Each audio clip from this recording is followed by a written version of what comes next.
send their invites. Thank you.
Laura, have we heard that Alder Revere was going to be late?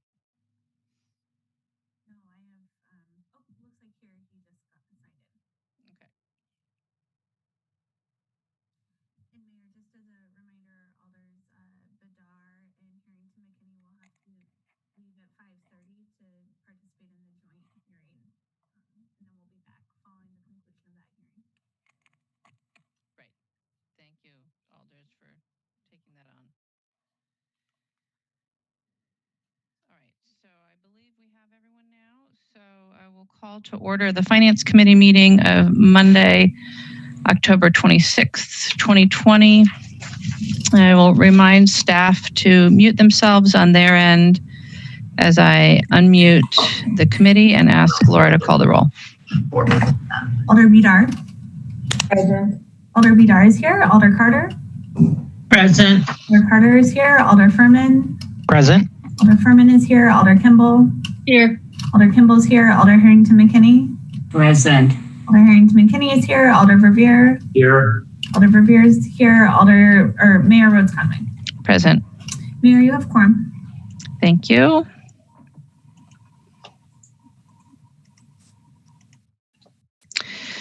All right. It does not look like we have anyone who's registered just for public comment. So are there any disclosures or recusals on today's agenda?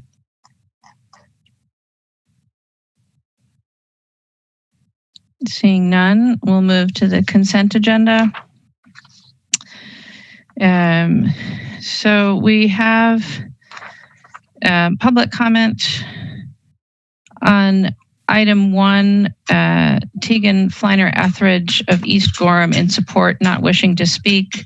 Unless an alder wishes that item to be excluded, I will just note that and we can leave it on the consent agenda.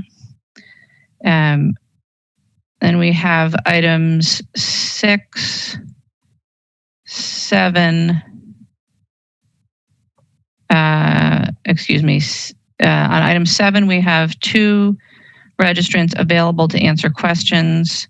Helen Bradley of North 3rd, representing B-Cycle in support, available to answer questions, and Brian Conger of West Madison Street in Waterloo, in support, available to answer questions, representing B-Cycle.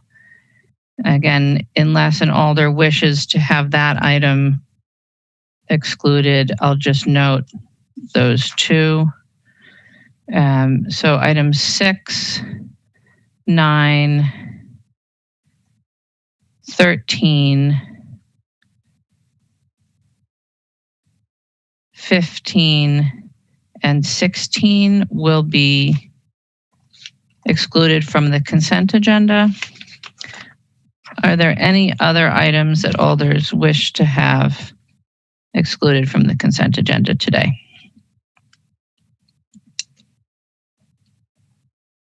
Are there any questions for the registrants on items 1 or 7? Seeing none. Alder Carter, motion on the consent agenda, please? I move adoption of the consent agenda. Alder Bedar? Second. Moved and seconded to adopt the consent agenda. Is there any objection to recording unanimous vote in favor? Seeing no objection, recording unanimous vote in favor of the consent agenda. And we will come to item number 6, which is Legislature 61885, authorizing the mayor and city clerk to execute the second amendment to the use agreement with the Northwoods League Incorporated and the Madison Mallards LLC for non-exclusive use of the Warner Park Stadium. And we have 2 registrants. Our first registrant is Vern Stenman of North Sherman Ave, representing the Madison Mallards in support, and will be followed by Alex Saloutos. Do we have Vern here? Yes, can you hear me? Yes, go ahead. Well, thank you for your time and consideration this afternoon. Hopefully you all received a letter that I had emailed to you last week. Can you confirm that you guys received the letter? Yes, we have alders nodding at you, Vern. Great. I wasn't getting the visual. So I know that was a lengthy letter kind of explaining our position. It's been, as the letter indicated, a difficult year for us. I think that you have an outstanding group of staff with the city. We do business around the state of Wisconsin, and the city of Madison staff are second to none in their competence and empathy and understanding of difficult situations and how to find, I think, workable solutions for everyone involved. And I think the situation is no different. It's I understand there is some community opposition from Mr. Saloutos regarding this, and I do think that the city staff has done an outstanding job getting to the position that we're in. And I do think that this type of dialogue that Alex is going to bring to the table here in a bit is really important and something we take really seriously. I don't think 2020 is the right time to seriously consider the things that he's talking about. But I hope that there's a time in the next few years that we have a really robust conversation about what the future of this team and this facility looks like. And we appreciate your hopeful, flexibility as we kind of navigate, what's going to be another difficult, probably 12-month period here for us, at least, as we try to keep this thing viable as we proceed. So I look forward to answering any questions and concerns that you might have, but thank you again for your time. Thank you. Our next registrant is Alex Saloutos of Hammersley Ave, in opposition, wishing to speak. Alex? Let's see here. Can you hear me now? Yes. Okay. Thanks for doing this. Let me get my notes up here.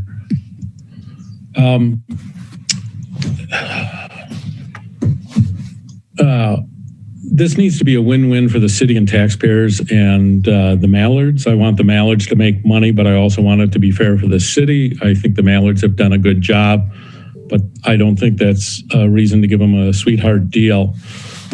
Based on my review of more than 30 leases for baseball stadiums, this is a sweetheart deal for the Mallards.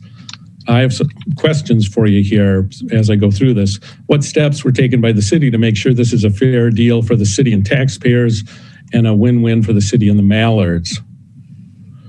How did the proposed lease terms in this lease compare to leases for other teams with comparable size stadiums, attendance, and revenues? Have you reviewed the leases and terms and reviewed a report comparing those terms to the terms in this lease? The Mallards are asking for $1 in rent because of COVID. If I'm a homeowner in the city and I lost my job due to COVID, will the city reduce my property taxes to $1? If you accept $1 in rent from the Mallards, will you reduce the property taxes and Airbnb fees for other property owners that have suffered losses due to COVID? If not, why? The city golf course operation has a payment in lieu of taxes. In 2018, revenues of the golf course were about 2.4 million, and their pilot was 198,000, about 8.25% of revenues. Why does the golf course operation, which is a nonprofit, have to make a payment in lieu of taxes, and the Mallards, which are a for-profit, pay no taxes? There are about 358 teams in minor league baseball, summer college baseball, and independent baseball leagues. Why is the city giving a no-bid contract to the Mallards for this facility? Wouldn't it be in the best interest of the city and taxpayers to entertain other offers? Let's see here. It's common practice for venue owners, including minor league baseball and college summer league baseball teams, to provide audited financial statements and tax returns to venue owners so they know what their revenues are and can help them determine what fair market rents are. Why doesn't the city require the Mallards to do this? We've got one hand tied behind our back because we don't. It appears the city thinks this rent is a good deal for the city and taxpayers. Why does the city think this? What's the basis for that? The Mallards have run many events at Warner Park this year and are charging admission for those and selling concessions. What are their actual revenues for this year? They want to pay $1 in rent. Where are those funds going? What was done with that money? Why hasn't any of it been used to pay rent? That's 3 minutes. Wrap up, Mr. Saloutos. Wrap up in a minute or less here, if that's okay. It needs to be less, sir. We have a long meeting tonight and many public comments. All right. The city is being asked to accept $1 in rent. Has management of the Mallards taken similar pay cuts? Finally, the Mallards received between $350,000 and $1 million in CARES funds, not to mention loans to other organizations that the owners also own. Those funds can be used for rent.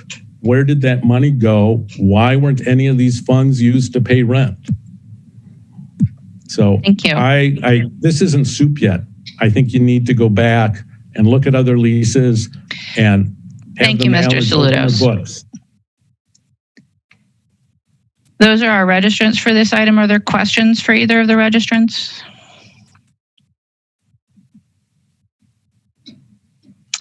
All right, seeing none.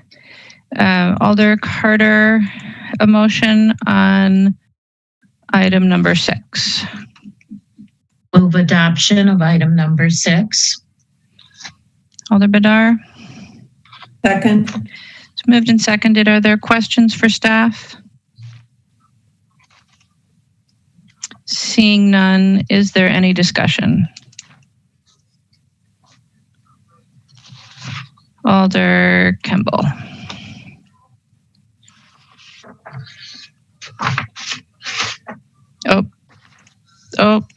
There you go.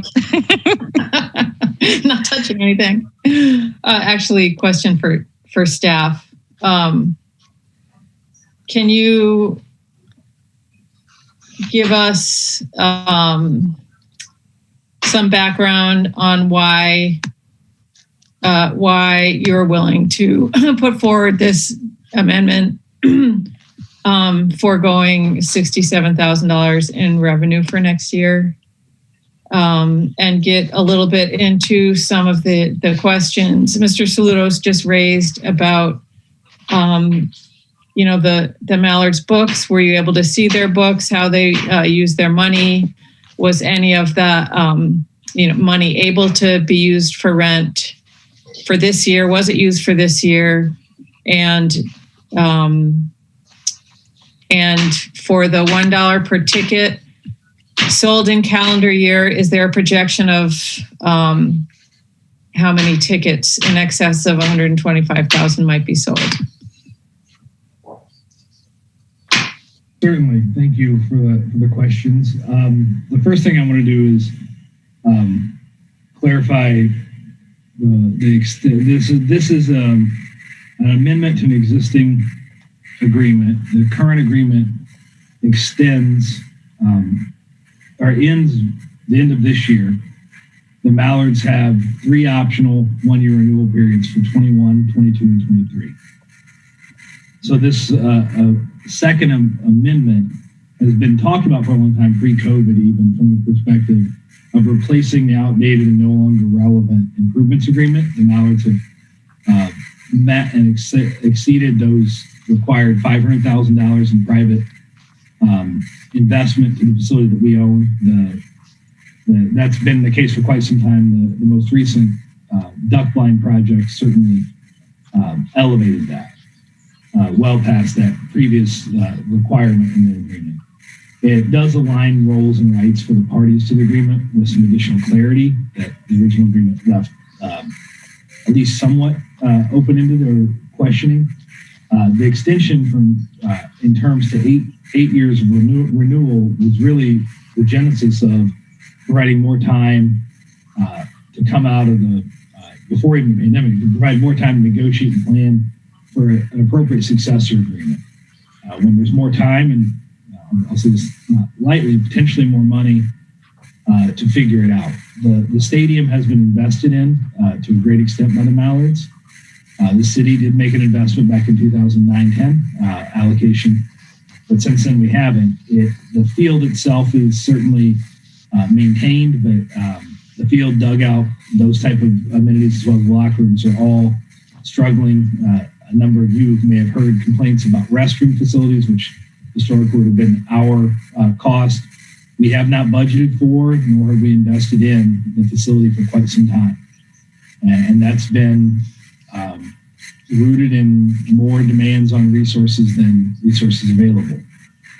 And the hope here was, very frankly, to keep the Mallards engaged in managing those day-to-day needs as best we could longer to try to come up with a reasonable plan. Because I certainly think it would be very unique to see a private partner in an agreement like this cover the complete cost of all capital. Moving forward, that is something I'm not familiar with hardly at all in the numbers of leases that we've looked at and over time we have.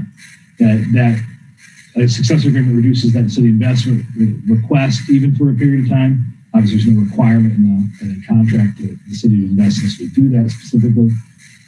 It does also add some additional focus to neighborhood engagement processes and parking requirements, some clarity that's consistent with the standards on the parking numbers and the reduction in parking based on if they don't have a certain number of parking stalls, using the numbers that were actually a little more rooted in how that should be changed.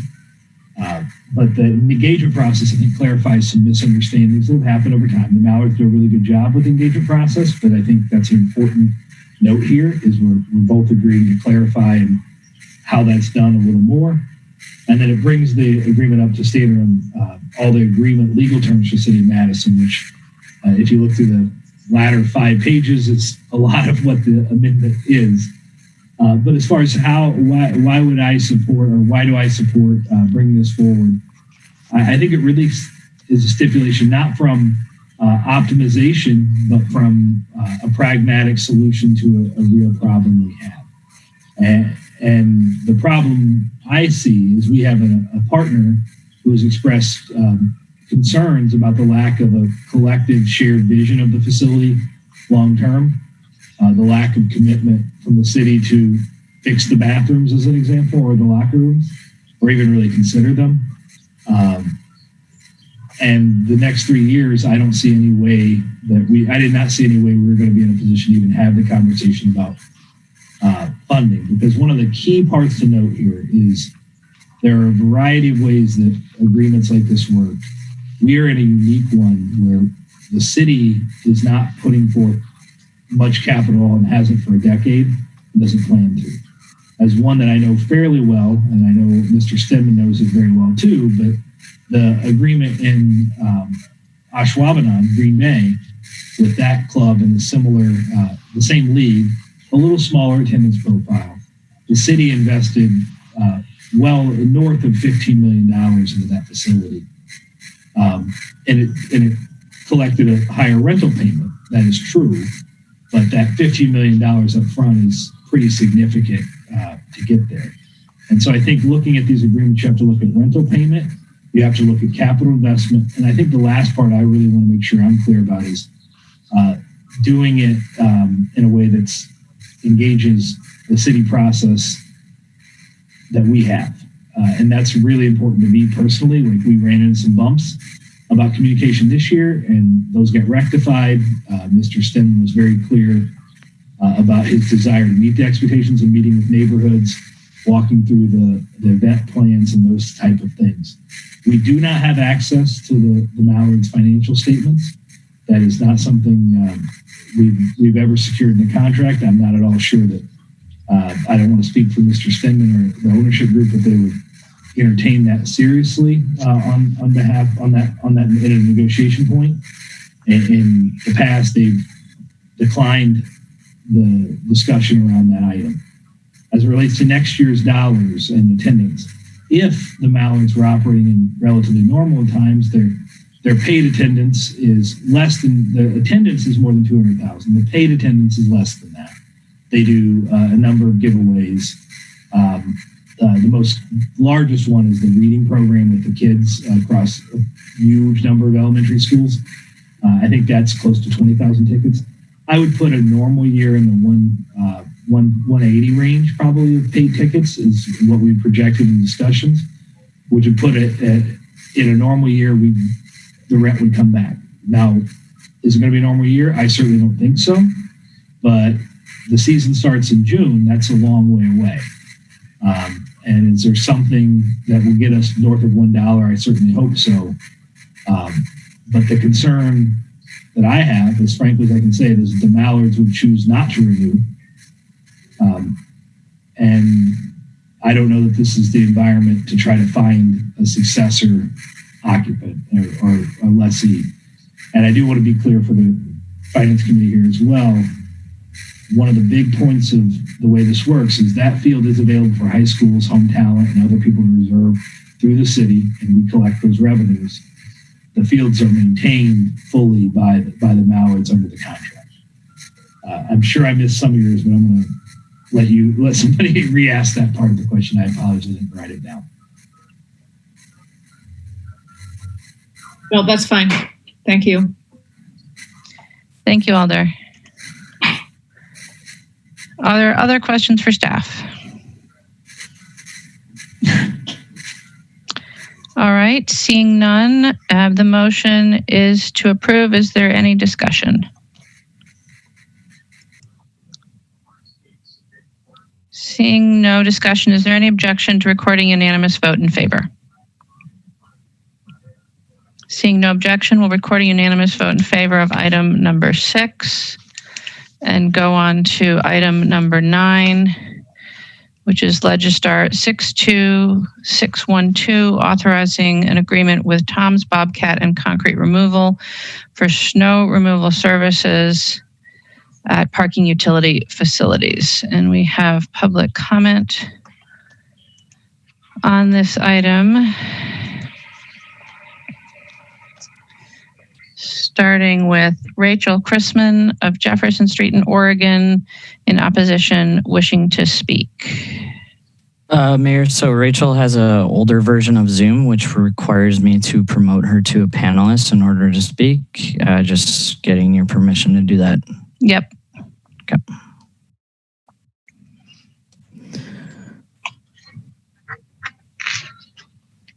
Okay.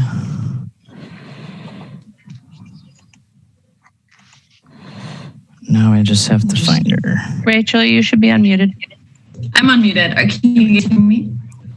We can hear you. Go ahead. Thank you. So I'm sorry, I guess I thought I was maybe looking at something else, but is this the one about the downtown entertainment zone team, or is that something different? No, this is about a snow removal contract. Is this amendment the one by Alders, Carter, and Hennock? No, we're not on the operating budget yet. We're on the Finance Committee agenda. Okay, that's what I thought. Okay, then I registered in the wrong place, so I'm sorry about that. All right, thank you. All right, we have no one else wishing to speak on this item. So Alder Carter. I move adoption. Alder Badar. Second. Moved and seconded to adopt. Are there any questions or discussion? Seeing none, is there any objection to recording unanimous vote in favor of number 9? Seeing none, we'll record a unanimous vote in favor. And move on to item number 13, which is Legistar 62649, adopting and confirming modifications to the employee benefits handbooks. And we have registrants on this item, starting with Dan Rolfs of Oak Ridge Ave, and support representing MIPSI, to be followed by Lara Mainella. Mayor, I appreciate the time. Can you hear me? Yes. Very good, thank you. As noted, my name is Dan Rolfs. I'm the president of the board of the Madison Professional and Supervisory Employee Association. We represent folks in comp groups 18, 43, and 44. The easiest way to think about us is we are the staff level bureaucrats at the city. Middle management is another nice way to describe us. We are here in support with our partners in our coalition of Local 6000, Local 236, and the Madison City Attorneys Association, hoping for your support of this resolution, and additionally asking for your support for the substitute that Alder Revere has put forward, and we appreciate his sponsorship of that. Additionally, we appreciate, Mayor, your sponsorship of the original resolution to move this item forward. The goal of this is to ensure that the city has a strong commitment to wage equity. For those of you who, if you're not aware, as of January 1st, 2021, general municipal employees, essentially those folks who are not in protective services or those folks covered by Metro, will be 6% behind the folks in protective services as it relates to pay equity. Additionally, as you're probably aware, we are looking at 0 raises in 2021, plus furloughs, plus potentially layoffs in the parking utility. Now, that may be amended as part of the budget process. I know there's amendment, I believe it's number 21 on your agenda later on, that hopefully that will be eliminated from the proposed operating budget. That being said, having your support for this amendment, I think, is critical because it gets the city committed to a path to wage equity. The proposal that you see in the amendment, or excuse me, in the actual resolution, was what the city coalition members were asked to create as part of our meet and confer process. We provided this proposal based upon the understanding that we were behind 5%. It's actually 6%, but that was an error on our part. But also understanding that there would potentially be raises in out years in 22, 23, and 24 for protective services, and raises that would potentially mirror what they have received in the last several years. So as you're looking at that proposal, and specifically as you're looking at the fiscal note, what I would urge you to do is keep in mind not this fiscal note that says $16 million. I know finance does their job and they do a very fine job. I work with them on a regular basis. They're calculating just that total figure. What I would ask you to keep in mind is the 6% that we're short. The 6% that, quite frankly, the lowest paid of the low will be short when it comes to 21. They're facing not only no... Mr. Rolfs, that's your time. Very good. Thank you. Support this. Thank you. All right. Our next registrant is Lara Mainella of Seminole Highway, in support representing the Madison City Attorneys Association, to be followed by Neil Rainford. Hi. Thank you. I'm Lara Mainella, and I'm the president of the Madison City Attorneys Association, which is a volunteer labor association representing the assistant city attorneys and the hearing examiner in the Department of Civil Rights. And I'm here together with the other leaders of the other labor associations. And I'm also in support of the substitute resolution that you have before you. So I just wanted to give a quick overview kind of the purpose of this resolution because it is a little bit unusual. This resolution is coming to you after 2 meetings of the Committee on Employee Relations.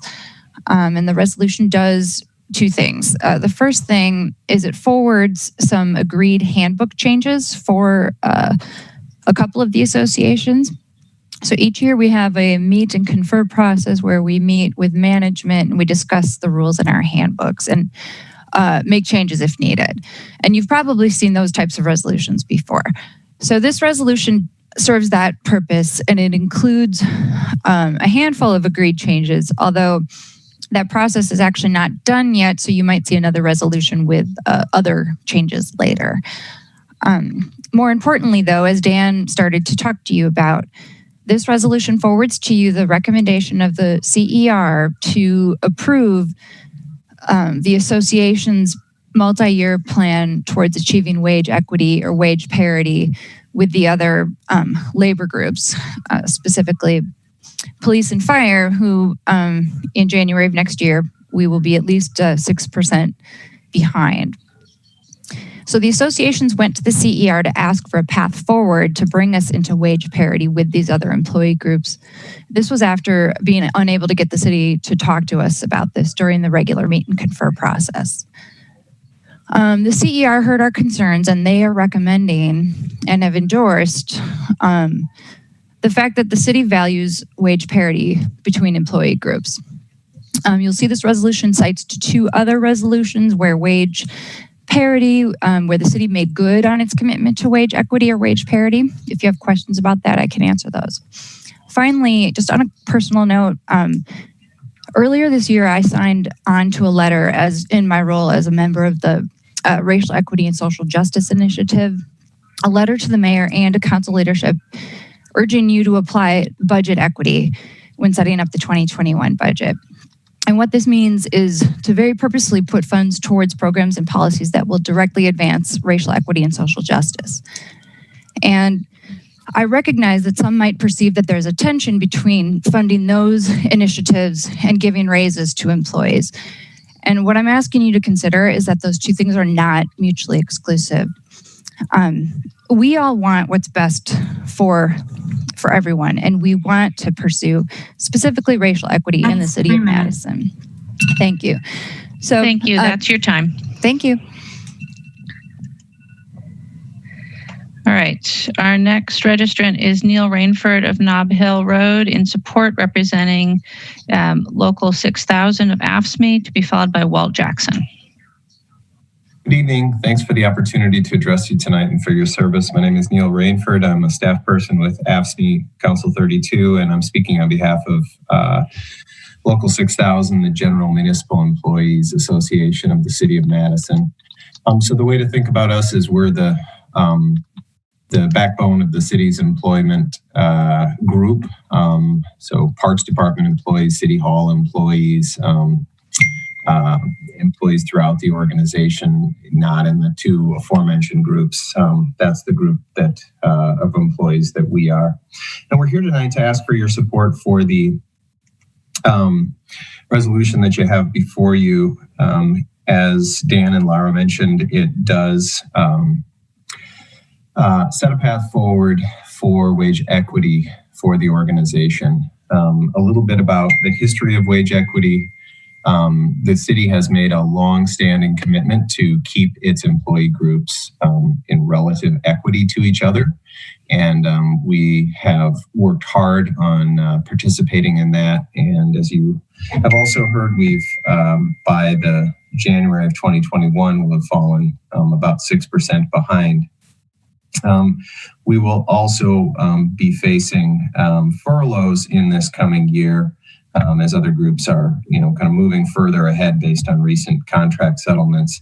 And the Local 6000 employees more specifically are yet another almost 0.75% behind kind of the rest of the groups based on some kind of distant history of wage discussion. So there's a significant need for a plan to move forward to keep employees in parity with each other. And while the proposal that we advanced earlier this summer has been recommended to you, there is an alternate or mechanism within this resolution and recommendation that certainly provides for an alternate path that we hope everyone can agree to. So I want to thank you again for your time tonight and for the service, and request respectfully your support for this resolution. Good night. Thank you. Our next registrant is Walt Jackson of Schneider Drive in Stoughton, neither supporting nor opposing, and representing AFSCME Local 6000. Mayor, I will pass this evening since Neil Rainford has spoke on Local 6000's behalf. Thank you. Thank you, Mr. Jackson. Those are our registrants on this item. Are there any questions for any of our registrants? All right, seeing none. Alder Carter on item 13. Move adoption. Alder Bedar. Clarification, are we moving the substitute? I believe, Alder Carter, you're moving the underlying motion, and if Alder Verveer wishes to move his substitute, he can. Second. I just want to clarify what we were moving. Second. Thank you, Alder Bedar. And Alder Furman, you had requested separation on this? Yes, I had questions for staff about the finances. Go ahead, please, Alder.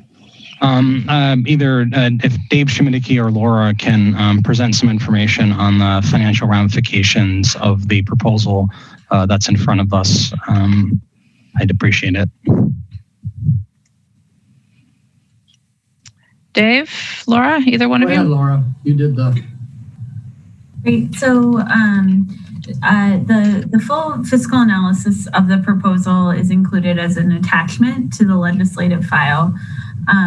So based off of the percentages identified in the resolution, the cumulative cost of the proposal that's been proposed here is $16.6 million from 2021 to 2024.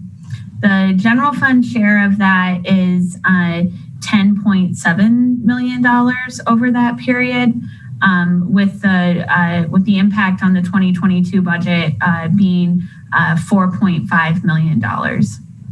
Now, one thing to note, those amounts just include the percentages that are called for in the resolution. They do not include the regular step and longevity increases that these employees also receive as part of their employment with the city. In general, those steps and longevities equate to about a 1% increase year over year. And so those add about $2 million in any given year to the overall budget. And the general fund share of that is about between $700,000 and $800,000 as the base wages increase.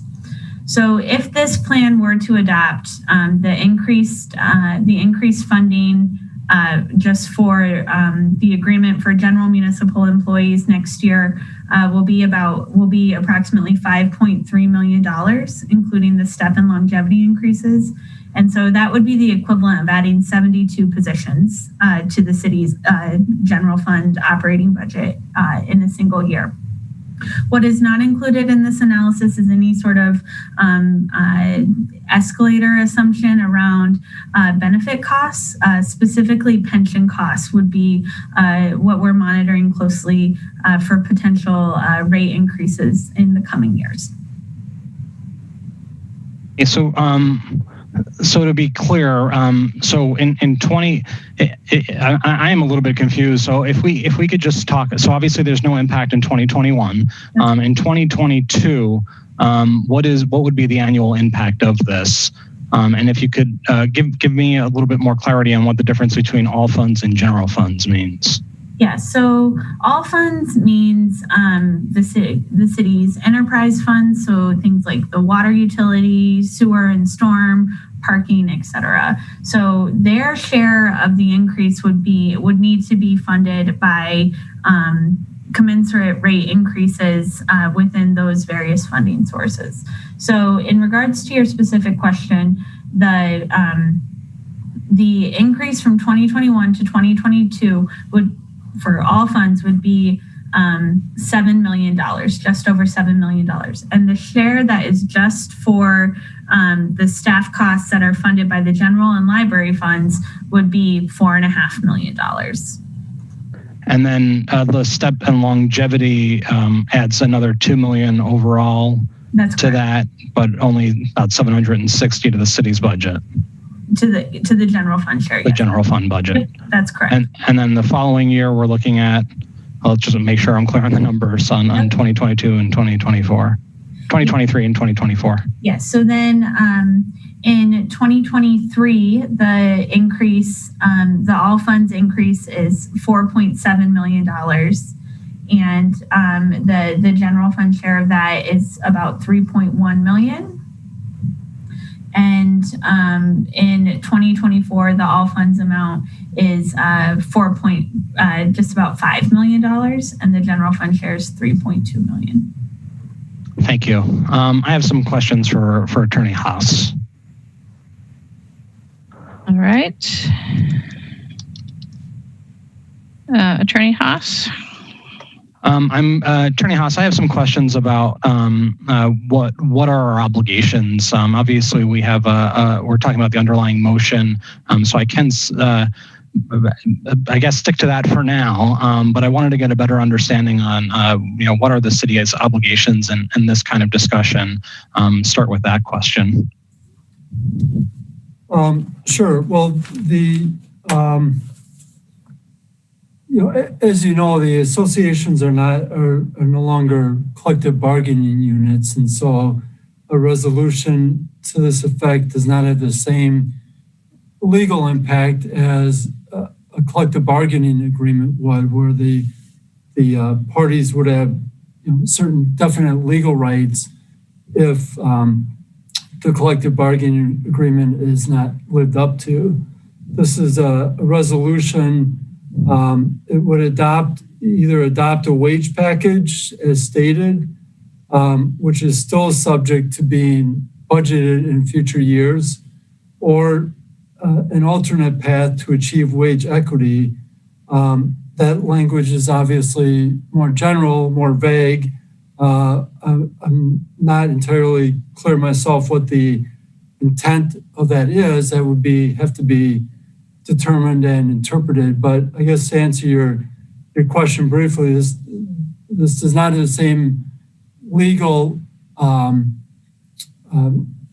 meaning as if you were confirming or voting on a collective bargaining agreement. And so I'm clear. The original, I know a substitute is coming. The original is just repeating the recommendation of repeating the recommendation. What's the difference with kind of the substitute? So,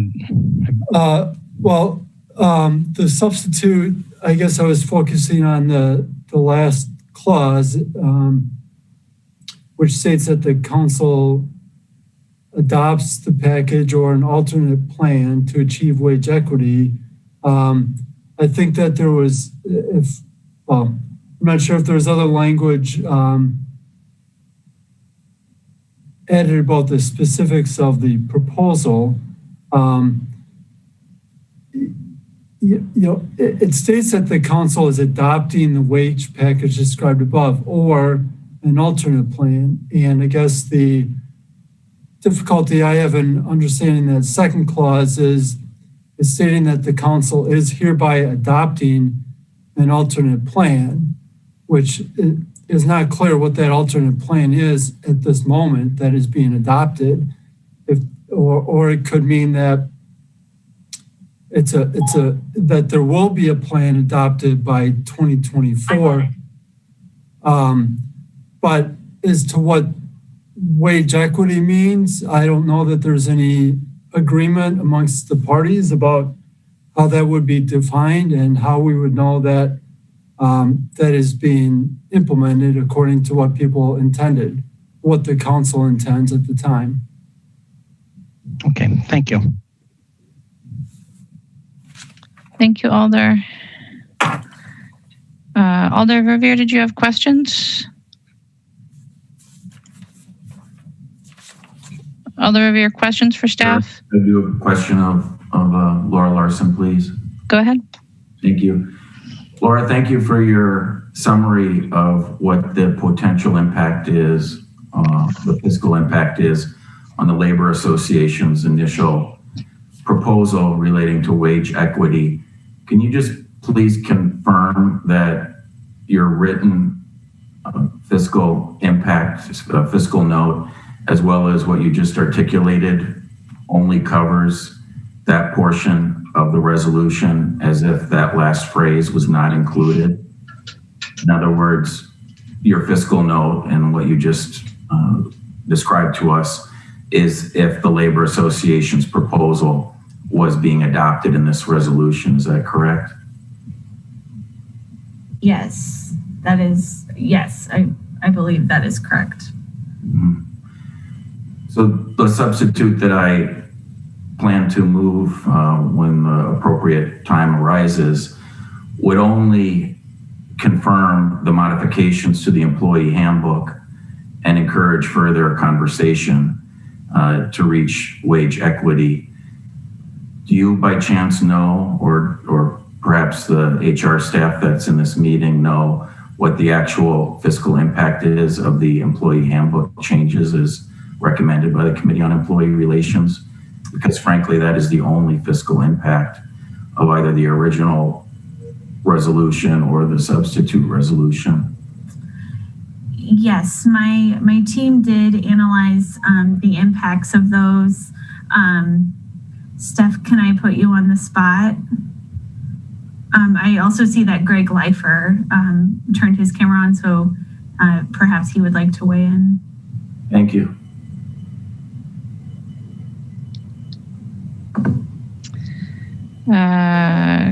Greg, you should be unmuted. I kept clicking on mute when you were unmuting me, so I kept muting myself. And I'll rely on Steph to some extent here too. I think the total of the other changes for the employee, general municipal employees handbook is less than $50,000, Stephanie? I'm pulling the spreadsheet up right now, Greg. Sorry about that. Yeah. I mean, if I had to, without, asking me to give you an exact number, there's about a $13,000 change in call-ins that is proposed. And then there's about another $13,000 or $14,000 change in the shift premium, I believe. And those are the only two big ones that I can think off of my top of my head. So I think that we're safe in saying it's less than $50,000. That's accurate. I'm adding those cells together right now, and we definitely stay under 50,000. Yeah. And Alder Verveer, what we can do too is clarify the fiscal note on this item to make it more evident that the substitute would only result in those costs that Greg and Steph just referenced. Thank you very much. I appreciate that. Was there a final number that Steph was working on? If not, that's fine. If she agrees with the approximately $50,000 fiscal impact. I didn't want to cut her off if she was doing further arithmetic. No, you're good. I'm just having some slow technology issues today. I can respond if I'm allowed to send a message to this group with that number as soon as I can get my spreadsheet to load.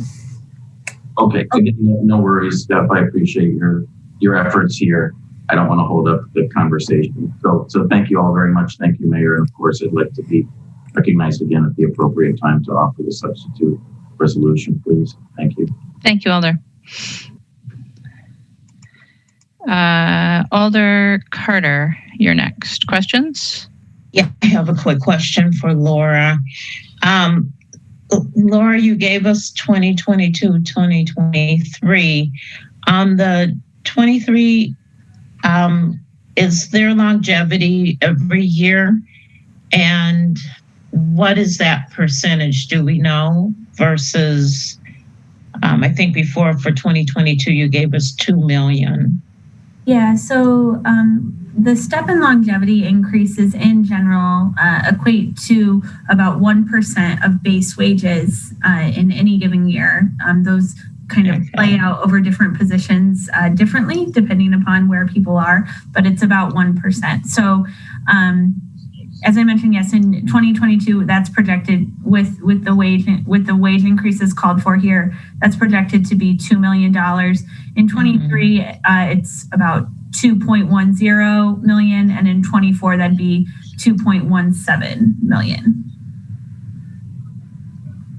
And those numbers are all funds. Okay, and in general, you said this increase would be like hiring, I think you said 72 employees. The increase that's called for in 2022 would be the equivalent of 72 positions, and that was calculated based off of utilizing the average wage, the average salary in next year's budget. Okay, thank you very much. Mm-hmm. Thank you, Alder. Alder Bedar, questions? Thank you, Mayor, and I'm going to have to leave in a few minutes. I apologize for that. I think this question is for Greg. So, and I apologize. I'm going to ask about the substitute because I know it's going to be moved. So, and I have to leave. So the substitute gives this option at the end in the last bit resolve clause about either adopting the package as described in the body above, or an alternate path. Can you kind of tell me if there's been discussions about an alternate path and what is an alternate, like, it just seems very vague to me and I just don't know what does that mean? There have not been any specific discussions about an alternate path. At this point in time, there are concepts that we could definitely talk about, but we have not talked about specific alternate paths at this point. And then I have one, thank you. Harper, did you want to speak to this too? I saw you come on.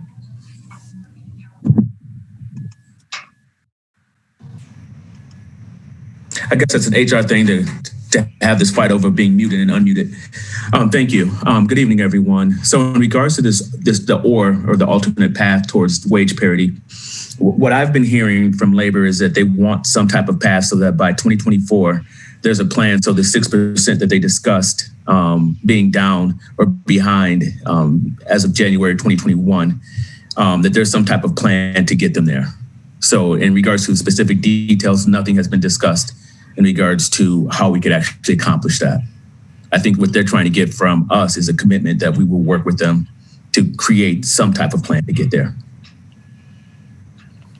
So then, Laura, back at you on the fiscal impact. So regardless of the fiscal impact, so if it's either what's being described above or an alternate path and the end of it is 6% by 2024, there is a fiscal impact in however stepped way it is, there is a final 2024 impact, right? That's correct. And that amount is? For the final amount over the period, that would be the $16.6 million, if I'm following your question correctly. I think you are. And then my last question is for Attorney Haas. So previous opinion of Attorney May had been that we cannot bind the budget of future councils. And so there's been always clearly we can pass legislation that binds and other things, but we cannot bind future councils' budget, which is why the SIP every year is back into play, right? So do you feel like the current language in, again, I'm going to focus on the substitute because I have to leave. The language of the substitute binds a future council's budget? I don't believe so because of the distinction between collective bargaining units and collective bargaining agreements and a resolution like this that is, in a wage package for associations. Can you explain that a bit more to me? The short answer is I do not believe that this resolution would bind future councils. I think it's still subject to their budget authority in outlying years. So in reality, we are passing this resolution, but giving advice to a future council. You could look at it that way.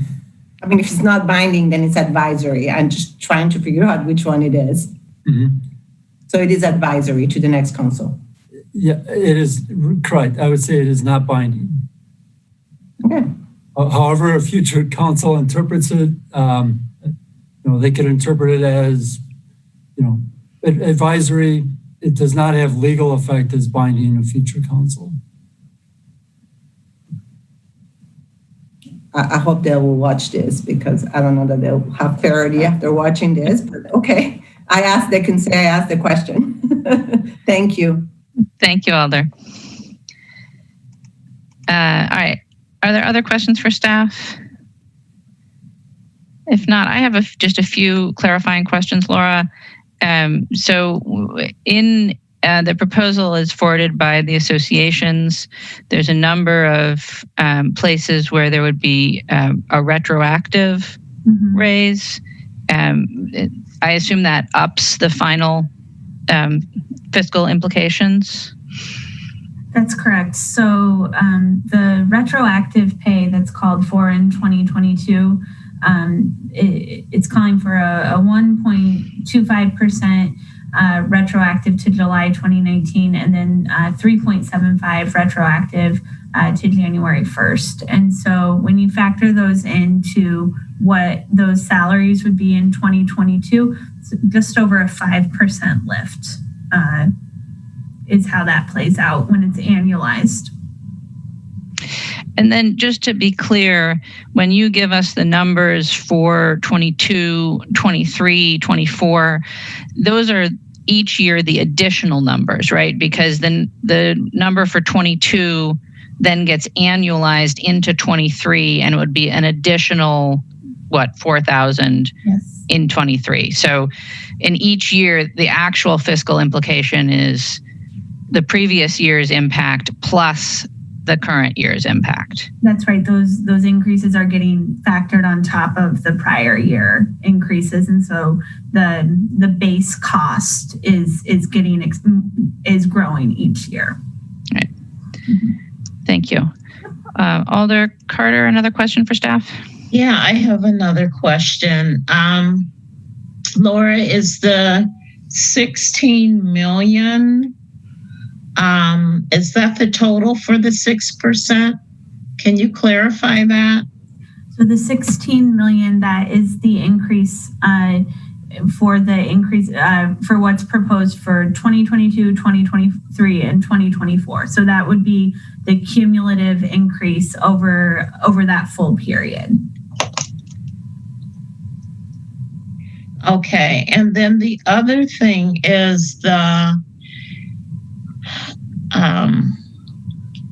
maybe this is to Harper or someone disappeared. Okay, Harper.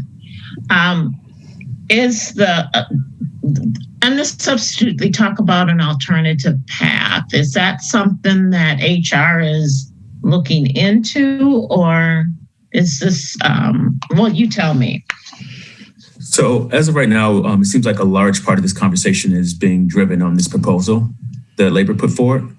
Or this alternate path forward is something that we haven't necessarily done anything with. So if we were directed to do something along those lines, we would go forward with that. But as of now, we don't have any authority to really negotiate anything. We've been meeting with Labor, we've been meeting with Finance, And the information that we've been getting from finance is that it's difficult to make a commitment past 22. So we're kind of stuck. So if we're directed to do something, we'll try our best to try to work something out. But as of now, no. And can you describe how, I know that they get the step in the longevity. How in general, how do wages increase other than the step in longevity? That's pretty much how they increase. Okay. Step and then if we have our wage increases, so outside of steps and longevity, that's pretty much it. Okay, and last year, I believe that there was a wage increase of 3.25 or something like that last year, and that brought everyone up to almost. Did that bring the percentage between the protected service closer, or is that gap still there? The gap is there. I believe they got a 3.75. It's Laura, Greg, help me out. When did they get that wage increase?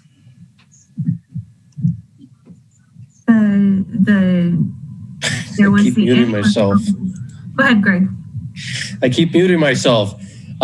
So that 3.25% they got last year got them even with protected services. Okay.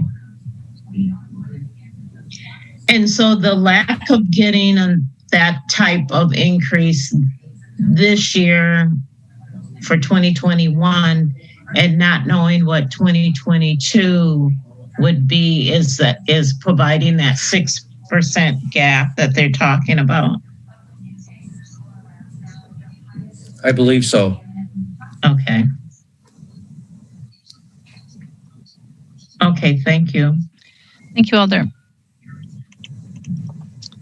All right, I have no other alders in the queue with questions. So Alder Verveer, will come back to you. Thank you, Mayor. I move adoption of the substitute resolution. Is there a second?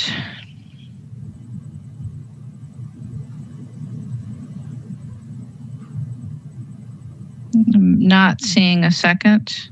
Alder Kemble? Second. Thank you. Thank you. So let me take a few minutes here to explain what this substitute resolution does and does not do. You've obviously heard the testimony from the labor associations, as well as responses to questions of city staff. The Committee on Employee Relations, for those that don't remember the background, is the process that we established following the unfortunate adoption of Act 10 by the state. This institutionalizes the meet and confer process that we have with the voluntary labor associations. I've had the honor of serving on the committee since it was created. This committee has been the venue where the voluntary labor associations are able to discuss with members of the committee. The members of the committee include 2 members of the City Finance Committee, thus 2 alders. Alderperson Furman is the other current member of this committee that serves on that committee. And appointees representing management.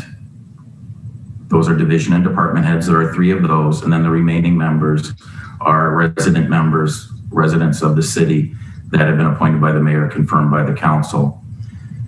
So as you already heard in the testimony, this committee heard over the course of 2 meetings in the last month, testimony from the labor associations and from human resources staff explaining to us their meet and confer process thus far.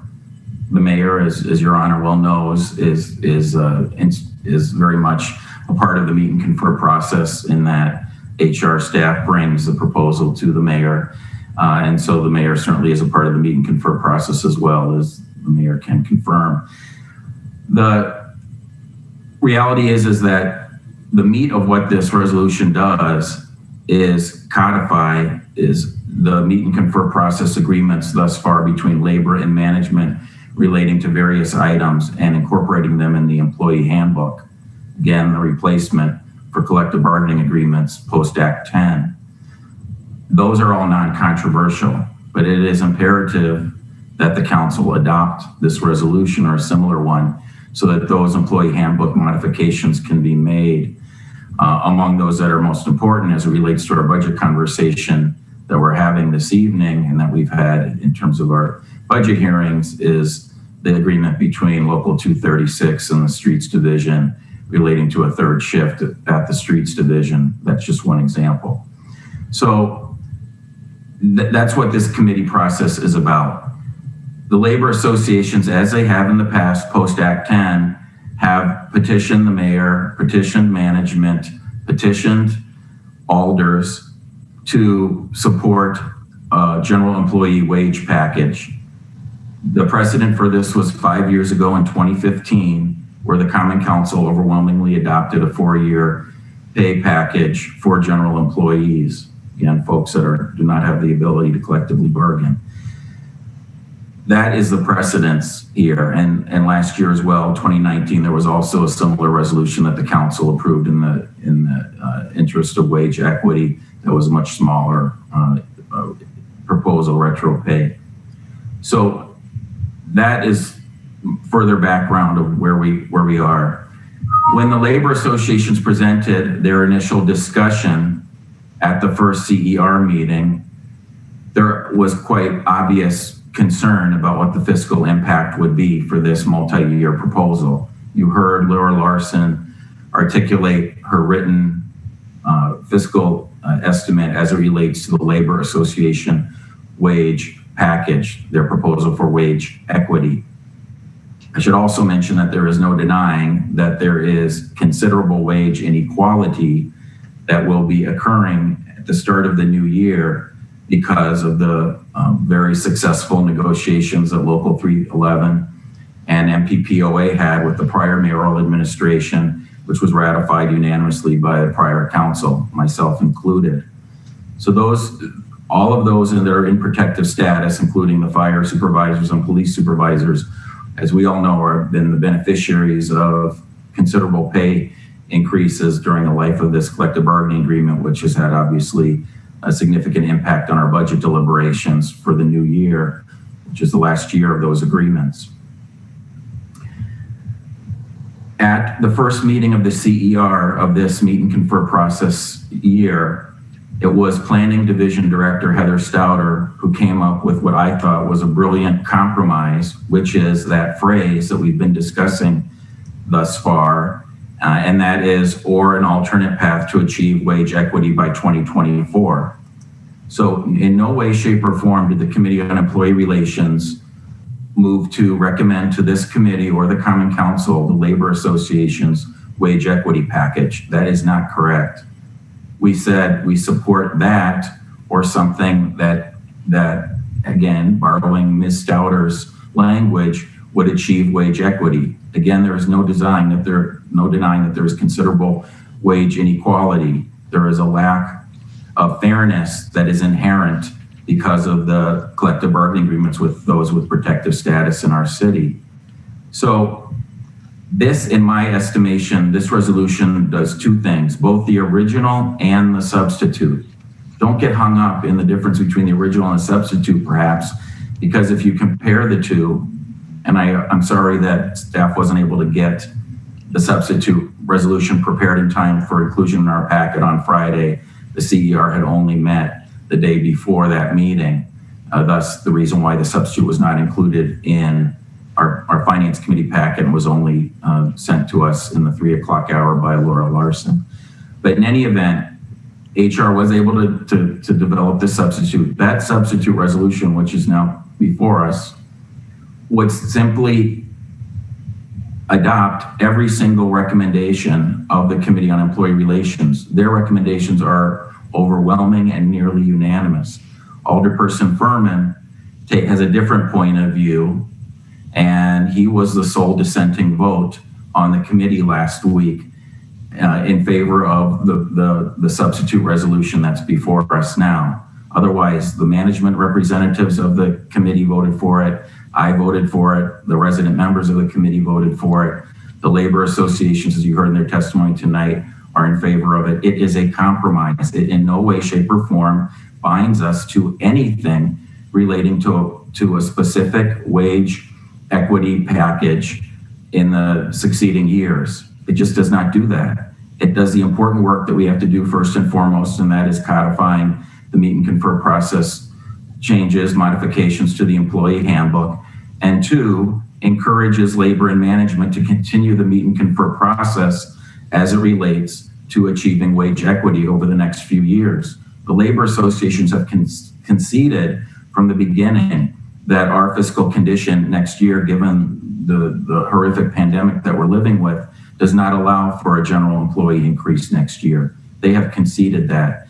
This proposal does not relate in terms of wage equity to anything in 2021. So we have time to continue the conversation over meet and confer, figure out what our fiscal conditions are, hope for assistance from the federal government after the election, and continue that conversation. That is all that this does. Very simply, that because of the phrase, again, that Planning Division Director Stouter offered up at our committee deliberations, that's what this does. And I'm sorry if the language is perhaps not as perfect as it could be. Again, the substitute that we have before us is verbatim, word for word, what the Committee of Employee Relations is recommending to us. It's not my recommendation. It's not what I'm asking you in particular to approve. It's what the committee is recommending that the Finance Committee and the Common Council adopt. So I hope I've clarified this a little and made things a little easier for all of us. I do think it is very important that the council go on record tonight, in terms of those of us that serve on the Finance Committee and over the coming weeks, to at least, and you can call it symbolically, but what have you, to at least go on record recognizing the considerable wage inequity because of the collective bargaining agreements of those with protective status, and encourage the meet and confer process to continue as to the question of wage equity over the next few years. Because as we know, on page 6 of the executive operating budget that we'll be debating tonight does include proposal for furloughs and does include the language relating to pay raises, and the fact that the city is continuing or is now embarking on this kind of have and have not process, because some have collective bargaining rights and some don't in city employment. So I do think that the time is right for us to go on record and say we support working toward wage equity over the coming years, and absolutely we support the meet and confer process continuing. And as to the meet and confer process fruits that have already been created, that we support the modifications to the employee handbook tonight. Thank you. Thank you, Alder. Alder Furman. Thank you, Mayor. I do want to start by saying I absolutely agree with the concept of wage equity, and do believe we need to work towards getting towards wage equity. I disagree with Alder Revere's assessment that there aren't differences in the two, the original and the substitute. The original very much acknowledges the CER recommendation, the Committee on Employee Relations recommendation to the council, and the substitute very clearly says that the council hereby adopts the wage package described above, or an alternative path to achieve wage equity by 2024. We've heard this evening from Attorney Haas that we're not actually obligated to that. I think what I struggle with is what are we setting up negotiations to look like in 2021 if we do something like this. I am very worried by putting very detailed specifics in there, a wage package that during the CER discussion, it was clear that these employee groups were willing to step back from the idea of the 10.25%, I believe it was, and the retroactive pay, and agree to something closer to 6%. But the way I look at it is, almost, and again, I know ends up not being binding, and I appreciate the discussion on that tonight. But it's almost like going to somebody and saying, I want a house with 4 bedrooms and a kitchen and a living room, or a house. And what kind of position are you going to be in if they build you one of those, a tiny house that ends up not having everything that you wanted? I really don't want to see us be there next year. So I'm going to vote against this substitute. And my recommendation would be that we actually, do a different version of this where we say the Common Council is committed to an alternative path to achieve wage equity by 2024. So that way, we continue to keep this idea in front of us because I do think it's important we find a path. But I really dislike the idea of saying that we're going to adopt a wage package above or an alternative path where one thing is very, very, very specific and the other thing is vague and has a lot of openness to interpretation. So I do like the idea of having the Common Council go on record. So I will offer up a different version after we deal with what's on the table right now of making it so the council does commit itself to finding a path towards wage equity and showing that that's something important. Thank you, Alder. I think I heard an amendment in there. And maybe I would turn to Attorney Haas. I think that now that the substitute is before us, you could amend it. Attorney Haas, is that correct? Yes. So Alder, if you wanted to make an amendment now, you could.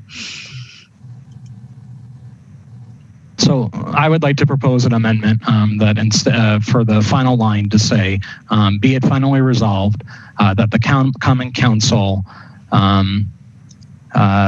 recommends a wage package that achieves wage equity by 2024. Is there a second for the amendment? Alder Badar will second. And Alder Furman, you'll share that language with Laura and the body. All right, so on Alder Furman's amended language, is there discussion? Alder Revere. Thank you, Mayor. I consider the amendment friendly to the substitute. Again, the purpose of the substitute was to convey the exact motions as overwhelmingly recommended by the Committee on Employee Relations. I believe that the proposed amendment does, in a perhaps neater, cleaner way, convey indeed what the resolution does.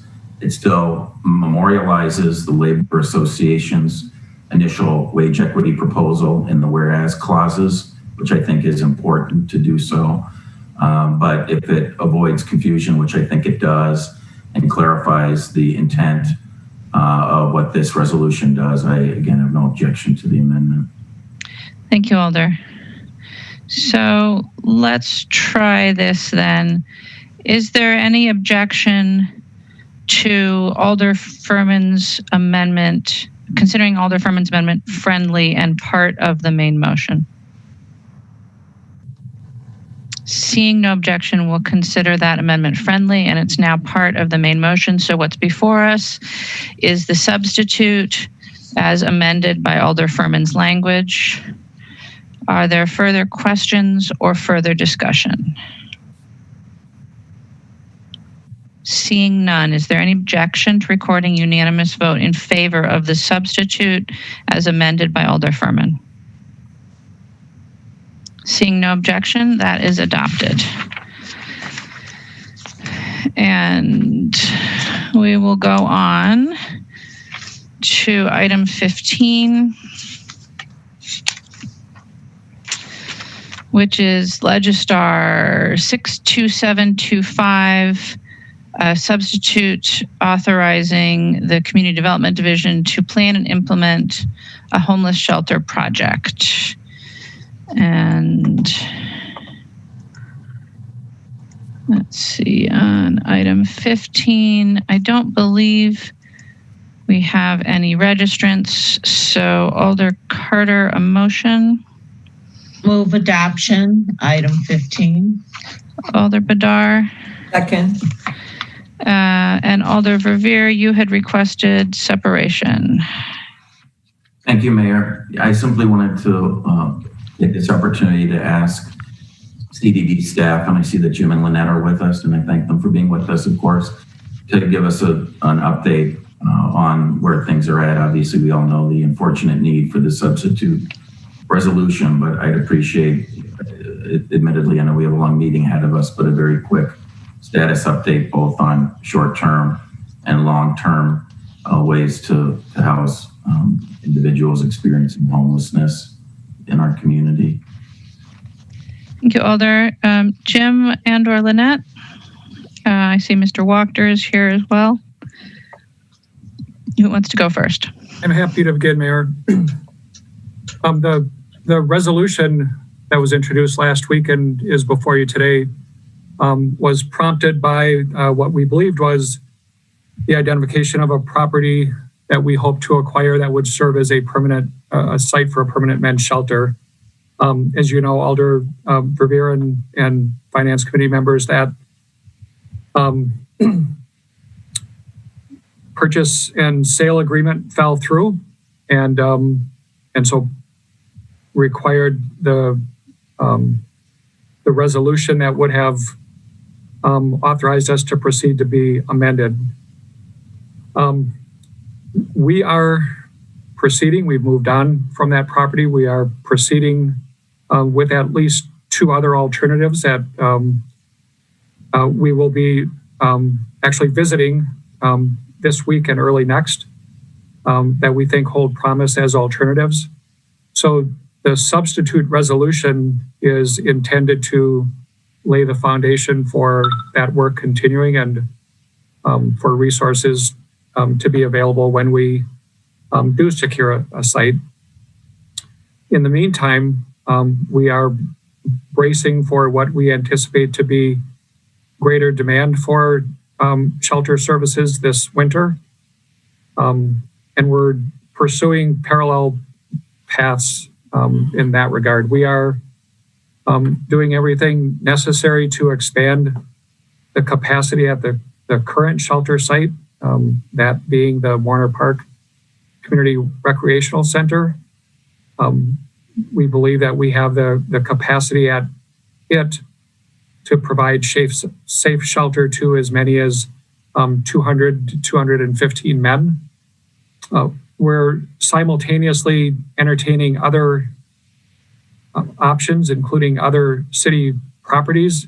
And I think we are probably days away from making a final decision on which route we pursue, Alder Verveer, Warner Park, or an alternative site.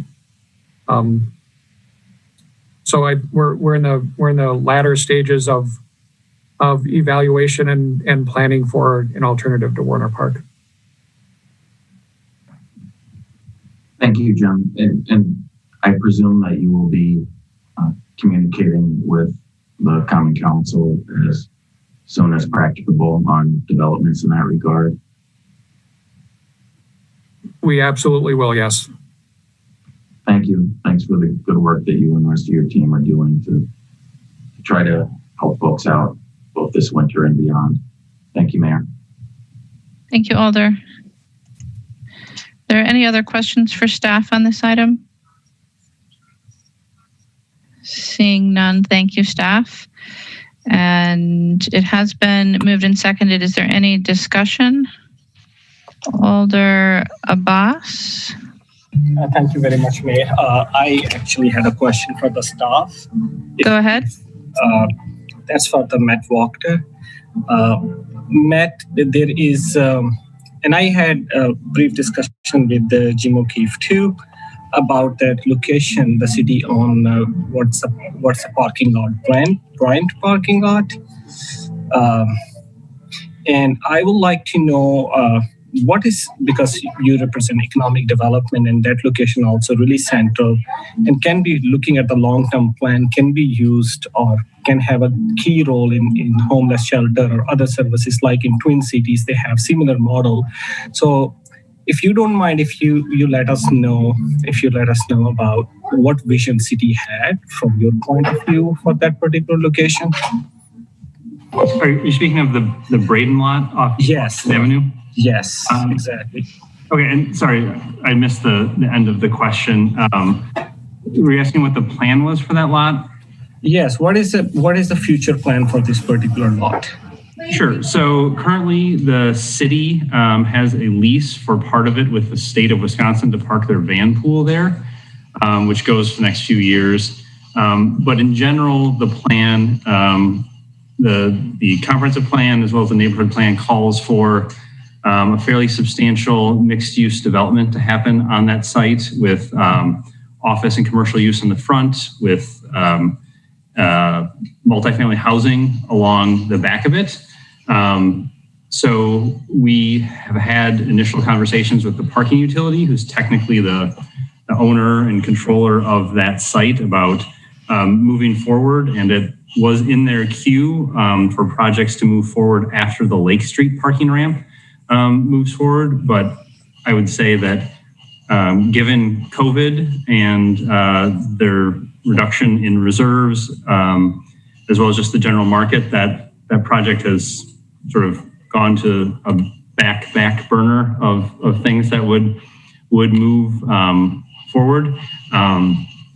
We've had multiple sort of general inquiries from office users over the last few years, site search selectors trying to find large spaces for large employment centers, and that shows up on a lot of people's lists because it is one of the few remaining vacant parcels close to downtown.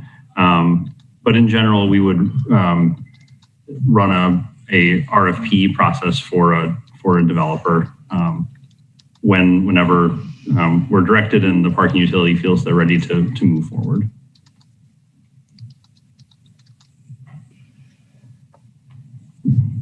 Father Abbas, Yes. Does that answer your question?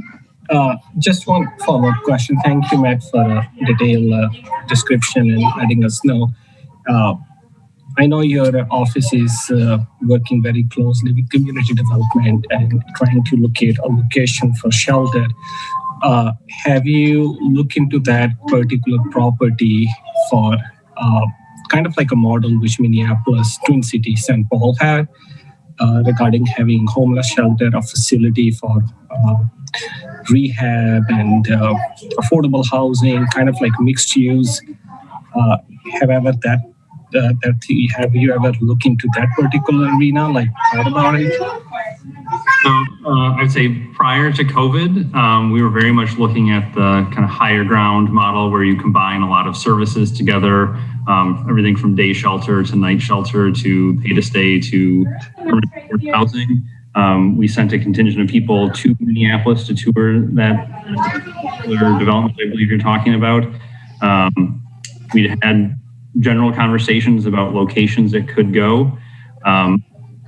Since in COVID, we've looked at more of a freestanding shelter type model that has wraparound services. But our search to date has been focused largely on existing buildings that we could modify in a much sort of shorter turnaround. Those larger models that incorporate all those uses, new construction and housing, that's a multi-year process to put together the capital financing needed to build it, and then as well to design construction. So I would anticipate that a project like that, it's probably about a 3-year turnaround from the time that we identify the site to the time it's opened. Again, just because it's very complex, mixing the uses and mixing the financing together and then having to do new construction. Thank you. Might be that's my next question might be for you, Matt, or for Jim O'Keefe. For this long-term proposal, I know we are desperately looking for short-term facility for men homeless shelter, but for long-term proposal, when do we will start that process, identifying a location and looking into a long-term solution for homelessness, including providing services, kind of like model of St. Paul or Minneapolis? Sure. So what we've been doing, we've been in a site search process with the county and our partners for a number of months, which led us to the Easttown Boulevard site. And our site search criteria has been trying to find a building that quickly turn into overnight shelter, but it's either a building or a site that's large enough for us to add on those things in future phases, where we'd be able to add additional service space. We could add pay to stay type housing, have room possibly for a permanent housing site. So what we're trying to do is get a place that is flexible enough to be our sort of medium-term solution and be open within a year, and then have room to grow into a longer-term solution, either within that building or as part of a small campus. And those other pieces would have a much broader engagement component to figure out what exactly we want those to be. So our site search is trying to find that sort of perfect site that can do all of it. Thank you very much to you and also James' department for working really hard on this. I appreciate that. Thanks. Thank you, Alder. All right. I have no other questions for staff. Is there any discussion on the item? Seeing none, is there any objection to recording unanimous vote in favor? Seeing no objection, we'll record a unanimous vote in favor. And that will take us to item number 16, which is the operating budget. And we have a number of registrants. So we will start there. Our first registrant is Tim Berkeley of Hague Ave in support, wishing to speak, to be followed by David Blaska. Thanks for the time, Mayor. My name is Tim Berkeley. I'm a parking revenue lead worker with the parking utility. I'm speaking in support of Alder Revere's amendment to fund currently filled parking cashier positions to avoid layoff. Excuse me. And I'm not going to speak to the issues that have already been offered in the letter that was sent to the mayor and to the finance committee that addressed social justice and equity and moral and economic issues. But I just wanted to acknowledge that while this amendment is literally a life-saving amendment for families, that what we should acknowledge is that the budget itself still sees the elimination of a great deal of an entire workforce. At least 20 individuals, hourly employees who have been working with us for years will see no employment with the parking utility in the coming years. And they have or are dependent on that income to provide for their families. And we have already lost them and they will be gone. The current permanent part-time and full-time cashiers that have been redeployed throughout the city, I also want to acknowledge have suffered great economic hardship since being put on work share. Many have seen up to 40 to 50% reduction in their wages. What this budget does, despite the amendment, is reorganize the entire staff that has been providing a service for the parking utility for decades without any input from the field staff that actually are tasked with implementing such changes. As a parking revenue lead worker, myself and my fellow lead workers are tasked with the management of parking utility operations on nights and weekends. Pre-pandemic, that would consist of 10 to 30 cashiers. That's face-to-face, day-to-day interaction. Many cashiers will go months and in some cases years without a face-to-face interaction with the direct supervisor. The reorganization of this entire staff, we were never consulted as to what we would need to provide safe and effective service to the public. So again, I urge all you members to vote in support of Alder Revere's amendment to fund the currently filled parking cashier positions, but still really think that we should just rethink the entire reorganization and include field staff to see what operations will look like down the road and what we need to provide a safe and effective service. That's 3 minutes. Thank you. Thank you. Our next registrant is David Blaska of LaRuth Terrace in support, to be followed by Tana Polanski-Maurer. I do support, thank you, Madam Mayor. I do support number 9, the proposal to reduce aldermanic salaries. As I read it, the amendment would reduce salaries by 5% from the 3.25% that they're scheduled for an increase. So the overall resulting pay increase would be very small per alder, and also vis-a-vis the overall city budget. But it does send a welcome message to the community, which is suffering from an economy recessed by the pandemic. It's called sharing the pain. I would urge that amendment be amended itself to also include the mayor. Madam Mayor, you're asking members of the police union to forego some of their scheduled 3.75% pay raise negotiated under previous administration. I think that if the mayor's salary was reduced, that would show that she is willing to share the pain and perhaps convince the union membership to take a small cut. While I've got the floor here, I also support amendment number 12 for 4 more police associated with the downtown entertainment zone. Thank you. Thank you. Our next registrant is Tana Polanski-Maurer of Jennifer Street, to be followed by Anthony Cooper.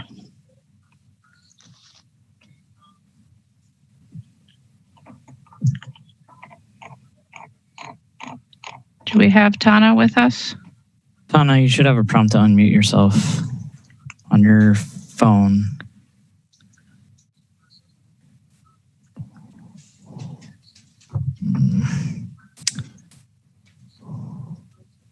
Tana, you should have a prompt to hit unmute so we can hear you.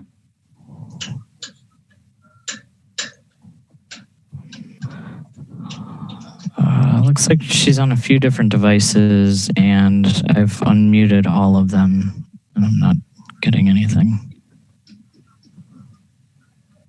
All right, well, let's keep trying and we'll come back.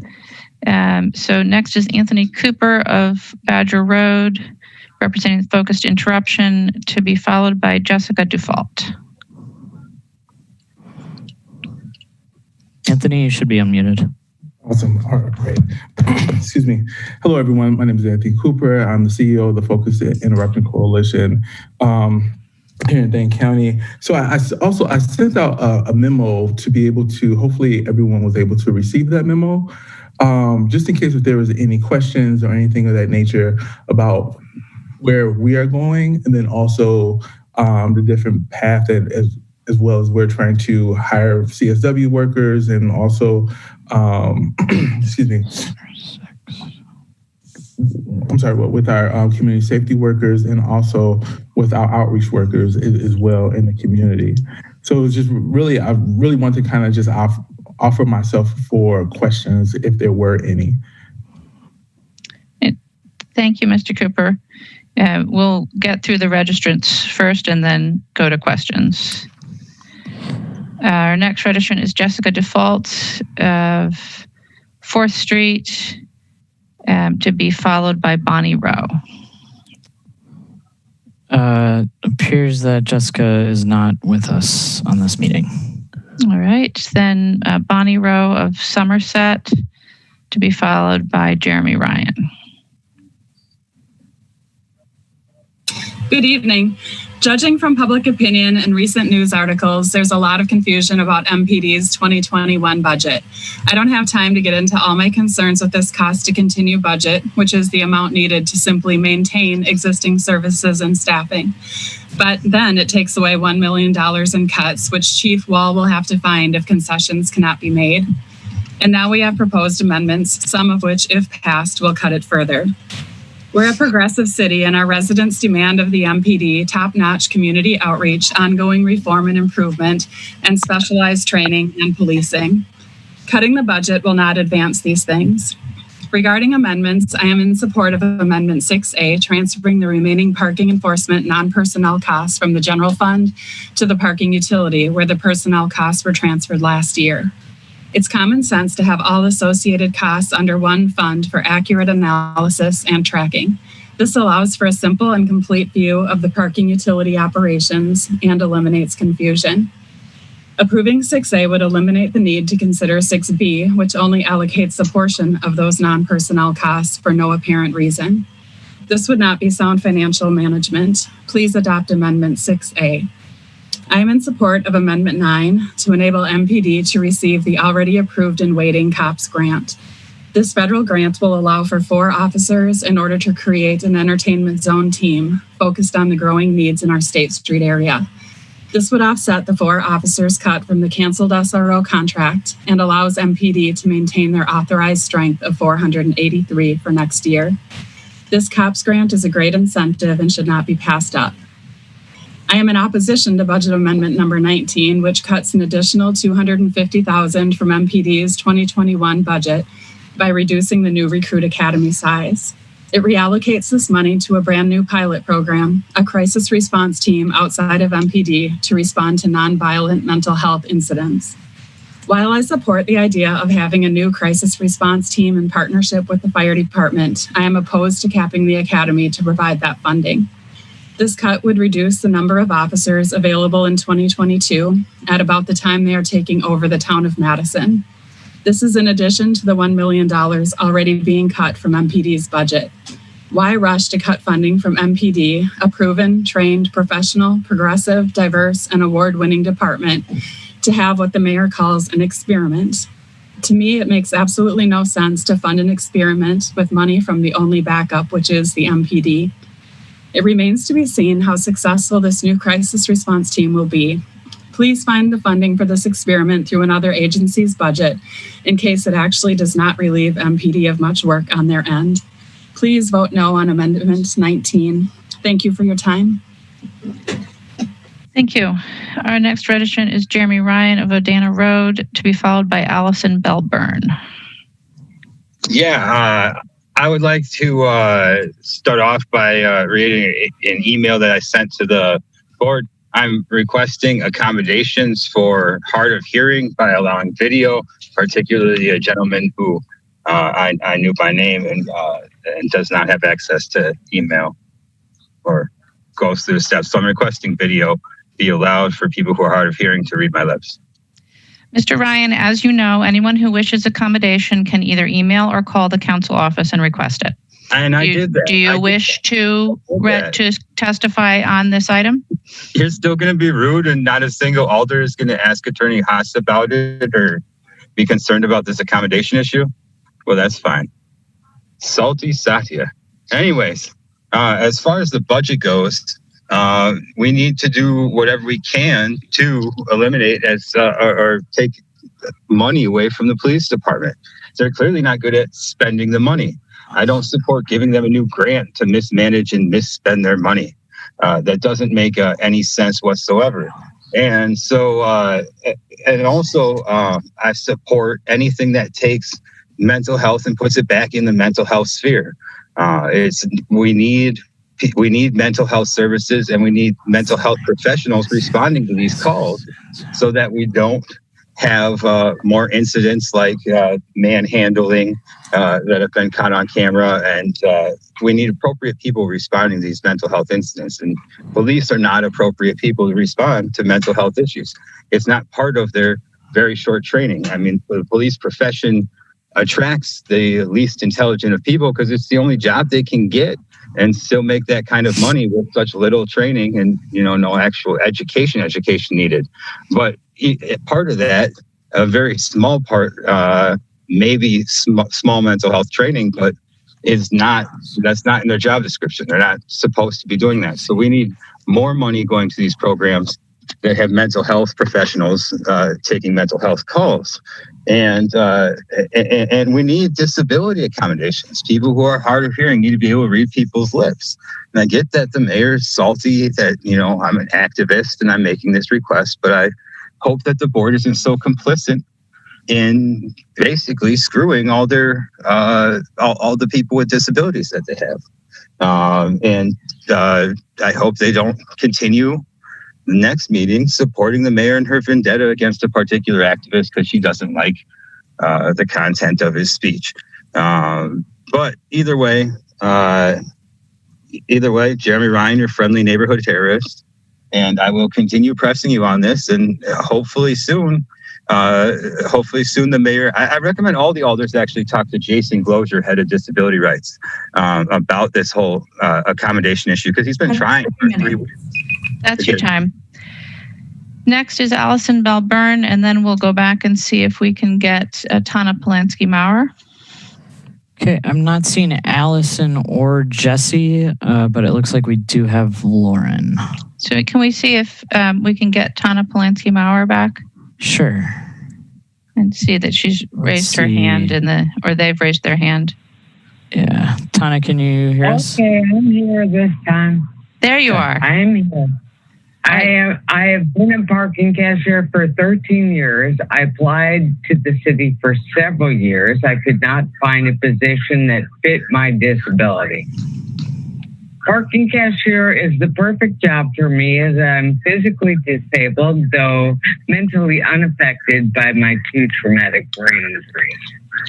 I do love people, and it is very obvious. I'm applying for jobs in the city right now, but due to my disability, I do not qualify for them. My job as a parking cashier is critical for maintaining my health insurance, which I need desperately. I do not want to be uninsured ever again. I have been deployed to public health and am redacting documents for them the best I can with little to no training. I excel as a parking cashier and bring medicine customer service level so personal to the city. As a resident of New York City for nearly 20 years, I cannot imagine a better place that would be more conducive to crime than a deserted downtown park lamp at night. Please support Alder Veneer's amendment to fund the parking utility. Okay, that's it. Thank you. Thank you. Our next registrant is Lauren Byrne of Sydney Street, to be followed by Amy Owen. Lauren, Hello. You should be unmuted. Yep. I think I'm unmuted. I'm back again. And with the same message. And I guess to put it in the framework of this particular meeting and agenda, this would be opposing Amendment 9, supporting Amendment 19, and considering support for Amendment 17. What it amounts to is, once again, as they say nowadays, going with the science. There is no evidence that increasing police increases safety, reduces crime. The role of police has always been, and is by definition, to protect property. In doing so, or in the course of doing so, they generally, even as a presence, let alone behavior, invoke intimidation. In more recent years, they've actually engaged in murder. And the pattern is consistent. Black men, Black women as well. Far disproportionate to their numbers in the population. And this is not only in the case of rendering them dead, but also in terms of arrests and traffic stops, things that you actually see if you look around when you're driving somewhere. Oh, police pull someone over. Oh, Black person. You know, there's the DWB, the driving while Black. Increasing police funds is not going to make our community safer. Increasing and deviating the funds to increase community mental health, trained people to respond to crises, and consider further work with the crisis intervention program. I think we just had a speaker or an offer for answering questions by the Focused Interruption Coalition Peer Support Program. Takes money to run that, but it's, again, by purpose, by definition, it has a far greater chance of improving safety, increasing strength of the community. Don't fund more police. Even if they're nice people, even if they're trying to do their job, by definition, that's not their job. And evidence, the science shows that they're not helping any measures. Their bill is helping. not reducing crime, not increasing safety. Thank you very much. Thank you. Our next registrant is Amy Owen of Buena Vista Street, to be followed by Benny Ramirez. Hi, thanks for this opportunity to contribute this evening. I am requesting that you oppose the amendments 7 and 9 and support amendments 5, 6A, 6B, 10, 11, 12, 14, 15, 16, 17, 18, 19, and 25 this evening. As a taxpayer and homeowner for the last 15 years and a victim of a violent crime this year, I want to let you know that I would prefer not to have our tax dollars spent on additional police officers. I don't think it's the right choice in this particular budget year. I've learned a great deal about what it is to experience working with the police when you are a victim of a violent crime. I believe strongly in the efforts of the CIT and National Alliance of Mental Illness trainings on helping officers learn more about intervening with people who are experiencing severe mental illness. So I understand that there are ways in which policing can be better and that training is contributing, but I don't believe that adding additional officers is the right choice at this economic time for our city budget when there are such greater needs for actual initiatives that create true community safety, such as the homelessness and housing initiatives that some of these other amendments would support, the violence prevention efforts, the COVID-19 relief, as well as things that we just need as people: clean water, public art, access to parks and libraries. So I ask that you consider that in your choices about how to fund true community safety in our city. Thank you. Thank you. Our next registrant is Benny Ramirez of Franklin Street, to be followed by Mike Thompson. We do not have a Benny Ramirez with us, but we do have Mike Thompson. So then Mike Thompson from Raymond Road, to be followed by Dan Rolfs. Mike, you should have a prompt to unmute yourself. There we go. Yeah, good evening. Thanks for holding the meeting. I'm pleased to have this opportunity to express my opinion.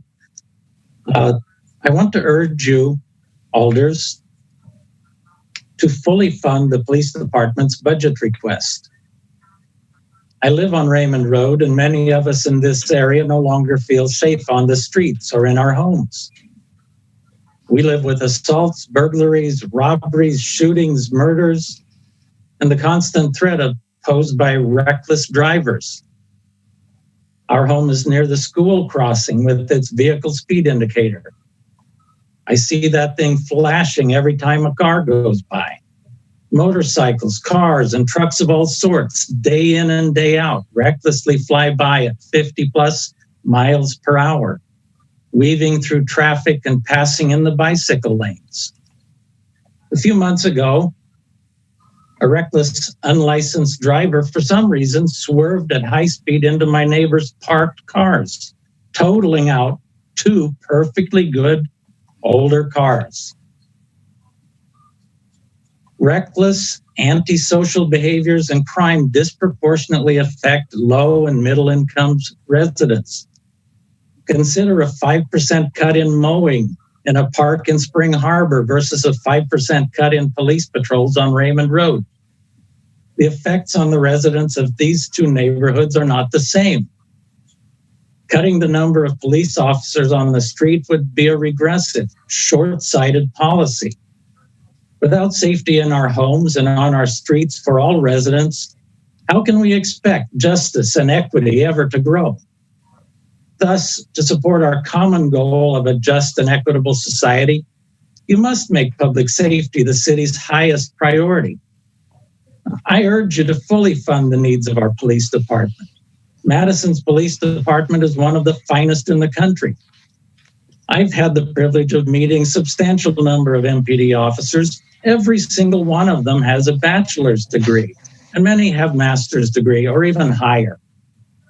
Some people have said tonight that more police officers won't decrease crime. That's a categorical statement and false. sometimes they'll decrease crime and sometimes they won't. If you have a lot of crime on the street, adding a few more police officers will certainly have a positive effect. If you have very little crime, adding more police officers is a waste. And so, as far as I'm concerned, please, I ask you to add the 4 additional officers requested in Alder Hennick's amendment. Our city needs them. Thank you for your time and thank you for your service to our community. Thank you. Our next registrant is Dan Rolfs of Oak Ridge Ave, representing MIPSI, to be followed by Walt Jackson. Thank you, Mayor. Thank you, members of the Finance Committee. Again, Dan Rolfs representing MIPSI. I'm here in support of Amendment number 21 to restore funding for unfunded parking cashiers. Just a thank you to Alders Verveer and Kemble for proposing this amendment. I believe our coalition partners in 6,000 can speak to the specifics of the folks that they personally represent. But as a member of our coalition of labor, I am here to support their efforts to ensure that there are no layoffs in city staff, and especially no layoffs of folks who are on the lower end of the pay scale. We'll have a lot of discussions tonight and in the coming weeks, along with all of the discussions to date about equity. Equity to me does not mean laying off the lowest paid staff. That is never a great choice in my mind. And when we talk about priorities, it seems like something that should be an easy priority to meet. I hope that you will support Amendment 21 and restore full funding for parking cashiers to eliminate the need for layoffs in that work unit. Thank you for your time and consideration. Thank you. Our next registrant is Walt Jackson of Schneider Drive, representing AFSCME Local 6000, to be followed by Neil Rainford. Good evening, Mayor and Alders on the committee. My name is Walt Jackson. I'm Vice President of Local 6000 and also Chair of the Dane County People Committee. I come to you this evening in support of Amendment 21 to restore the funding for unfunded parking cashiers, sponsored by Verveer and Kimball. We appreciate your sponsoring this resolution wholeheartedly. Many of you may not know, parking cashiers have taken hardship very much this year during the pandemic. Basically, recently, with the event of WorkShare that they entered and WorkShare expiring, some of those people have been laid off for 8 to 16 hours a week. And why laid off, they are only making $8 an hour during those laid off hours. So again, we implore you to please support that amendment. I'm also here this evening to speak against Amendment 5. Regarding this amendment, it does say in the analysis that there is a study currently underway. Last year at this time when this came up, Local 6000 was told several times that we would be included in these talks, as well as our PEO employees. As far as I know, from my PEO friends, they have not been involved in any of this discussion. Neither has Local 6000.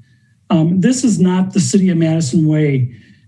It is to have, what we need to do is really have all stockholders at the table and no one on the menu. I also please implore the committee to extend the study past March 31st of 2021. There are too many voices, too many experiences, too many things like discussions and relationships with the 911 center that need to be sifted through and studied thoroughly on this. And third, the safety during this pandemic is critical for those parking enforcement officers. They are currently decentralized at every district and the downtown CCB. However, MPD has a very well staffed and a very organized COVID-19 work group, task group that does several things for those people and disinfecting those vehicles and such. Parking utility has nothing of the sort. So please continue to study this through the year. And if worse comes to worse, if you do need to make this change, please do not make this change until this pandemic is over with. In closing, I am an employee of the Madison Police Department, but I am not speaking for them. However, I need to say that my members in Local 6000, and in particular our MPD members, we realize that there are those in the community that feel the need for justice as it relates to defunding the MPD budget regarding the Black Lives Matter and urban triage movement. That's 3 minutes. That's your time. Next is Neil Rainford of Nob Hill, representing Local 6000, to be followed by Shadira Kilfoy Flores. So it looks like Neil is not with us. All right. Do we have Shadira Kilfoy Flores of East Wilson to be followed by Elizabeth Bruno? Yes, you should be unmuted. Hi, I'm here. Can you hear me? We can. Oh, great. First try. Wonderful. So I'm speaking, I'm opposed to a budget amendment number 9, particularly right now during the pandemic. I don't feel there's a need to further expand MPD, but instead a need for community services. Also, I'm trying to think the other amendments here. Amendment number 17, increasing money for focused interruption. We absolutely need that. We need for there to be more money put into community engagement and community programs, particularly ones like focused interruption that are focused on assisting families through a violent crisis. Also, let's see, putting more money into MPD just right now is not going to be helpful to our community. There are so many more just basic needs that need to be met, where I personally, having experience being a single mom, somehow we fell through the loops and weren't getting, lunches delivered. There's so many other ways for us to be spending our money and investing in our community. More police officers absolutely does not equal less crime. What equals less crime are community engagement, community opportunities for people to be involved in. What causes crime is poverty. People who are struggling right now, it's not going to benefit our city as a whole by increasing the budget for the police department. Right now, we need to really be looking into how we can be supporting, especially families who are living below the poverty line, single parents who are having to work and school our children at the same time. We need help, and we don't need more police officers. That's what I have to say about that. I would really like for our city to be investing in ways. Our kids are going to be cooped up. We need to figure out ways that we can get them out and about in a way that is safe. We need to be using the Alliant Energy Center. We need to be using the Monona Terrace. We need to be using all of these large facilities in ways that benefit our children. That's what we need to be spending money on, not on more police. Thank you. Thank you. Our next registrant is Elizabeth Bruno of Drexel Ave, to be followed by Hannah Crossley. So it looks like we don't have Elizabeth or Hannah with us. All right. How about Alexander Wilburn of Gorham Street, to be followed by Natalie Scheinman? Yes. Hello? Hello. Can you hear me? Yes. Awesome. Thank you very much. I am opposed to the operating budget for a couple of things.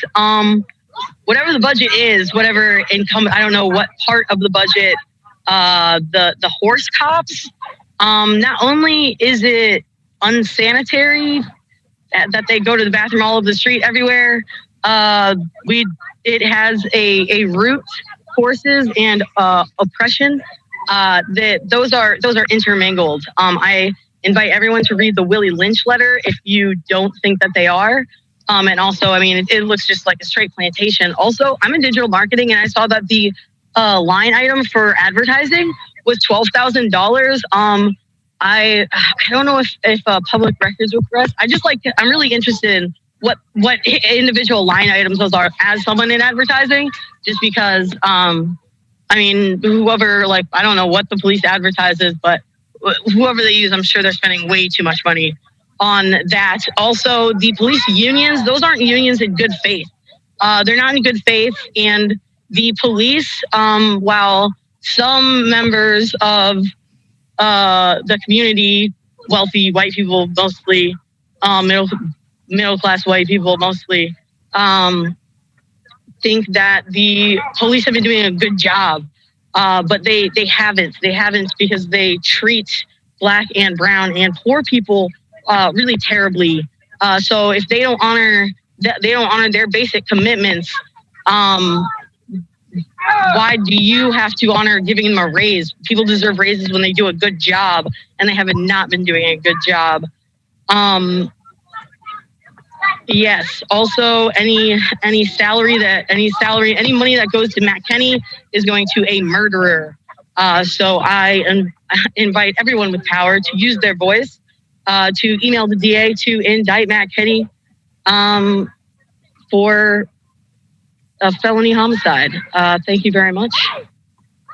Yeah. Thank you. Our next registrant is Natalie Scheinman of 3rd Street, to be followed by Harry Richardson. Natalie, you should have a prompt to unmute yourself. Hello, can you hear me? Yes. Thank you. I'm calling in support of Operating Budget Amendment 19. I don't think Madison should continue to increase the funding for the police department. Policing today lacks transparency, and officers are rarely held accountable for their actions. I used to live on the east side of Madison on Baldwin Street from 2011 to 2016. In 2016, a man was shot on Morrison Street by the police. His name was Michael William Schumacher. He was 41 years old, and he was struggling with mental illness. Matt Kenny is still serving as a police officer after he shot Tony Robinson. Tony Robinson was 19 years old. His friends called the police for help. These kids needed help, and as a result, they watched their friend get murdered. In 2012, Paulie Heenan was killed by police, which was a block right where I live, after a family called the police since they felt they were in danger and that the police could de-escalate the situation. Paulie Heenan walked into the wrong house, and he paid for that with his life. The family that called the police that night for help has to live with that seemingly right decision forever. To think that this all happened in the few years that I lived there, in the 3-block radius, is the issue. If any of these 3 instances would have been dealt with by the correct services, all 3 of them would most likely be alive today. Police legitimacy is at an all-time low, and communities across the country are questioning what role, if any, police should play. I know you're listening to most of the people from the community tonight, and you should be funding community services over increasing funding for the police department. This needs to stop. Once you're incarcerated, it's a very hard cycle to get out of. Stop investing in police and jail and start investing in the community so that people don't go there in the first place. That's all I have to say. Thank you for your time. Thank you. And I apologize, I skipped someone. So our next registrant is Jessica Dufault of 4th Street, to be followed by Harry Richardson. Looks like Jessica's not with us. Okay, then Harry Richardson of Few Street, to be followed by Erica Bach. Yes, thank you very much. I I would have had several of the same points that the woman prior to me spoke on. I too oppose item 16 in the operating budget, hiring more additional police. As she's pointed out, police do not make us safer. We've already spent $2.5 million more on this department. It's very concerning what's happened recently in Madison, and it hurts to see how things have gone here in the last few years. I oppose this operating amendment 9 for more police and more funding for the police. I support operating amendment 17, money for CAHOOTS, non-police crisis team, $250,000. I support the operating budget amendment 17 to increase funding for Focused Interruption Coalition peer support program for $100,000. We need to defund the police and fund the needed social services and grassroots programs that will particularly help people of color and those in need in our community, not more police with guns. Guns don't solve these problems, the underlying social and cultural and political problems we face now, and don't help us in this period of higher increasing homelessness, COVID-19, and so on. I would also, though I didn't get a chance to register about that, I would also like to support Amendment 21 and supporting jobs for and needed services for the parking attendant folks. Thank you very much for your time. Thank you. Our next registrant is Erica Bach of Tempe Drive, to be followed by Tyson Vitale. Erica, you should have a prompt to unmute yourself. There we go. Erica? Erica, you appear to be unmuted. There we go. Go ahead.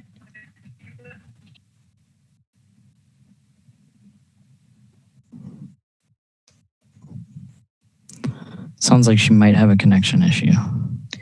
Erica, if you're speaking, we're having trouble hearing you.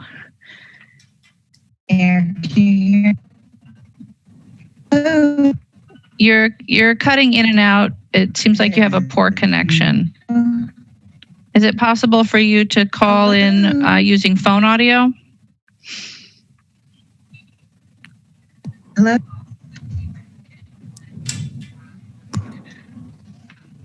I'm not sure you can hear me, but I'd like to thank you for allowing space to direct the council. You heard a bit, and what I would like to offer you is more of an opportunity to connect. I realize through the budget process that you have quite a few of us members of public looking at you instead of looking to. And COVID have not been instead of an opportunity to mobilize and engage you in what wants. What is your converging interest? Where can we find a middle ground? Fund system investing in community, and yet with this school fund studies, control, indispensable for the communities that still money. We for law and in a rule. We promoted this and abuse that ask you and then. And I just point out what should I better design for law. Erica, didn't undergo and so I'm very frustrated as an elected job and this new chief salary plan to return there and the chief about you will not want to the public are Erica, we're only getting every third word or so. I think we're going to try to reach out to her and see if we can troubleshoot a better connection here. Which you could, and then the road didn't allow it. This budget we continue to army anti has the look of city, but does not in fact change personality. All of the cars in car accidents, they don't want police. They need programs. They need services. They need to be seen. They need to have worth and value besides playing up on a sole deal. We spend money talking about investing in changes to buildings and structures on behalf of the police department, and we're housing our own people. What I really appreciate is you're looking over this budget as you're line iteming this budget. And I don't know if you can still hear me because Stefan is now on. But as you're doing this, I really want to ask you all to think of the people and think of our common interests. And I thank you for taking the time to do that before we move forward to this budget. I cannot do anything but oppose it. I do support several of them.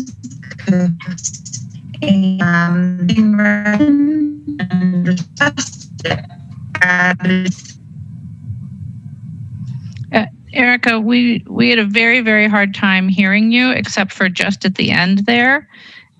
So Stefan is going to see if we can get a better connection with you. And failing that, I would ask you to please email your points to allalders@cityofmadison.com so that we don't miss what you had to say. Because again, we could only hear the very end of your testimony due to the poor sound quality.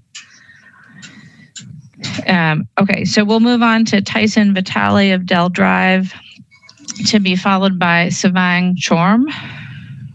So Tyson is not with us. Savang is. All right, so Savang Chorm of Sun Prairie, to be followed by Olivia Barrow. Hi, can you hear me? Yes. All right, I am opposing to the operation budget. For me personally, as a person of color, I do not believe that putting more money to the police will help me, because police only criminalize Black and brown folks. They don't keep us safe. What they do keep safe is, white rich people and property, right? And right now, we're in a crisis. With this pandemics going on right now, people are losing their jobs. People are being homeless. As you see on the street nowadays, there are more people, especially those who are in the domestic violence, especially women with children. I've seen an organization who puts people in hotels where their fund is drying up. And where are we going with this? I'm asking you guys to really look into your heart and connect it to your mind, because all these people that are out there right now, they're going to end up dying because the winter is coming. And what are you going to look back 10 years from now that thousands, even now in the United States, that people are dying? Look in the state of Madison here. Within the next couple of months, you're going to see that number is going to go up. Because you know what? Instead of investing in police, you should invest in communities. The people who are voting for you. You stating that you want equalities for your people? Come on. No. I've seen enough that you are only investing in businesses. The rich is always going to get richer. And the poor, what are we going to do? We're dying. So I'm asking you to invest in communities. And you know what? Those who said that they need more police, it's your community. You need to work within your communities to come together and build communities. Because we don't really need police. Police only come to my community when they're patrolling us, when they're driving around and surveilling us. I don't feel safe. If you're going to come into my neighborhood, come and say hello to me. Get to know my name. Get to know my people. So I am asking you to really invest in the communities and you're not only doing that, putting more money, $82 million into the police, but you're taking 5% from city departments and programs such as libraries, park and recreation, and transportation, which our people needed the most. That's 3 minutes. Thank you. That's your time. Thank you. Our next registrant is Olivia Barrow of Monroe Street, to be followed by Bianca Tomasini. Hi, everyone. Can you hear me? Yes. Thanks so much for your time tonight. I'm speaking in opposition to Amendment 9 and in support of Amendment 17 and 19. I have been a Madison resident for almost 4 years, and I love the city and all the opportunities it has given me. I love running on our exercise paths and biking home at night after hanging out with friends in normal times. And I feel safe wherever I go. But over the last few months, I have realized that sense of safety that I have, that comes from our police force, which exists to keep one kind of Madisonian safe, and that is white people like me. And we are kept safe by a system that is built around the basic assumption that Black, Brown, and Indigenous people are dangerous and prone to criminality. The COPS grant in Amendment 9 would further expand MPD, and it does so under false pretenses of keeping entertainment areas safe during a time when it is fundamentally unsafe to gather for entertainment. And it is clear to me that this is just a play to expand the police force in response to the protest activity of this summer that has brought much needed attention to the injustice in our community. I support Operating Budget Amendments 17 and 19 because they increase funding for non-police interventions. And I further urge you all to not pass the 2021 operating budget until the police department makes the same cuts that every other department in the city is making in response to the financial crisis of the pandemic. Thank you. Thank you. Our next registrant is Bianca Tomasini of Odana Road, to be followed by Gregory Galembiak.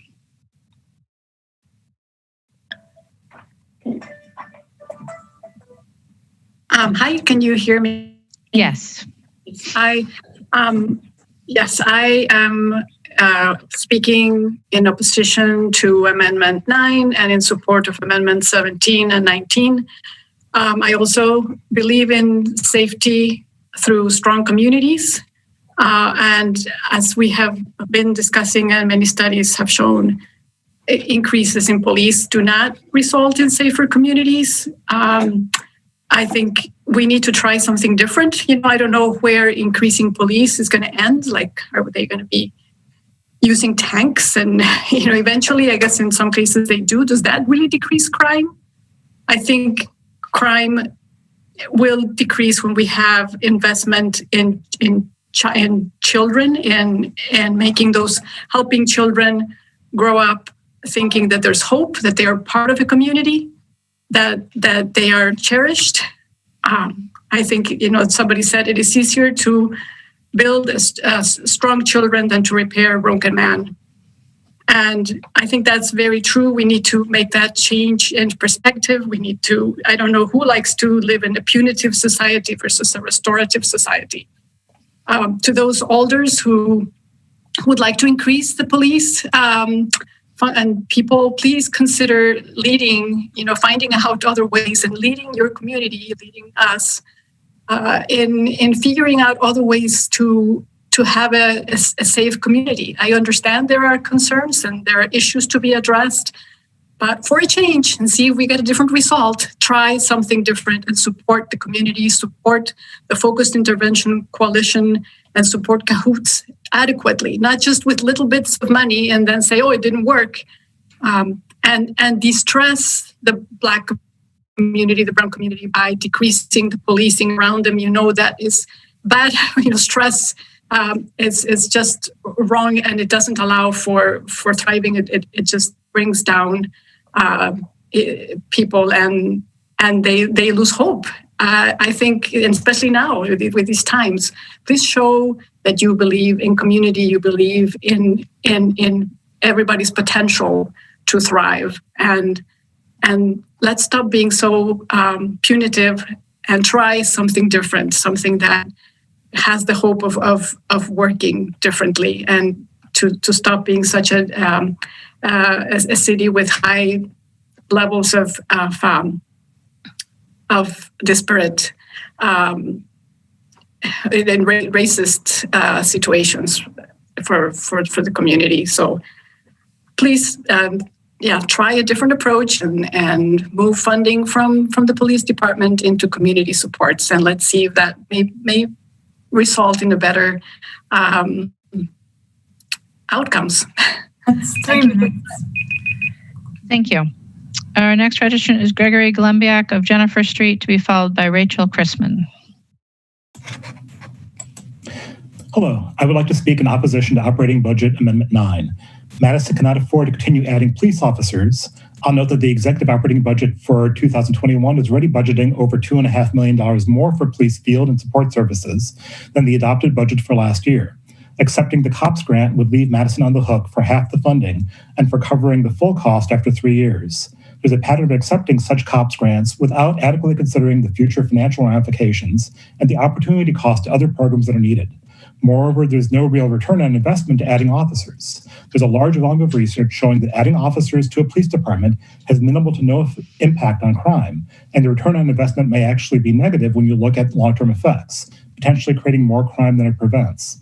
It's very well established that criminal justice system processing of juveniles for misdemeanor or low-level felonies just increases future criminality, and there's reason to believe that may also be true for adults. And in Madison, policing has been negatively impacting racial equity. Year after year, the proportion of citations and arrests that have been of Black residents has continued to climb, and the disparity is one of the worst in the U.S. I would urge passage of Amendment 19. The crisis response team really requires additional funding, and it provides a much more humane and appropriate response for people in crisis. It doesn't contribute to criminalization. It's a response that's much less likely to escalate into tragedy than a police response. And based on results with the Eugene Cahoots program, it's less expensive than police response. A win-win for everyone. I also urge passage of Amendment 17. I'm a strong believer in violence interruption programs that operate on a public health model. Research shows that they can provide an excellent return on investment in reducing violence and especially gun violence. Though to maintain community trust and efficacy, it is crucial that any such program remain fully independent of police.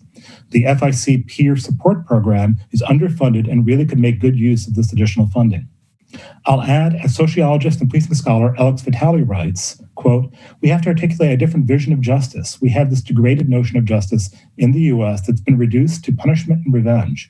We need to talk about justice as a strategy for creating safe communities that are healthy and sustainable, that have a future.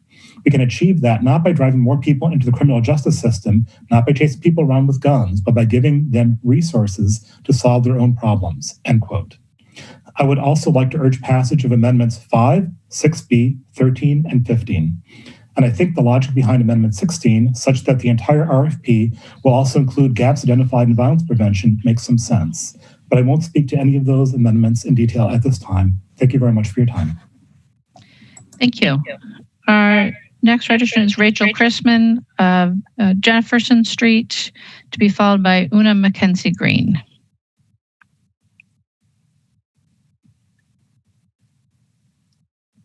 Do we have Rachel?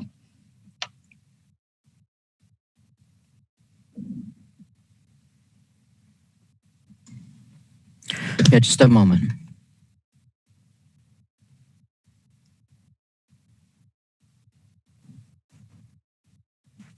It doesn't look like she's with us.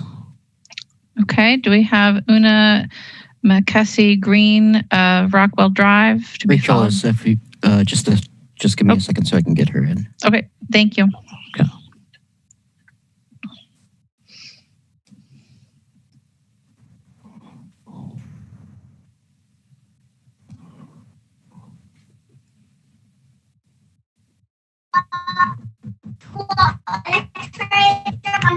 Hi, Rachel. Go ahead. Hi, guys. Thanks for having me. I would like to oppose the city budget. As Madison is regarded as a progressive city, I guess am just beyond frustrated, especially when I heard from one of the public comments today that said something about how she had sent emails saying that we needed a budget that represented equity and represented all of our people. There are progressive cities all over the United States that are defunding their police departments right now. And so I guess I just don't understand why we're not. Sorry, I have a 2-year-old. So I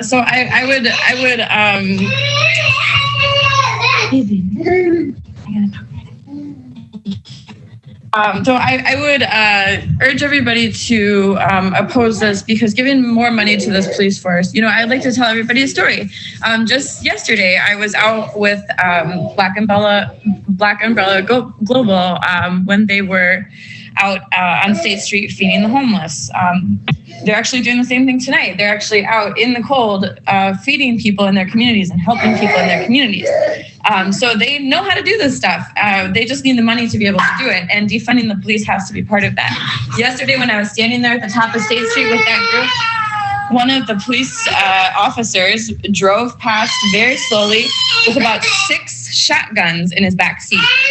And the look that he gave me as he looked me in my eye, it really said it all. And I have a 2-year-old, and I didn't have time to get his, tag number. I was dealing with her, and she was hungry and she needed pizza. And so I just walked away. And it's like, these are the people that we're entrusting with the safety of people that they do not care for or respect. And I think that is an important thing to consider when we're talking about the police keeping everybody safe.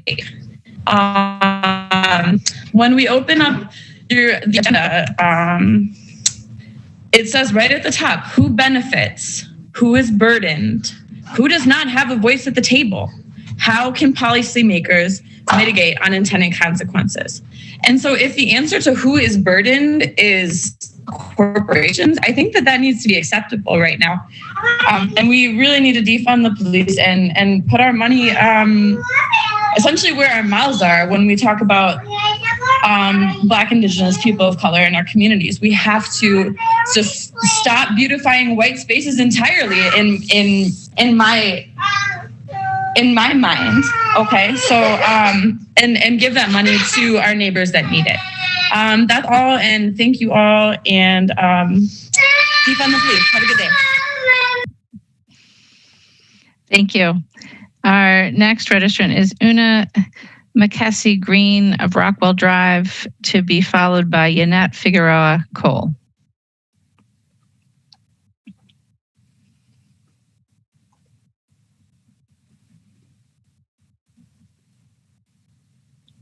Hello, can you hear me? Yes. Hi, I'm here to speak in opposition to Budget Amendment 9, the COPS grant, and in support of Amendment 17 and 19. I think I'm just going to echo what a lot of other folks have shared tonight about community safety and what that looks like to build a community that is safe and equitable for everyone. I think the folks that have been advocating for additional police patrol positions have talked about community safety as well. And I think it's important to look at what the data shows the results have been of investing in police officers in our police department is really a misguided way of trying to achieve that safety. The impact of those investments have been really horrific racial disparities within Madison and within Dane County. And we can't continue to give money to that. If we accepting the grant for these positions would put us in a position where we are using taxpayer dollars to increase funding for a police department when there have been overwhelming calls to defund police. I also want to acknowledge all of the voices that might not be at this meeting tonight, but certainly have been showing up and speaking out very consistently and urgently over the last 4 to 5 months as we have seen these protests downtown. There is so much support for investing in community services and increasing the money and the funding that we give to, I know folks have mentioned things like housing, transportation, healthcare. These are the investments that really keep our community safe. These are the investments that will reduce racial disparities. When we look at the impact of the budget, right? Because this isn't just about numbers, this is about people. That's where the money is going. And when we look at that impact, we need to be putting that money, especially in a year of budget cuts, especially when we are facing a pandemic, and things that truly do increase safety for everybody, and that are building the future that we say again and again we want to be building. I've grown up in Madison. Over the last 10 years in particular, and since the Race to Equity report, we have these conversations again and again. Everybody hears them, right? Everybody knows we talk the talk, but we don't walk the walk. This is the moment. This is the moment to make even just a small shift, right? Like with amendment number 19, just a small shift from this immense budget that we have given to MPD over the years into something that is different. This is the moment. Don't add police positions when you have heard from people again and again and again that is not going to make people safe. The demands are out there. I'm not sure what else to say to get that point across. I think that there's data, there's testimony. That's your time. Our next registrant is Yannette Figueroa Cole of Milford Road, to be followed by Larissa Joanna. Hello, can you guys hear me? Yes. My name is Jan Figueroa Cole, and I am a resident of District 10. I would like to voice my opposition to Amendment number 9 of the 2021 operating budget. If I'm understanding this correctly, my district's elders is requesting the acceptance of a grant that depends on cities matching funds amounting to over $500,000. These funds are to be used to add additional policing to the Madison downtown area. In an interview provided to the Wisconsin State Journal, my elder stated that, quote, residents have spoken out loudly in my district and that public safety is something that's very important to them, end of quote. Who are these residents, I would like to know, and how exactly will $586,600 will benefit District 10's Allied Drive community? Just this week, during the NRT meeting, we had a resident presenting an outreach program formed of community members targeting the community mental health needs and police interactions. My elder sat at the meeting, congratulated the resident, and offered to help. 2020 has been a very difficult year, especially for many residents in District 10, especially those in Allied Drive. For this budget, he's sponsoring an affordable housing increase of $183,000, which is only 30% of the amount he's sponsoring for more cops, and there's a crisis response team increase fund request. Both are ways to help the community outreach efforts discussed last week at the Allied Drive NRT meeting. Allocating funds for mental health services and affordable housing should be the top priorities in this budget. It is 2020, after all, a year that provides the opportunity to redefine our city. They are important things and they are priorities. In order to make Madison an equitable and just place, my elder and the city really needs to assess their priorities. Thank you. Thank you. Our next registrant is Larissa Joanna of Blair Street, to be followed by Sam Eberly. We do not have Larissa or Sam with us. All right. How about Rachel Neeson of Lakewood Gardens, to be followed by Jack Phillips? Rachel, you should have a prompt to unmute yourself. Hi, can you hear me? Yes. Awesome. So I am here for the same reason that the last two speakers are here. I am in opposition to increasing funding for the police. Like everyone else has said, research does not support that keeps communities safer. And I think you received a pretty clear message from your constituents, not only in this meeting and in countless other meetings all summer, but also from protesters. So again, I'm in opposition to Amendment number 9, but I am in support to Amendment 17, additional funding for civilian violence interruption programs, Amendment 19, investing in the crisis response team following the CAHOOTS model and amendment number 40. I don't have a ton more to say about any of this, except for that I'm upset that this is even a question of increasing the police budget right now. And I do think Amendments 17, 19, and 40 deserve a lot more funding behind them. All right, thanks. Thank you. Our next registrant is Jack Phillips of Mill Street, and then we'll try again for Erica Bach. Hi, my name is Jack Phillips. My pronouns are they and them. I have a couple things to oppose and a couple things to support. So first, just really quickly, I want to oppose Amendment number 7, increasing street parking from about $40 to street parking permits from about $40 to about $100. I personally park on the street because I can't afford a private parking space. There's going to be a hardship on students like me, as well as many low-income people in Madison. I'd also like to speak in opposition to Amendment number 9. While it's a grant-funded position, it'll add $86K of deficit spending to our budget. We're going to keep throwing money at the police while there's still crime. Armed state-sanctioned militias do not prevent violence. They, in fact, encourage it. And specifically, funding a team for downtown is purely focused on private property. And what we need is policy that centers public safety and community. 17 and 19 do that. Mike Thompson earlier tonight spoke about assaults, burglaries, crimes, and murders. And these, I would put to you, are not prevented by police. Traffic safety also is not improved by police. Violent crimes are prevented with violence intervention and crisis response programs, such as the ones proposed. Burglaries are reduced when people's needs are met. If you make sure people have food to eat and places to sleep that are warm and they're not dying, burglaries will go down. Police also don't improve traffic. Smart engineering improves traffic, even if you had a cop in every corner. And who wants that? People would still drive recklessly, and stops would be disproportionately Black people and people of color.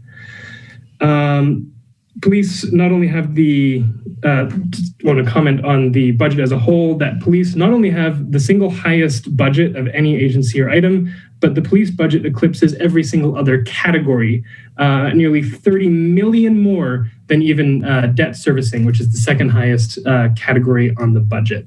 I believe I recall there was approximately a $16 million shortfall, at least a couple weeks ago when I was reading up on this for the first time. And you could cover most of that from the police budget, and they would still be the highest funded department, since they are currently receiving $23 million more than the fire department. And that would be less of an impact on public safety than, for example, trying to cover $1 million of shortfall by increasing ambulance costs. That's your time. Thank you. Thank you. All right, and we're going to circle back and see if we can get Erica Bach and or Elizabeth Bruno on the line. Okay, Erica, you should have a prompt to unmute yourself. Thank you, Mayor, members of the body, and also to Stefan for your assistance tonight. I realize that you have heard from a number of people supporting and opposing various budget amendments. I'd really like to take this opportunity to share with you all that I have had a little bit of a change of a heart in the process of this budget. I think a lot of the frustration that you're hearing from the public comes from not feeling heard. And that is important for us to recognize as a community, but also just the fact that I'm a perfect example that you were willing to come back around and to allow voice and to allow a differing opinion. And that is what it means to be in community with each other. And so just in the last couple of weeks since I last addressed members of the council, to be able to see that those of you that are elected and those of us that are not, and those who put on a blue uniform and those of us who wish that uniform didn't exist, we are all part of the same community. And so if it weren't COVID and we didn't have to communicate this way, we would be engaging and mobilizing and asking you all for one-to-ones and trying to find out what are your converging interests. Some of you have constituents who are saying, yes, they'd like more safety, and that's been interpreted as they'd like more police. And so it's important to listen to them, but it's also important to allow those interests that we all have in common of a better, safer, more resourced, better funded, more equitable, less racist, less white supremacist Madison. And so it would require, again, a suspension of the rules for me to ask you all and for you all to respond as to what's going to drive these decisions. We have to fund the future that we want to have. And if you all pass the current budget as it is proposed, then we are essentially voting for no confidence. We're saying that you don't think the youth and you don't think Madison can get it together well enough that we wouldn't need an increase in the police budget. I'd like to just offer this analogy and this information for you all. Chief Koval publicly stated before leaving his position that he did so because he didn't want to have a contentious budget fight with the mayor. And now we have Chief Wall, who by many accounts plans to retire next year, who has taken up this battle for him. And so some of you are actually taking up that battle for a man who is no longer employed by the city. And that is the part that is really difficult, because the people that we need you to be taking up the battle for are those who don't have a voice and who are not heard and who are not seen and who are most impacted. So before we fund any restoration of buildings, before we build any more bike lanes, before we invest in anything that makes Madison #1 in the polls and in the magazines, we need to make Madison #1 for the people. And I thank you so much for allowing me to share that. We are all part of community together. Please vote for the we. Thank you. Do we have Elizabeth Bruno with us?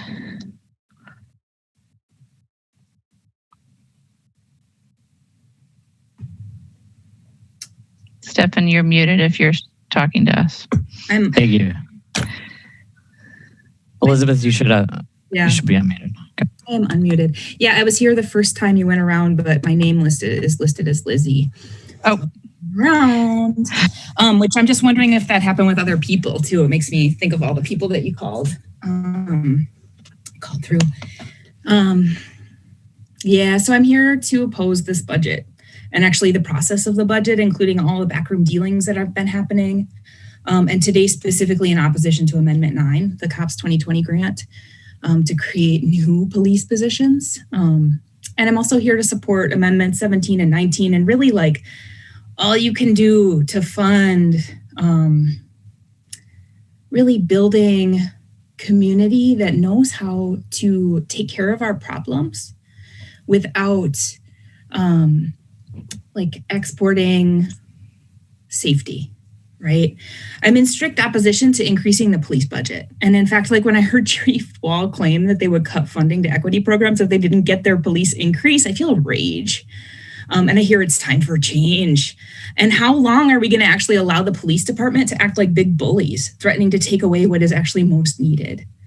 I have Black Lives Matter written on my car. And do you know how often people with blue lines like cut directly off and slam on their brakes in front of me or go by flipping me off? I just want to know, like, how long are we going to keep enabling and pumping up the egos of the police force? And why is it so hard for the police body to take some responsibility? Racial disparities in Madison are appalling, and they impact real people's everyday lives. And y'all, it's your responsibility to run on this public support and risk making a change. Right? Like the Civil Rights Act of 1965 didn't have a majority of public support until like 20 years later. So defunding militarized police is one way to fund efforts and projects that actually impact outcomes, like so many people here have said.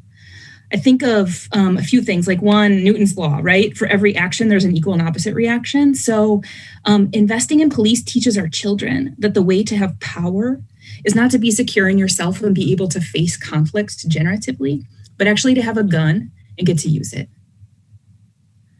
We need safety for all of our communities in Madison, including communities of color. And we can't continue to say the MPD is doing their job well with the racial disparities happening in Dane County without like investing in this false narrative that Black bodies are dangerous and need to be controlled, right? We need to interrupt, like, what are these embodied narratives that we have? And it's time to burn these false narratives to the ground. And it's time to seek answers like outside of this confined system of white supremacy to make new changes that we need. I come from a police family. Yet my family holds getting away with breaking the rules in high esteem for themselves, right? The good white people, the Italians. I'm not saying this is the way of all police bodies, but it is part of the culture. It's 3 minutes. People who are drawn to having power over others will move to those positions. Lizzie, that's your time. Thank you. We also, I think, have Benny Ramirez with us now. Benny, you should have a prompt to unmute yourself. Can y'all hear me? Yes. Cool. Well, I would also like to oppose Amendment 9, I believe, or 19. Oh, shoot, no. Let me start over. Yeah, oppose Amendment 9. We don't need more police. I keep hearing this argument between safety and expression. It's not that. The police are a threat to Black and brown bodies. I don't understand why members of this board cannot process that. We have seen the harassment by police to Black and brown bodies, and we don't need to keep funding it. If we are really looking at this budget as a moral document, what you guys are saying is that we need to fund the harassment of Black and brown bodies. That doesn't make any sense. That doesn't sit well with me. I don't know how that can sit well with you. What we need is to turn around and say, if we're looking to create safety in our communities, we need to fund community initiatives, not take it away, not you let the police bully members of the council to be able to say, you know what, we're going to cut those social funding. That doesn't jive. If you're sitting here saying that this is a moral budget, then by golly, you should be looking at your morals. We should be supporting Amendment 19. We should be supporting Amendment 17 and creating and distributing money to where that money is needed. The police don't need more money to tear gas folks. And if we're really going to talk about where the violence, quote unquote, in our streets is, it's because the police keep killing people. If you don't want us to riot, then maybe we should think about, why are the police killing so many people? Why are the police giving out so much of our taxpayer dollar in settlements? That is an admission of guilt, if ever. And so instead of looking at why we kept putting money down the drain that is the police, we should stop putting it down the drain to begin with and just fund the community. We've painted it on the streets. We have yelled it from at the top of our lungs, and yet you folks are still not listening. So if you have any interest in keeping your seat next election, defund the police. Honestly, because what's next is your seat. And this isn't an empty threat. What I'm saying is there is a social uprising. There is an impetus to defund the police. And you can either stand in the way of it or be on the right side of history and allow us to create the future that we want. That's your time. Thank you. I believe we've gotten through everybody who wished to speak. And so I'll just say that we have here also Julie Whitaker of Fox Ave, Aaron Caio of Elmside Boulevard, Lara Mainella representing the Madison City Attorneys Association of Seminole Highway, and Greg Gotzian of Atzlan Drive, all not wishing to speak but available to answer questions. Are there any questions for any of our registrants tonight?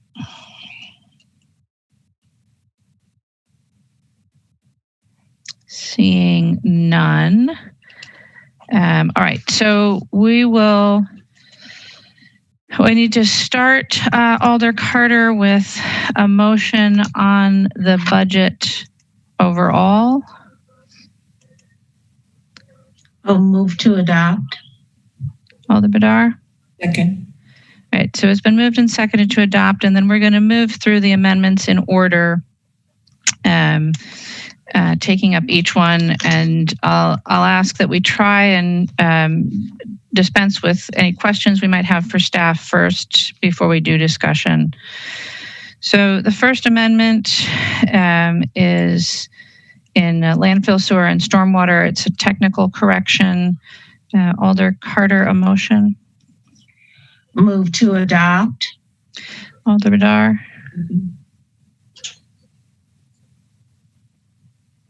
Alder Bedar, will you second? Second. Thank you. So it's moved and seconded. Are there any questions for staff? Is there any discussion? Is there any objection to recording unanimous vote in favor? Seeing no objection, we'll record a unanimous vote in favor. Takes us to amendment number 2, which is in stormwater and streets. Again, another technical correction. Alder Carter. I move to adopt amendment number 2. Alder Bedar. Second. Moved and seconded. Are there any questions for staff? Is there any discussion? Is there any objection to recording unanimous vote in favor? Seeing no objection, we'll record a unanimous vote in favor of amendment number 2 and move on to amendment number 3, which is in CDA housing operations and redevelopment. Again, another technical adjustment. Alder Carter. Move to adopt amendment number 3. Second. Moved and seconded to adopt. Are there any questions for staff? Is there any discussion? Seeing none, is there any objection to recording unanimous vote in favor? Seeing no objection, we'll record a unanimous vote in favor of amendment number 3 and move to amendment number 4, which is in police and traffic engineering, technical correction on the funding for the crossing guard transfer. Alder Carter. Move to adopt amendment number 4. Second. Moved and seconded to adopt. Are there any questions for staff? Is there any discussion? Is there any objection to recording unanimous vote in favor of amendment number 4? Seeing no objection, we're recording unanimous vote in favor of amendment number 4 and move to amendment number 5. Alder Bedar? Move adoption. Alder Carter? Second. Alder Bedar, do you wish to speak to it? Do we want to have questions for staff first? Are there questions for staff? I'm not seeing any, Alder Bedar. Okay, well, I'll speak to it. So this amendment transfers the entire operation of parking enforcement into the parking utility, and it does maintain the $367,000 as general fund, which is currently how it is budgeted in the police department. I point that out because clearly the following amendments do something different with that $367,000. So I just want to point out that this one leaves it in the general fund. It also moves the actual function of and people from police department into parking utility.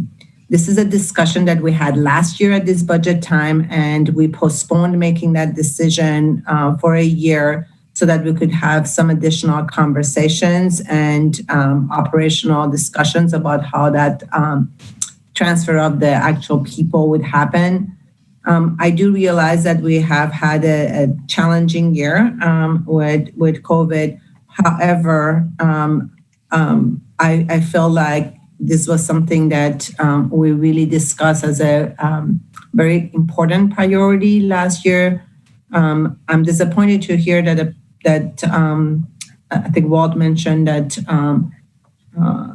not all stakeholders have been involved in the conversation, but I know from my discussions with Sabrina Trolley that there have been a number of meetings. There needs to be some additional discussion around details of the operations that need to happen, which is why we put it in March of 2021 as the full transfer again of the people. So those are the details. I want to just speak philosophically about how important this amendment is. As we discussed and as we've heard over the last few months about the conversations that have been highlighted around the need to really maintain police department as its core duties and transfer other functions that do not have to live within the police department to be functions of other departments, to be done in ways that are really not reflecting a policing way of doing things. I feel like parking enforcement is definitely one of those. Same as crossing guards, which were done within the mayor's executive budget.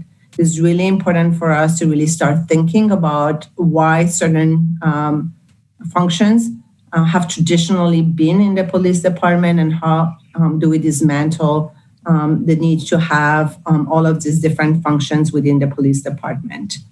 I have heard actually a number of mentions about how there is just comfort to be within the police department, which I will say out loud that for me actually confirmed the reason that parking enforcement shouldn't be within the police department. I realize that there are situations in which a parking enforcement may need to call for additional resources from the police department, but that's the case for, I would say, pretty much all potential city functions.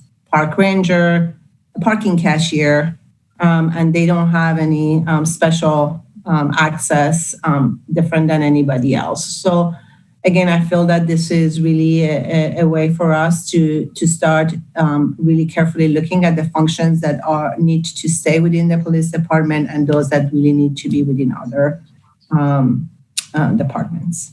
I will stop here and have discussion. Thank you, Alder Badar. Alder Verveer. Thank you, Mayor. I appreciate this discussion. I do have questions for staff, if I might. And so this would be for any staff that wishes to answer these questions. It certainly could be Sabrina Tolley, perhaps the city attorney or police chief as well. So I sponsored the amendment that was approved by the Finance Committee and then ratified by the council at this time last year relating to this issue. And that is specifically the section of the amendment that called for a study. Obviously, none of us in our wildest imagination thought that a pandemic could be occurring anytime soon, and yet here we are. So it's totally understandable why the study hasn't progressed further at this point in time. I have the two questions I have, the two concerns I have were illustrated in part by the memo that Sabrina drafted and shared with Alderperson Vidar, and Alderperson Vidar generously emailed to us during the course of this meeting. There are two key issues that I think we need answers to that are still not clear. The first one is how Dane County Dispatch would treat this transfer. And I'm wondering if anybody in this meeting, any staff, that could be Your Honor, the mayor as well, or deputy mayors, have had the conversation with the county yet as to if they would look kindly upon this transfer in terms of the dispatch function that they have long provided us in the area of parking violations. That was an unanswered question a year ago, and I'm wondering if we have more clarity at this point. Sabrina, do you want to take that question? Sure, I will say, so that item is still one of the outstanding questions. I think the memo highlights a couple of the legal issues as well, that there's still research being done. And I did want to address as well a question in terms of meeting with all stakeholders and staff, that has not occurred yet. And I guess where we're at in terms of the research and meetings that we've done have primarily been legal issues, coordination, identifying systems that could not be transferred. So we've met a number of times with folks from police department and the attorney's office to kind of bring a summary of some of the items and challenges and potential changes that might occur if enforcement were brought to Park Utility. So some of those I think are highlighted in the memo as well, and those are things that we still need answers on. One is, whether or not those law enforcement related duties, should continue if they could. It's certainly not clear whether or not the parking utility would be able to have access to some of those law enforcement systems. They have a number of them specific to law enforcement that have pretty stringent requirements on who is allowed to access, training requirements, and auditing. So in terms of the 911 question, I think that is still unresolved. Thank you, Sabrina. Has anyone in the city extended outreach to our friends on the other side of the city-county building and asked what their position would be if indeed the basic dispatch functions would continue as we know them? I've been on the council long enough to remember threats by the county to either discontinue or increase charges for service in this regard. And that's my concern is that this could have a fiscal impact that we don't foresee at this point. Not that I'm aware of. That might be a question for police and whether they've had conversations on that in regard to keeping parking enforcement on that. If that were to not occur, I think we would need to, essentially develop a different system for call intake and communication for enforcement. Mayor, would it be appropriate to ask if the chief or assistant chief has a response to my question, please? We have not had that conversation recently with Dane County or with the dispatch center. As you pointed out, it has certainly been an issue historically that they have been unhappy about, I think, doing dispatching for the PEOs and have basically, I think at some points, at least in the past, said if they weren't part of the PD and were not part of that public safety mission, they wouldn't view it that they were obligated to continue to dispatch them unless we were going to pay for it. Thank you. And then Sabrina, you anticipated my next general question was about what services might have to be discontinued by the current PEO function if state statute is currently written preclude that activity. I knew generally of the issue, but your memo really brings to bear some specifics, and that being ADA parking violations and abandoned vehicles, including the towing thereof, not just the citing of. So could you or the city attorney give us a status update as to where the legal research is as of now and how much more time we think it will take to have a conclusive opinion on those matters and others?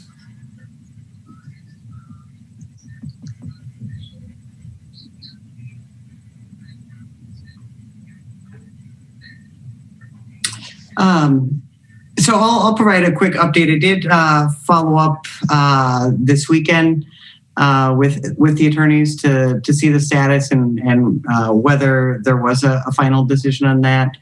The research had been, so there were a number of questions we had raised. One was about the ability to enforce private property and whether that would be required to be under police, whether we would still be able to tow if towing to not impounding, but just towing to a legal parking space on street.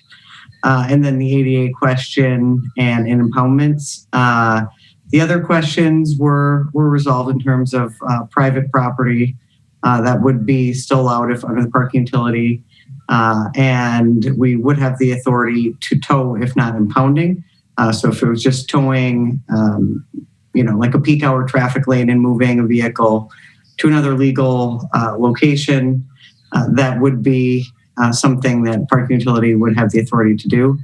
It's still uncertain as to being able to impound and also the ADA violations. So they had indicated on Friday that there was still additional research that was needed to make a determination on that. Do you think that will take weeks or months, or you just don't know?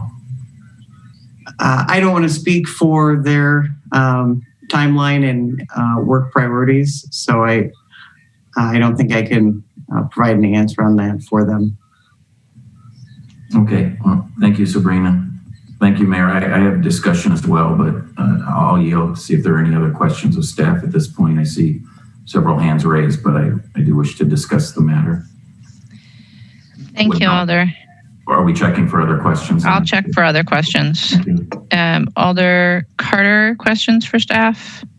Yeah, Sabrina, if I recall correctly, and please correct me, that last year, one of the things that Parking Utility said that they really depend on the police when they get into sticky situations with vehicles violations. Have you had any discussion with staff regarding this move? So I did meet with staff last year, the parking enforcement officers. Last year when this was being discussed, we've again not had additional discussions besides doing some of that preliminary legal research to identify what functions could and could not and what that transfer might look like or could look like. And yes, there were a number of, I think as many of you recall, concerns from enforcement officers regarding safety and feeling that having that direct connection to police department was important to them, that they felt having the connection in uniform and badge was also they felt that maybe provided some additional level of safety for them, is what I recall the comments being. Okay, thank you. I might come back. Thank you, Mayor. Thank you, Alder. Alder Harrington McKinney, questions? Thank you, Madam Mayor. Sabrina, first of all, thank you very much for such a detailed email. I mean, it really brought out a lot of the questions that's before me, and thank you, Alder Bedard, for sharing them. So I have probably a threefold question. Some of them were asked and answered by Alder Bedard. The first one is the subject matter of the study. And the subject matter of the study, would that make a stronger determination for you in terms of guiding, when I say you, guiding whether this works for both the transportation and also for the police? Is that what you're looking to derive from the study? Could you say a little bit about that? Sure. I think initially, what we were looking to bring forward really is for, in last year's budget, the amendment, I believe that moved forward and was adopted was to study the potential transfer and feasibility of doing so, and come back with recommendations. So I think ultimately what our initial intent with the study is to identify, much like what's in this summary, I guess some of the pros and cons, limitations that there might be for continued activities. Again, just under statute, what activities could not continue to occur for this body and the council to ultimately make a decision on whether to move forward with a transition, potentially with some limited or more limited enforcement capabilities, or to leave enforcement officers under the direction of the police department. So that was sort of the initial scope before, moving forward with presenting specific what an actual organizational plan and transition would look like. Would be getting a decision on whether or not to move forward with that. Okay, thank you very much. And my second question, had that study been completed, would that be the document that you would sit with staff and also with the police department in making the determinations of what would work for both of the departments? Would be the guiding document? Certainly we'd want to incorporate that. I think our initial look was some of the functional aspects and large legal issues in terms of what could and could not be done, cost, budget with such a transfer, before continuing and getting more, I guess, into the weeds with staff on specific transitional and operational details. Okay. And my final question is that in waiting for this document to be completed, ongoing conversations with staff and the police department, is that happening? You might have spoke to that, but I must have missed it. Even though the survey is not, the study is not complete, is there still ongoing conversation with staff and police related to the possibilities? We've not had recent meetings. We had a number of, staff team meetings late last year, early this year. Prior, I think mid-March was probably our most recent meeting, and had been working to kind of finalize that initial study at that time when COVID hit, and certainly I know we've all had a number of other priorities and have not regrouped with discussions other than to get some of these things into a memo for you to review tonight, just to have a little bit more background and information on what we've discussed thus far. All right, thank you. And my final question is that at the completion of the study, if it was determined that the placement would be better to be maintained in the police department and some kind of gradual transfer, would that be the recommendation that you would be making to this body? So in terms of, like a gradual transfer, I think we would need to know, I guess, what systems in terms of technology solutions we may or may not need to develop. If they were able to stay on the existing systems and really just be transferred in terms of authority and prioritizing their workflow and enforcement, but still operating somewhat within police department and coordinating as well. I think that type of transition could be, something that could be moved sooner than developing completely new systems for call intake and dispatch and tracking of complaints and citations. So and that will also be dependent on the IT department's work plans and ability to commit time to that work as well. Okay. My final question is to Acting Chief Wall. Is that since there's no finalization, is the police department still is prepared and ready to continue this function? Or are you ready to hand it off, or you would be ready to continue this function until there was more definitive information from the study of where we're going to go from here?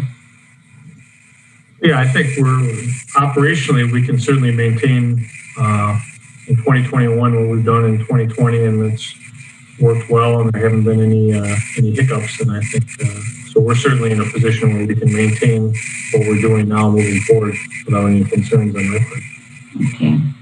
With the current funding, if there was no funding shift, you'd be able to maintain the current functionality of this program?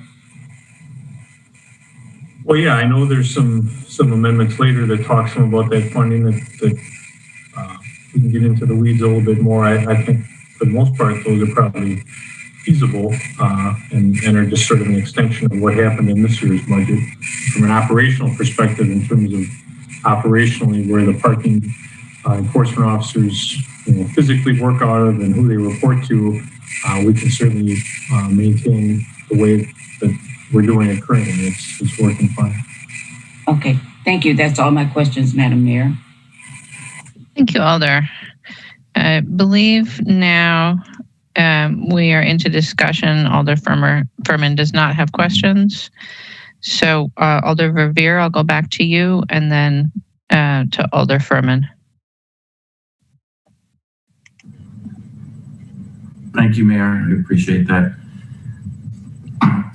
I have. I'll try this. I offer an amendment to the amendment. So I move as an amendment to Amendment 5 that in the last sentence of the amendment, we strike the phrase by March 31, 2021, and then add a further sentence that would read, final authorization of the transfer must be adopted by a resolution of the Common Council. I'll repeat that. So again, this doesn't change any of the numbers in the amendment. The last section of the amendment would read in its entirety, transfer management of the parking enforcement service to the parking utility pending the results of a study currently underway. Final authorization of the transfer must be adopted by a resolution of the Common Council. If there's a second, I'd like to speak to that, please. Is there a second? Alder Harrington McKinney will second. Thank you, Mayor. And thank you, Alderperson McKinney. So as way of further history, in my humble opinion, the reason why the expenditures of parking enforcement in terms of personnel was transferred to the parking utility last year was simply because of the fiscal condition that we found ourselves in and the need for levy room. I don't recall conversations that clearly are before us this year about reimagining the police department and their functions and so forth. I totally support that and get that and understand that. But I think we need to recall that when we were here a year ago, this really was an issue of the fiscal realities of levy limits and trying to balance the budget. And so, as has been the history time and time again, the parking utility was seen as a bit of a piggy bank for the general fund.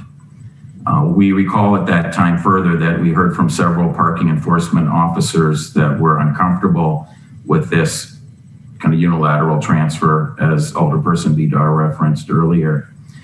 So in response to that, I offered an amendment. I looked it up and appreciate Alderperson McKinney's co-sponsorship a year ago.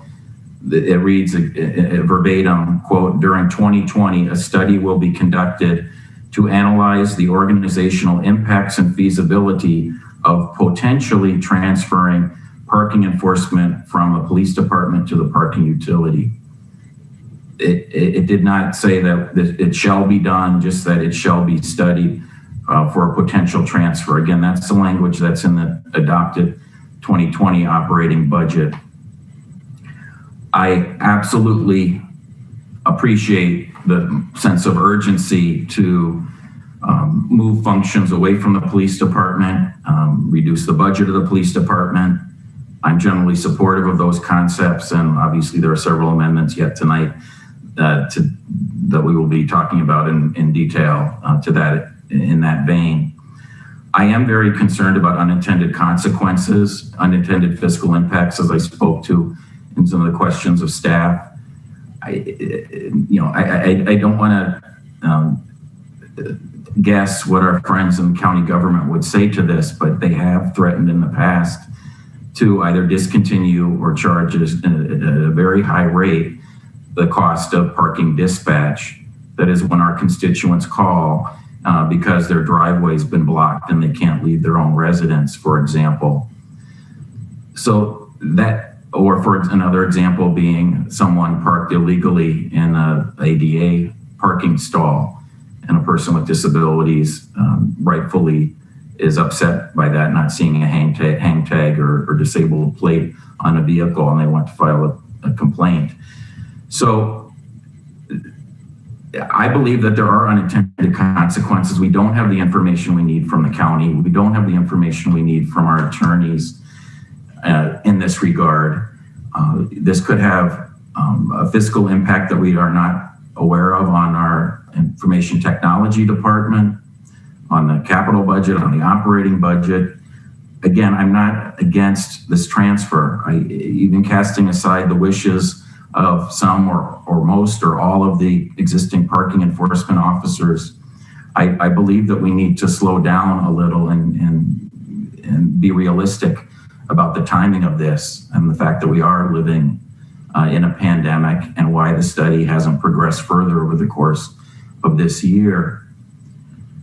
I would hate to have us rush to complete this transfer at the end of the first quarter of the new year and then find out all of a sudden that we're actually giving more duties to these police officers, that we're trying to free up duties and give them less responsibility to respond to calls, if indeed the legal research and opinion yields the fact that the statutes need to be amended, and we haven't been able to convince the legislature and the governor to amend the relevant statutes yet. It will be cops, apparently, that might be the ones that are issuing abandonment citations on our streets and on private property, issuing requests for that those vehicles be towed. It could be our police officers that end up being the only ones able to enforce handicap parking regulations.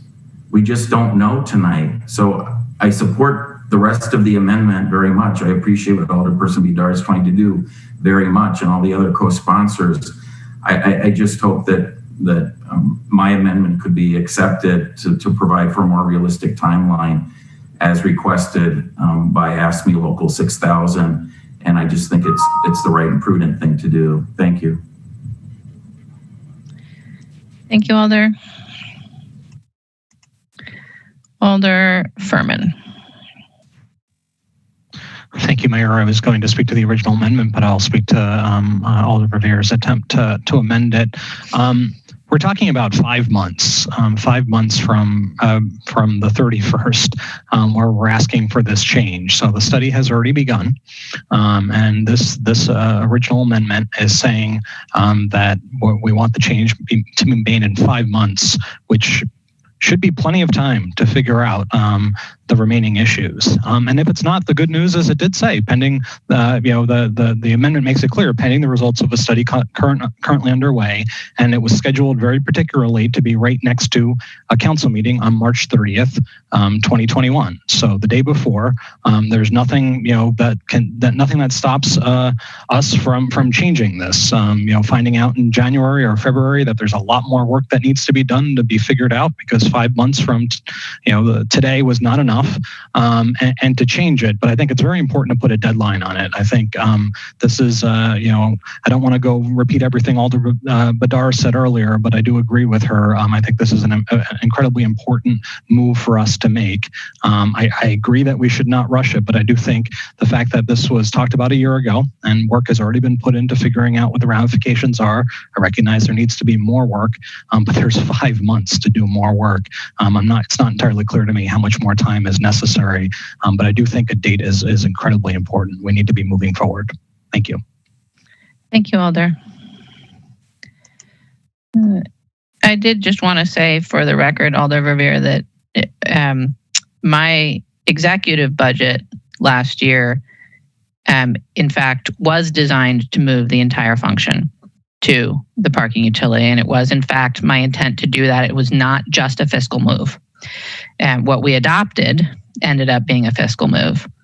But my intention was to move the entire function. Alder Badar?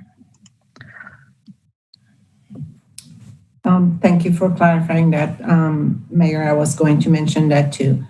I appreciate Alder Revere wanting to make sure that we don't rush into it, that we have all of the elements of the operations figured out. This is exactly why I've had a number of conversations with Sabrina over the past week to make sure that I really understood where things were at. This is why you saw the memo that I shared very transparently with all of you about where things are currently and what the still question marks are. I think 5 months is quite a bit of time to try to figure things out when directed by those who actually direct what the priorities need to be. And we set our priorities to staff through our budget. So there was a question about, hey, Attorney House, do you think there'll be enough time to do this? Well, if we pass it as a budget amendment and we say we want this to be a priority because we think that really getting the answers to all these questions are really important for us as in setting up policy and fiscal moves in our city, then I think it will happen. And we've seen that happen. That's how, again, we direct cities' staff's priority over the years by creating a framework around those priorities in our budget and our budget amendments. So that's one. I do want to have a date.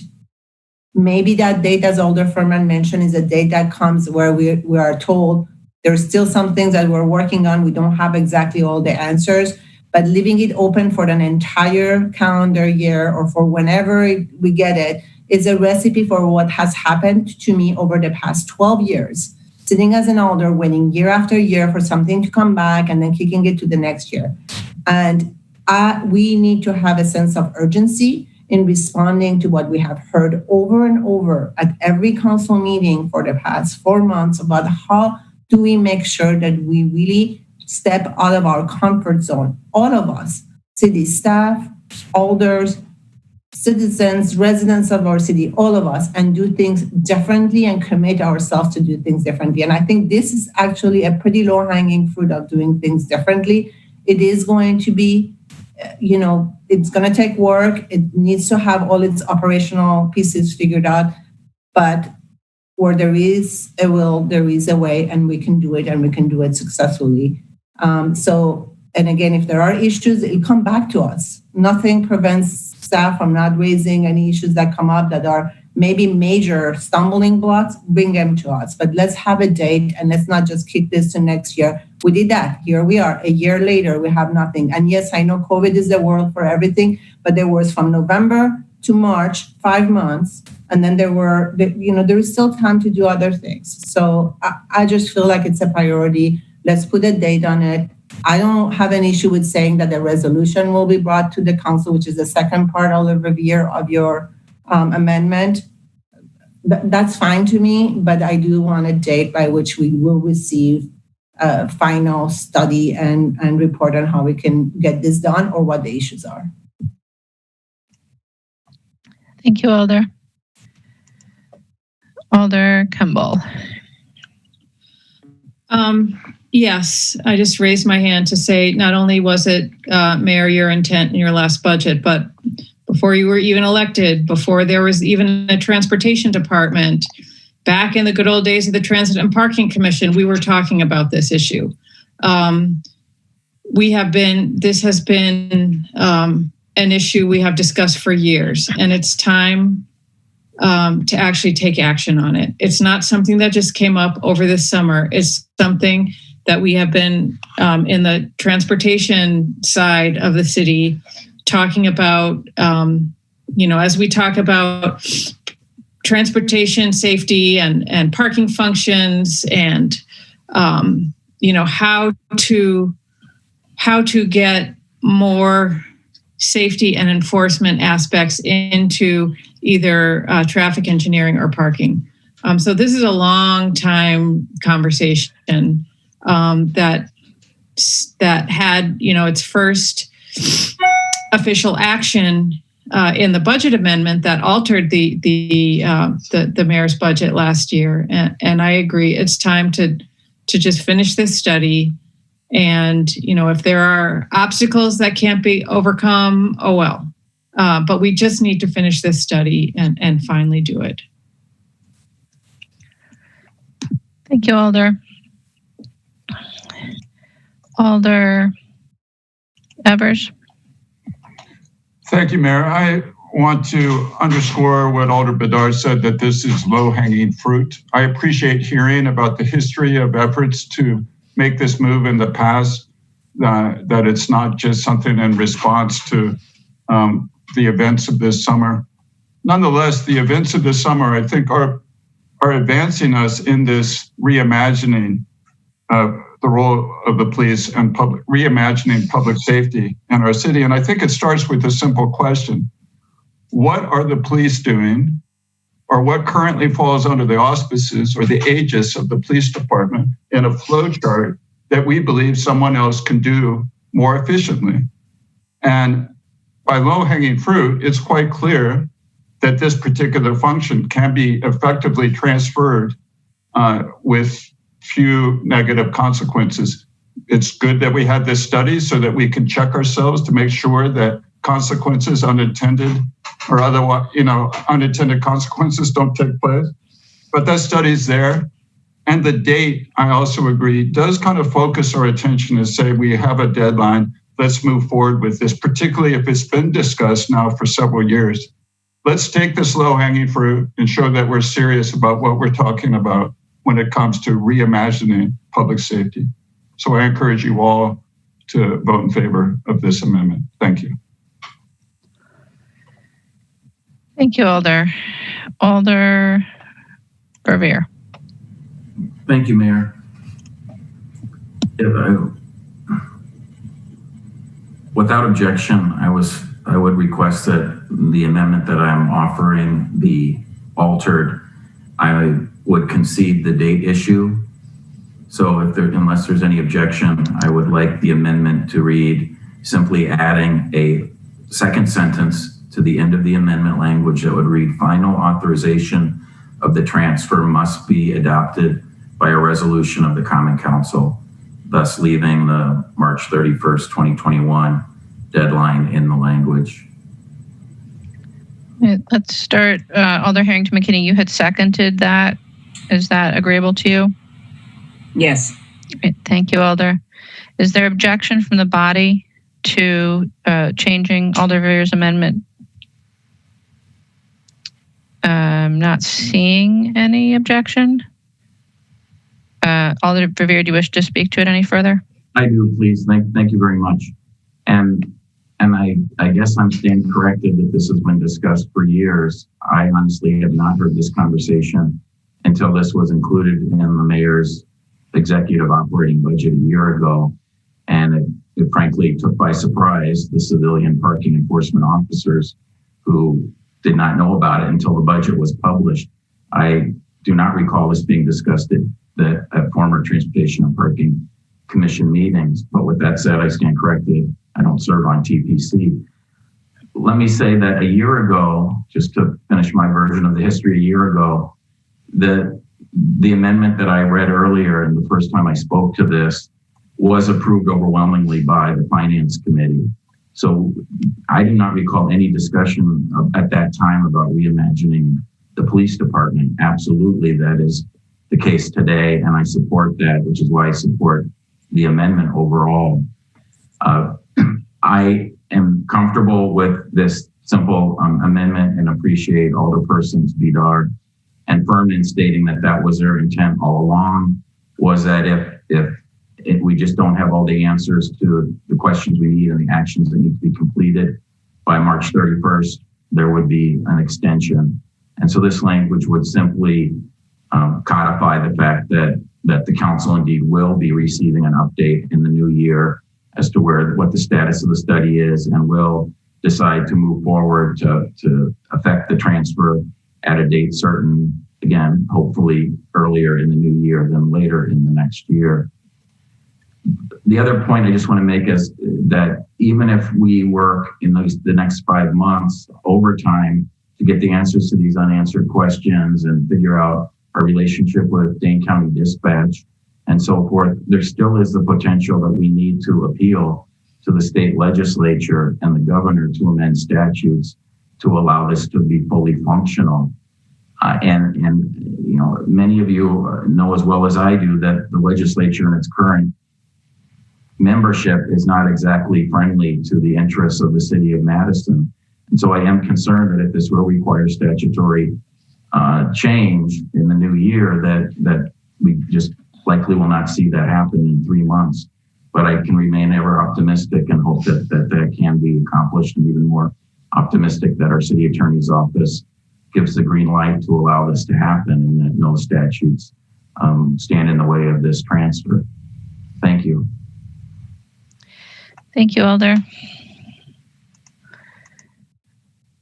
Alder Carter. Thank you. My concern, and let me just also echo Alder Revere's statement.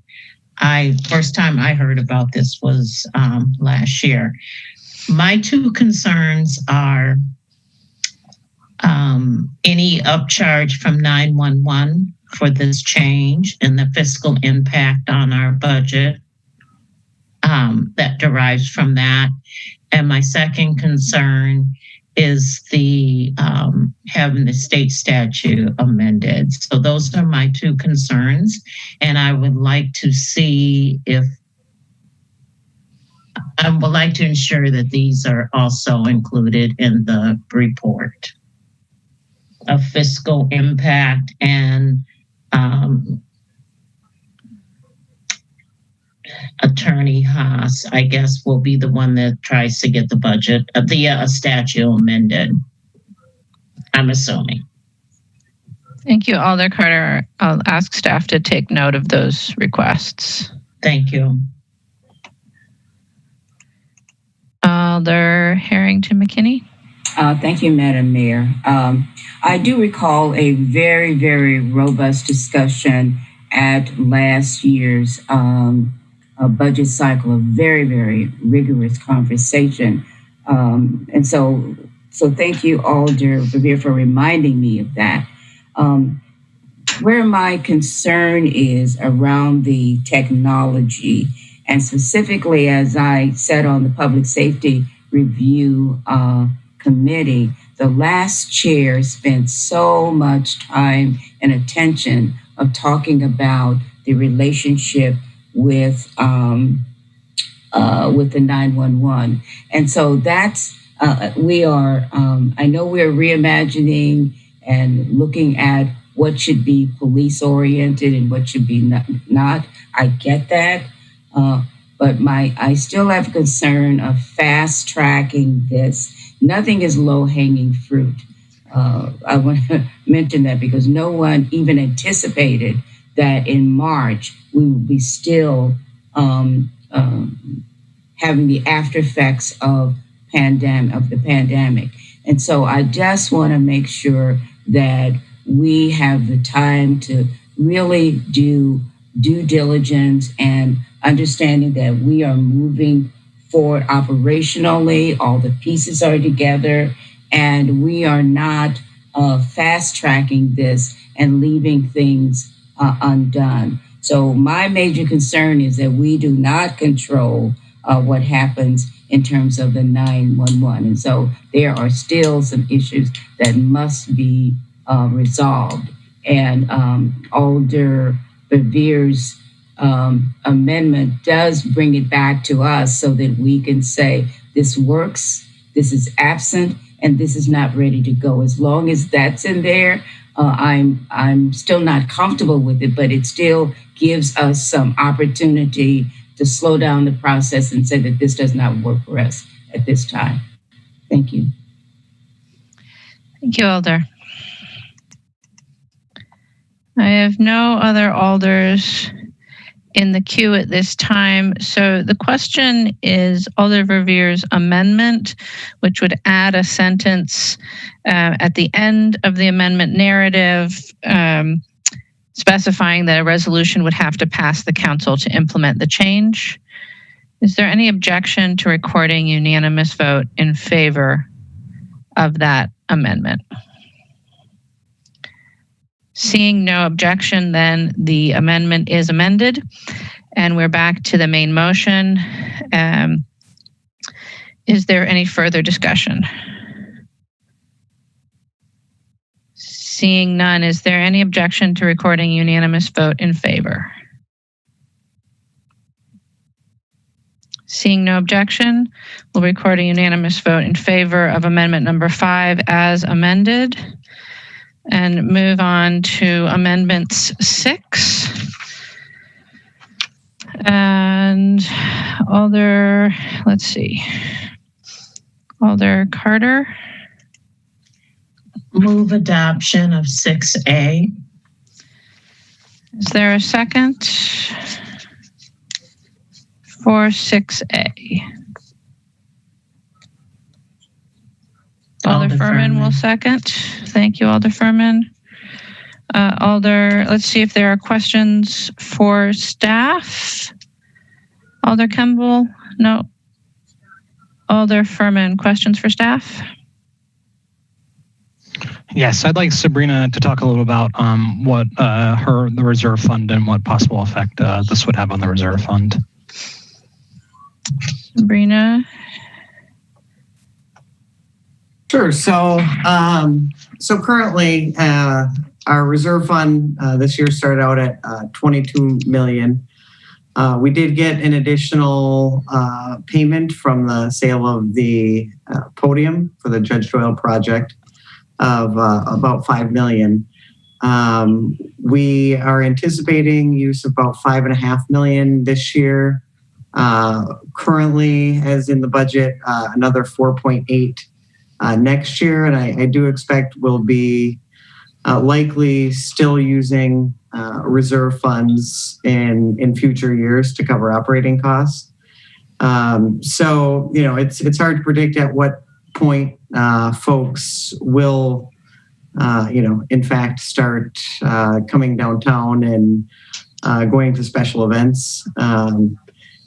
So, in terms of increasing rates to offset these, certainly next year and the following year, I don't know that that's realistic to recoup or to reach a point where we're revenue neutral, given that we're down 75-80% in occupancy. We just don't have people coming and using the facilities. So even a significant increase in rates would not necessarily be able to close these gaps that we're facing, just due again to just devastating impacts and on our operations and use of facilities.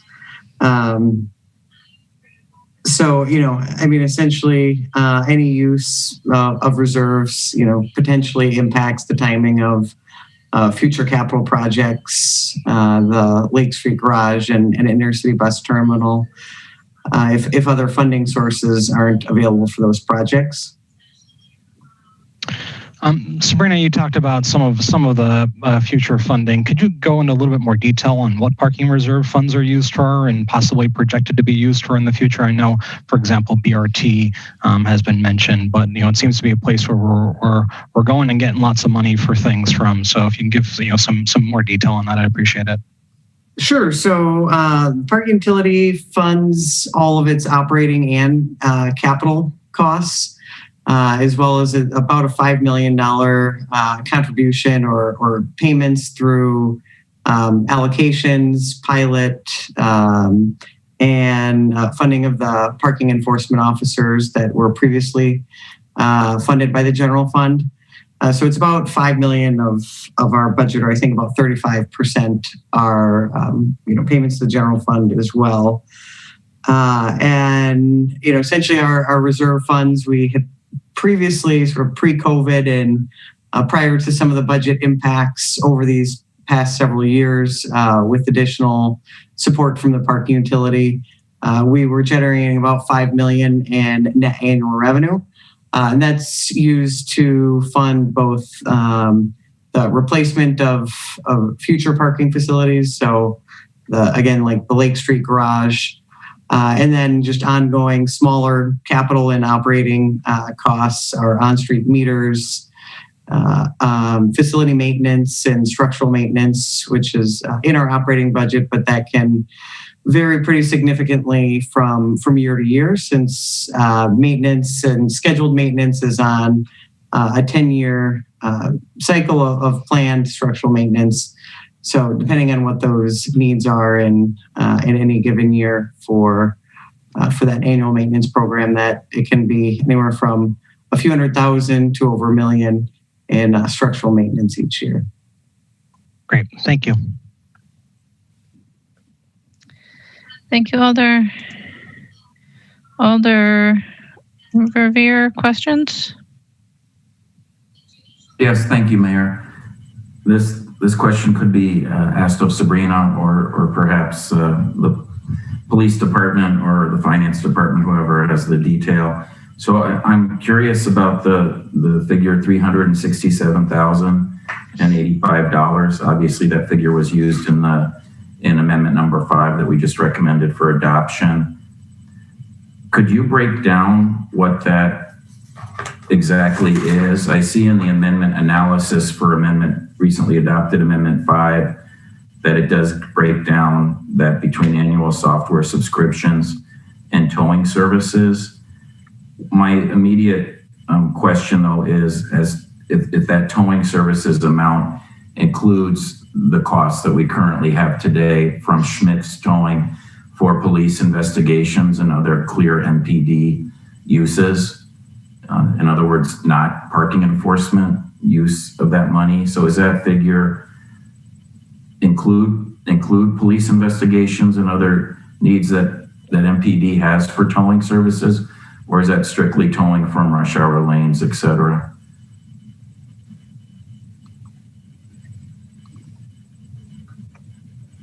Who would like to answer that?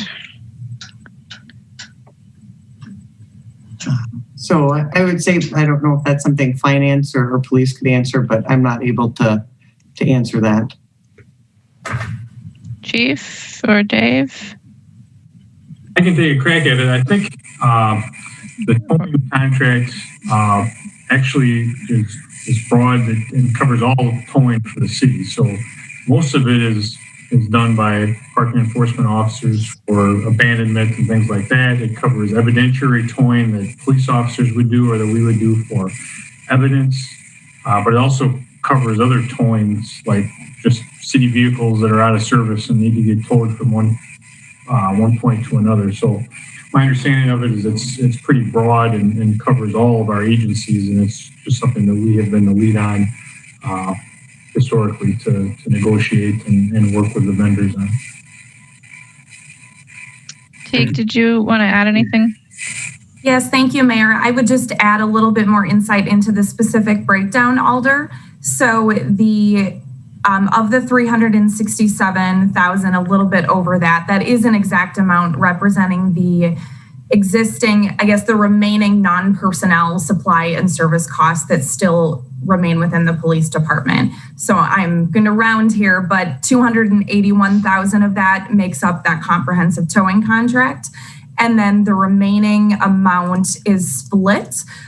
We've got about 24,000 in the ongoing maintenance for what's called Tannery Creek, the auto chalking software that we use. And then the remaining 62,000 or so would be that Ames parking software annual maintenance.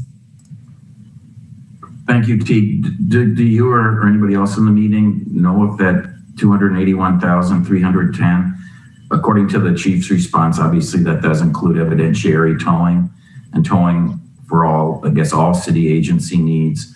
Do any of you have an estimate about approximately how much of that, out of curiosity, is used for evidentiary towing, other investigations, other city vehicles?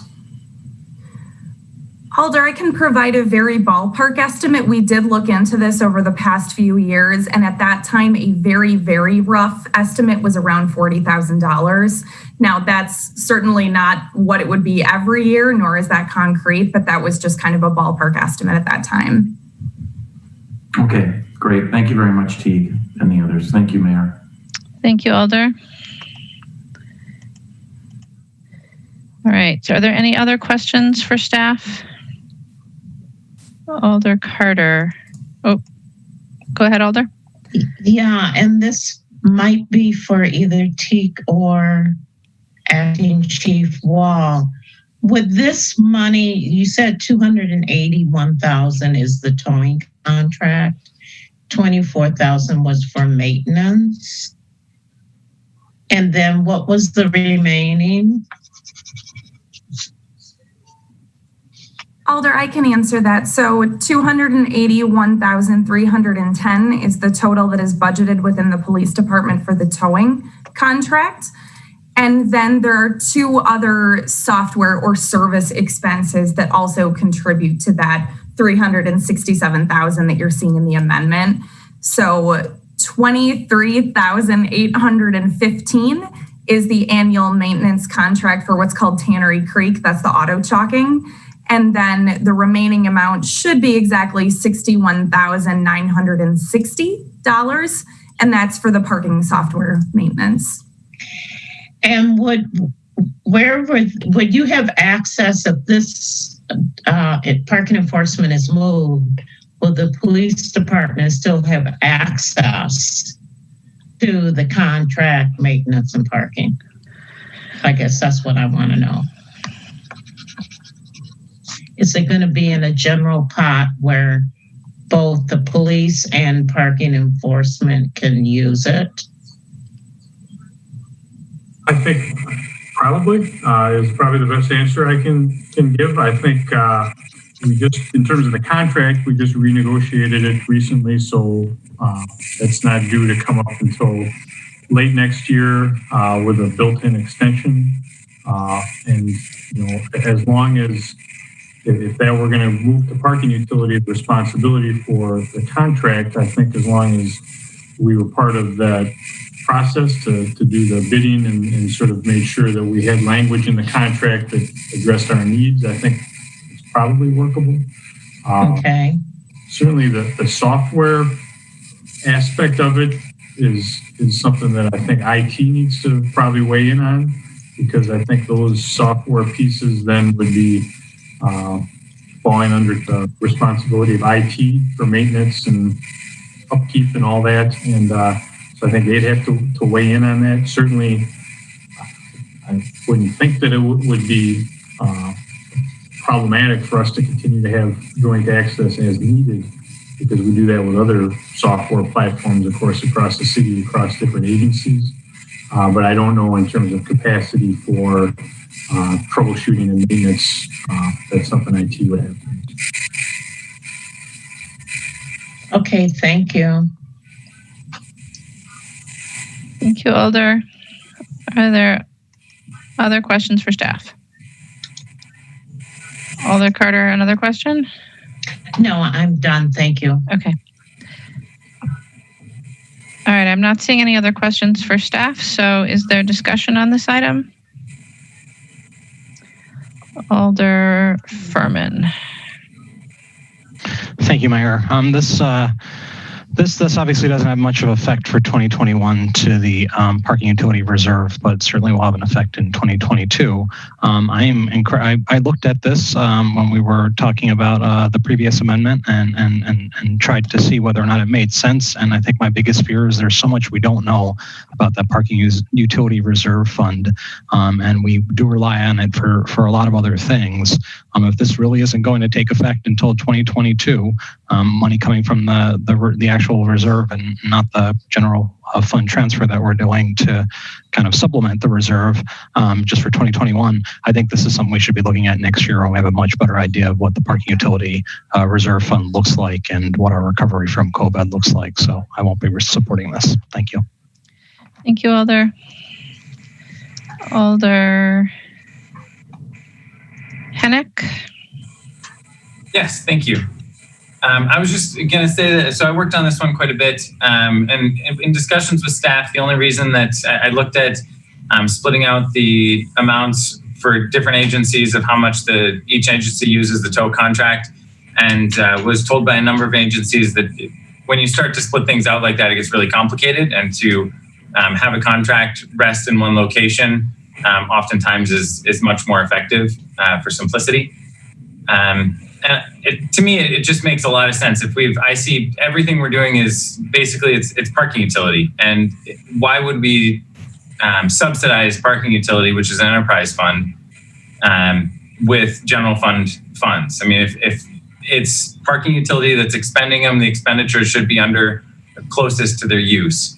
It lines up. I don't know why we would leave the contracts to maintain one enterprise in a general fund in another department that isn't utilizing those funds.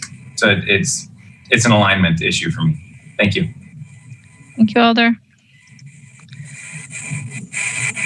Alder Campbell. Thank the sponsors for bringing it forward. I'm a sponsor of 6B, which I'll be asking to be placed on file if this passes. The reason we used $170,000 for the 6B was to be a direct payment for restoring the $170,000 for the pavement marking program.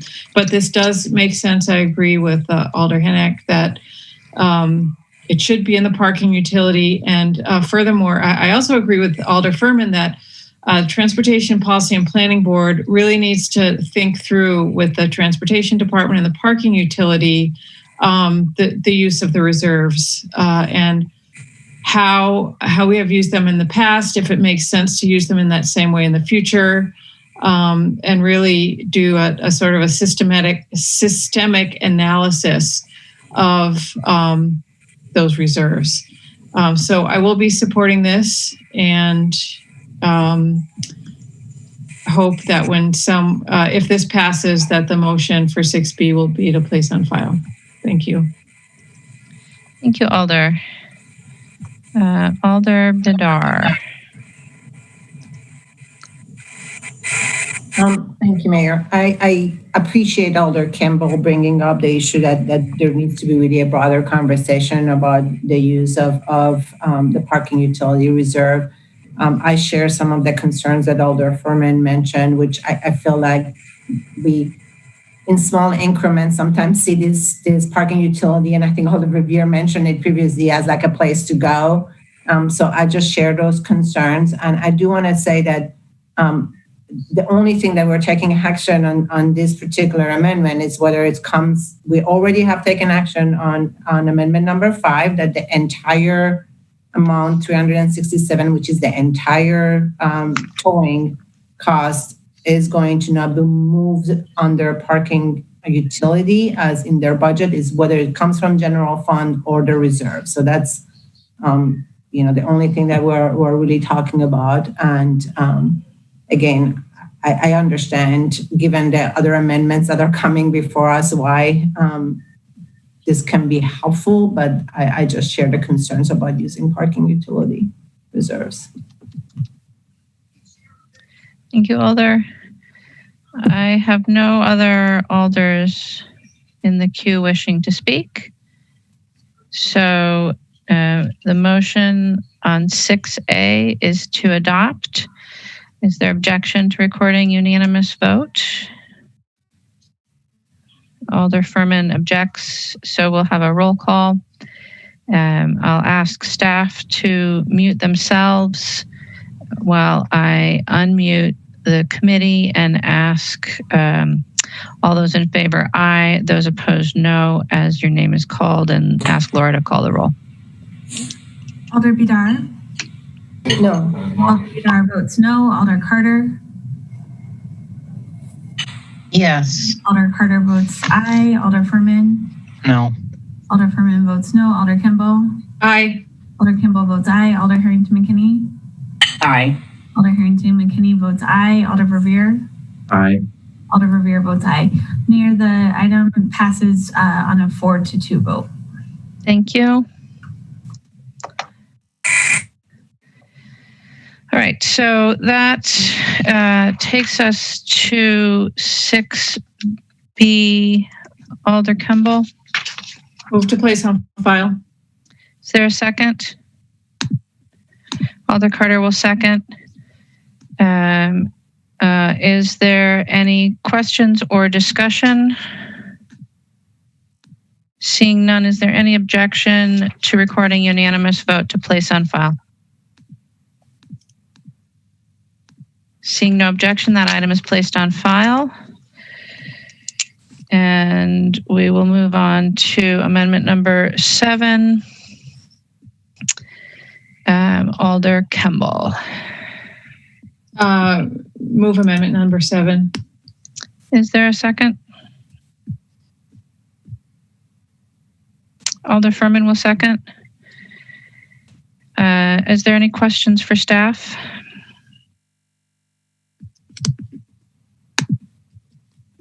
Seeing none, Alder Kimball, would you like to speak to the amendment?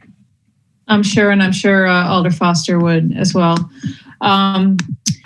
So this amendment raises the proposed full-time permit for parking in a residential area to $105. When we raised the fee several years ago, we had planned on an incremental raising of the fee, so that would cover all of the costs associated with this program. Even the $105, which translates to $8.75 a month, does not cover the fees, the cost of the permit program. So this is not even where we had expected to get to when I think it was TPC and then Transportation Commission took up this item several years ago.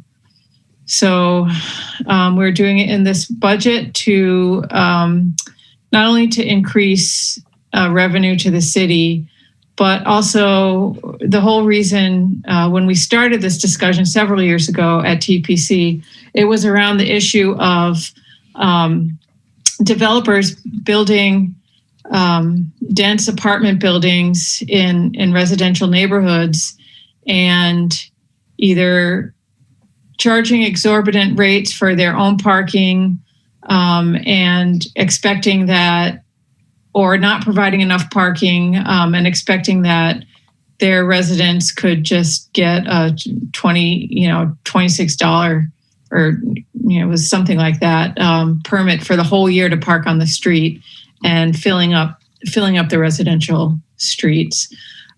So we saw this as a problem that has since, we're discussing it in TPPB. We're going to have a special plan commission meeting on Thursday where this will be one element of the discussion of how to get parking and charges for parking and charges for developers just right, so that the city isn't underwriting the cost basically of parking for new developments. So that's what this amendment is about, and I encourage you to support it. Thank you, Alder. Alder Heck. Thank Thank you, Mayor. Excuse me. I'm concerned about this amendment, frankly, as an alder who has the vast majority of my district, if not all of it. I think there are a few blocks that are not part of this permit program. I recognize that the people who use it are primarily, in District 2 at least, graduate students, people with relatively low incomes. They do not live in these fancy buildings, and they struggle to find street parking, and perhaps live in relatively affordable multi-flats and similar housing. New developments are not allowed to take advantage of this program. So so I really feel like it's disadvantage. It's a disadvantage to people to have their parking fees raised so dramatically, and it does tend to impact people who have relatively low incomes. So I'm very concerned about that. So I'd encourage Finance Committee members to think about that. And if I were on Finance Committee, I would not support this. Thanks. Thank you, Alder. Alder Verveer. Thank you, Mayor. To share a little further history on the issue of increasing RP3 permit costs, it was the 2019 operating budget that introduced the concept of adding enforcement costs for certain parking violations to be covered by the cost of an RP3 permit. It is quite true that the RP3 permits were very reasonably priced for many, many years. The idea behind that is the fact that folks that choose to live in commuter impacted areas, be that adjacent to a high school or other MMSD institution, or in the general downtown area or other parts of the city. Again, if they choose to live in those areas that are impacted by commuter parking, they have the opportunity to be provided a little relief. And by having a relatively low permit cost, the idea was that we were not penalizing people for choosing to live in these areas, including the downtown. So similar to Alderperson Heck, the district I've been elected to represent is every neighborhood is covered by the RP3 program. So I'm very familiar with it. I'm very familiar with the efficacy of it or the lack thereof. I know because I've lived it for many years, being an RP3 permit holder myself. So I lost the battle 2 years ago in the 2019 operating budget deliberations to tie the cost of enforcement into the program. So been there, done that, that ship has sailed. Following the 2019 operating budget debate and adoption, assistant parking manager, and I frankly don't know why her title is still assistant, but anyway, assistant parking manager Sabrina Tolley did bring to the council an ordinance amendment to increase the cost of the permit to $42, which was a doubling of where it was. So that happened again a couple of years ago. Sabrina, in her infinite wisdom, decided not to propose an increase in the RP3 rate in the midst of a pandemic. The reality is that for all the drawbacks of the RP3 program and the fact that for years and years I've called it a hunting permit, not a parking permit, because all it does is give you the ability to hunt for a parking space, of which, at least in the downtown area, there are very few options in most of the RP3 parking zones to easily find parking. But anyway, it gave you the option to hunt for parking spaces. When the pandemic hit, to the absolute, I think, appropriateness, we decided, the mayor, the parking utility the police department decided to not enforce the 1 and 2 hour restrictions or parking only permit restrictions throughout the city. That prohibition began on March 18th. So the reality is that since March 18th, RP3 stickers permits have been completely unnecessary, useless. There's no enforcement taking place. I had questions from constituents when they received their renewal notice this summer, asking to renew their permits, asking me if we were going to start enforcing the 1 and 2 hour parking restrictions. We've wisely decided not to. The pandemic is still very much with us. The amount of commuter impacted parking is diminished considerably, of course, with so many people working from home and schools and businesses operating largely virtually. So there is no need to have an RP3 permit while the pandemic is among us. That's something that I think we need to realize, that the timing of this is, with all due respect to the sponsors and my friends that are sponsoring this, is a bit tone deaf on that part. So the RP3 year begins September 1st of each year. That's when the permits are effective. They're 12-month permits. And I know that if we can get through this awful pandemic, that it was absolutely the assistant parking utility manager's intention to propose once again an increase in RP3 permit costs and replacement permits. But I don't think it was ever her intention to, in one full swoop, and it certainly wasn't the intention of the council a couple of years ago when we debated this, to all of a sudden within a couple of years double, even perhaps triple the cost of those permits. This budget amendment would more than double the cost of the permits from $42 to $105. Again, once we're through this pandemic, I have every reason to believe that the council will consider an ordinance amendment brought to us by the parking utility to consider the increase of these rates. And at that time, we can debate what the appropriate amount is.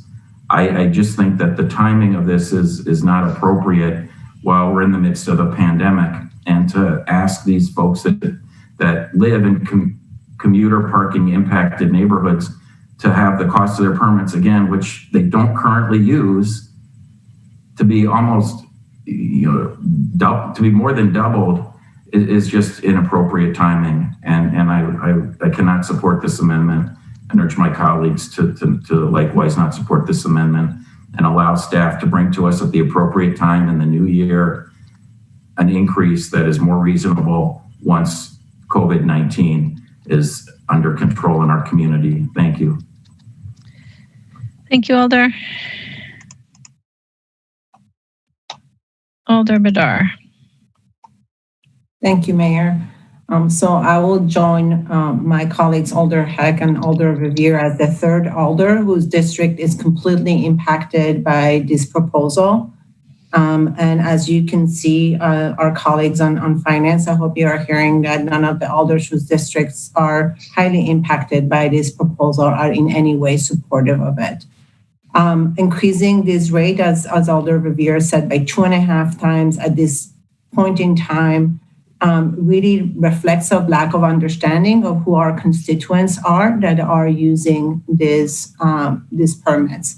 The constituents in my district that use this permit, just like Alder Heck described, and I know that's the case also for some of the constituents for Alder Revere, are your essential workers, your undergrad students, your grad students who cannot afford certainly to live in high rises, having underground parking, and also this idea that somehow RP3 was a way for developers to pass on the cost on the city. That's not been the reality in my district. Any new building that has been approved in my district has as the condition that the residents of those new buildings, those buildings that have those high cost apartments, cannot actually buy RP3. So the people that use the RP3 are people who live in the older, your traditional, affordable student housing, who need to park on the street because that type of housing does not have garages. It's older housing, affordable housing,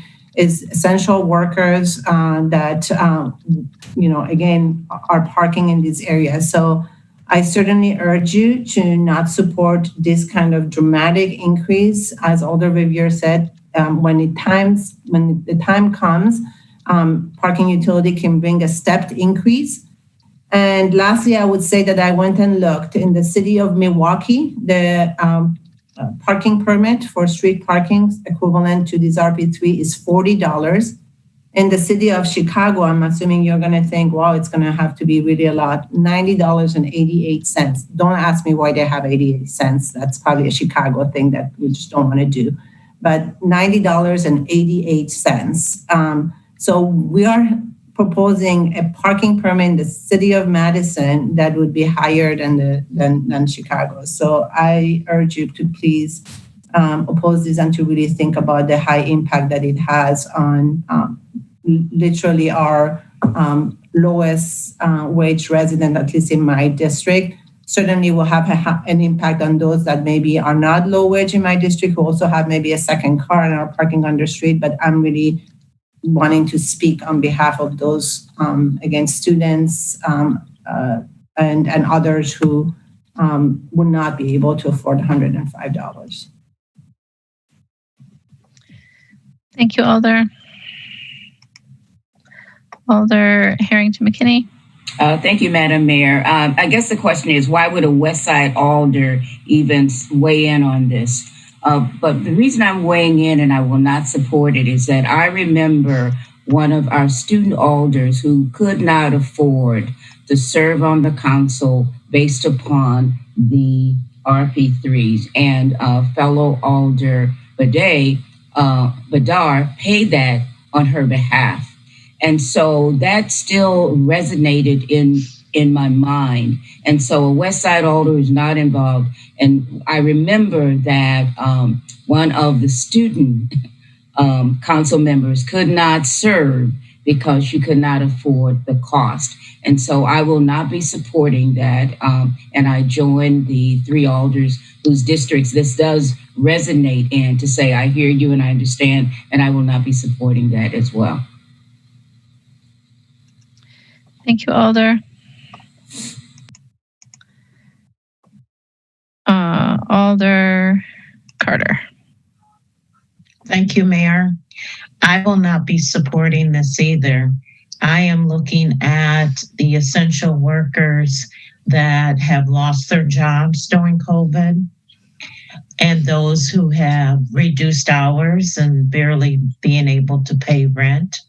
I think that along with my other colleagues that Sabrina can come back to us next year and increase this by an appropriate step and not 2 times in a quarter. Thank you. Thank you, Alder. Alder Foster. Thank you. I think that's 4 members of finance that said they won't support it, so I won't belabor the point too much, but did just want to speak to a couple points. So number one, in terms of timing, I certainly hear the concerns around the impact of the pandemic, and I think the question of enforcement is really a separate one. Clearly, connected in some ways to whether people need to buy a permit or not. But again, the question of enforcement is separate. Probably most importantly, this increase only happens once a year, and this would happen in September. So, it's not as if this goes into effect tomorrow. And if we fail to do it, each year we fail to do it, we lose our opportunity. And again, it is almost a year away, but this increase would actually go into effect. Obviously, none of us know where we'll be at with COVID by then or where we'll be at with the financial recession. But I think it's important to understand we don't have a lot of opportunities to do this with the current program. Second, I think I would just call out, obviously it's already been mentioned that it's probably not surprising that the 3 alders that have these areas in their districts are, not in support of this and sort of supporting their residents and the ability to keep these costs low.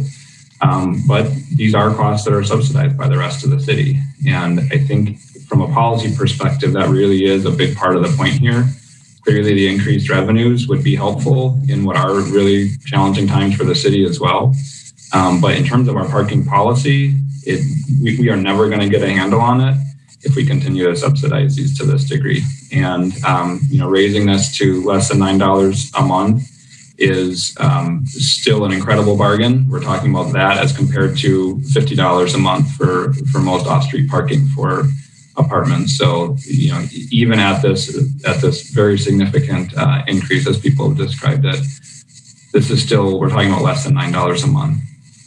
In terms of who it's impacted, clearly, I think moving forward, we should work to do an analysis of this. I am not at all convinced that this will disproportionately impact low-wage earners. I don't think we have any evidence of that, but I think it is something that we should look into. What this program does, I think it's really important to understand that it gives residents an exclusive right to park their vehicles in an area where we are not allowing commuters and students that live outside the area to park in those locations. And so the idea that preserving a very subsidized rate for that exclusive route rate for somebody that happens to live in our downtown areas or our near downtown areas, who also have the best transit access, who have the best access to get to places on foot and on bike, that they also then have an opportunity to have subsidized parking so that other folks that live further out can't drive into these neighborhoods and park and get on the bus, can't drive there and park and go into school. I'd be really careful to assert that this is really somehow an equity issue and that the people that are most impacted are low-wage earners. So again, it's something I think we need to look into, but I would just caution us on that front. I think I'll leave it at that for now. But if we don't get a handle on this, Alder Furman mentioned it before, Alder Kemble mentioned it, we are losing tons of money out of our parking utility, and this is really a small step to try and cover the costs of the service. And if we can't even pay for the cost of running this program, I'm a little bit doubtful about how we're going to short things up there. So certainly more to come, and I guess we'll have to go back to the drawing board on it. Thanks. Thank you, Alder. Alder Hennick. Yes, thank you, Madam Mayor. I just wanted to pose a question to the sponsors of kind of how we came up with the new rate.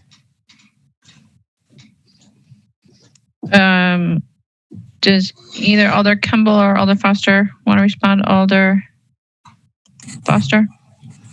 Yeah, thanks. That was in working with Sabrina. This was basically a target number. As others had mentioned, the original idea was to sort of get there incrementally over the course of several years, but we've missed a lot of those opportunities. And so this was put forward as a way to basically start to catch up. As Alder Kemble said, this really doesn't still capture the full cost.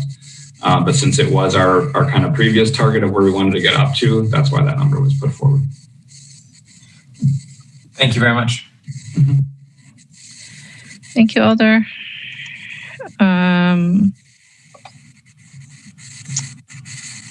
Are there other alders wishing to speak? Not seeing any. We'll anticipate that we wish a roll call vote on this item. And so all those in favor, aye. Those opposed, no. As your name is called, I will unmute you all and ask Laura to call the roll. Alder Bidar? No. Alder Bidar votes no. Alder Carter? No. Alder Carter votes no. Alder Furman? No. Alder Furman votes no. Alder Kimball? Aye. Alder Kimball votes aye. Alder Harrington McKinney? No. Harrington McKinney votes no. Alder Verveer? No. Alder Verveer votes no. Mayor, there are 1 aye, 5 noes on the item. Thank you. With 5 noes, that item fails. I will mute you all again.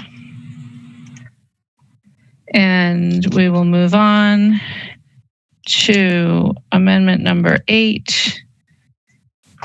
Alder Kemble? I'll move adoption of amendment 8. Is there a second? Alder Bidar will second. Are there questions for staff? Seeing no questions, Alder Kemble, do you wish to speak to it? Yes, this is an amendment that restores the $170,000 for contracted work for pavement markings, for epoxy pavement markings. that were proposed to be cut by traffic engineering, and it was proposed that traffic engineering staff would do some of the sort of complaint-based work on this. But as we are as we have adopted Vision Zero as a policy, and as we move to make more traffic safety improvements, I think it's the wrong time to be cutting this program and its full funding, since paint is one of the most how do I want to say it? It's a good bang for your buck in terms of how the amount of money invested and how it can increase traffic safety and pedestrian safety and bike safety. So I felt it was important to not just have this epoxy marking program as something that traffic engineering staff could get to based on complaints, or if they had any extra time in their schedule, but something that we actually prioritized and contracted out for, as we have done for years. Thank you, Alder. Alder Harrington McKinney. Thank you, Madam Mayor. I did have a question for staff, but it zoomed by me. Can we... Go ahead, Alder. Okay, thank you. My question for staff is that it says street marking and epoxy. In terms of the priorities and I don't know who's going to... Oh, Yang, I see that you're going to answer that. In terms of a priority, what would make the difference if this program was not funded? What's the downside for that, please? That is a great question. There are actually lots of downsides with that, but we really don't want to lay off someone. So this is the one that we will propose to cut. If our committee agrees that we can accept less level of paper marking visibilities. So the downside is less visible paper markings on our street. And we typically use epoxy markings on our major roadways. Such as John Allen Drive, and also those are, I think everything on John Allen Drive is epoxy. East Washington Avenue, we have crosswalks. So those things, epoxy is a pretty good material. It lasts for 5 years. After that, you have to retouch, remark. Otherwise, the visibility will be some visibility will be lost. However, you still have some there, but for conditions such as at night and or when the weather is not very good, that may not be very visible. What we have been doing that after every winter, staff goes out to inventory the condition of those markings, and we put a list of projects together, and we put these into the contract. So the ones got damaged over the winter are being replaced. If we don't fund, we lose funding for this program. The public will notice less visible markings on some of the major roadways that we have. Okay, as a follow-up question, what I heard is that you made the decision to prioritize in terms of furlough versus the epoxy piece of it. Is that what I heard? That moved into your decision? And what I'm trying to determine is that if we move this out of the 2021 budget, will it significantly impact transportation, Vision Zero, or anything that transportation is doing if we moved it out of the 2021 budget? It does has an impact. How much of the impact would that be? I'm not sure. Some other communities do have a less standard than us, but I think our community has been doing a good job at maintaining that.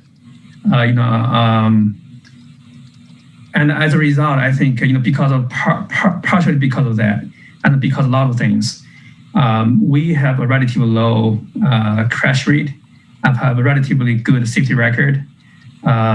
For pedestrians, bicycles, and motor vehicles. Last year we were ranked as the second safest city for pedestrians in the country, and so I think everything we do really helps. This is a component of that.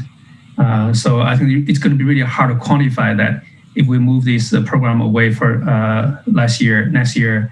What would that impact things? I think it certainly have an impact, but it would be very difficult to quantify that. Tom, I see that you have your video on. Did you have something to add?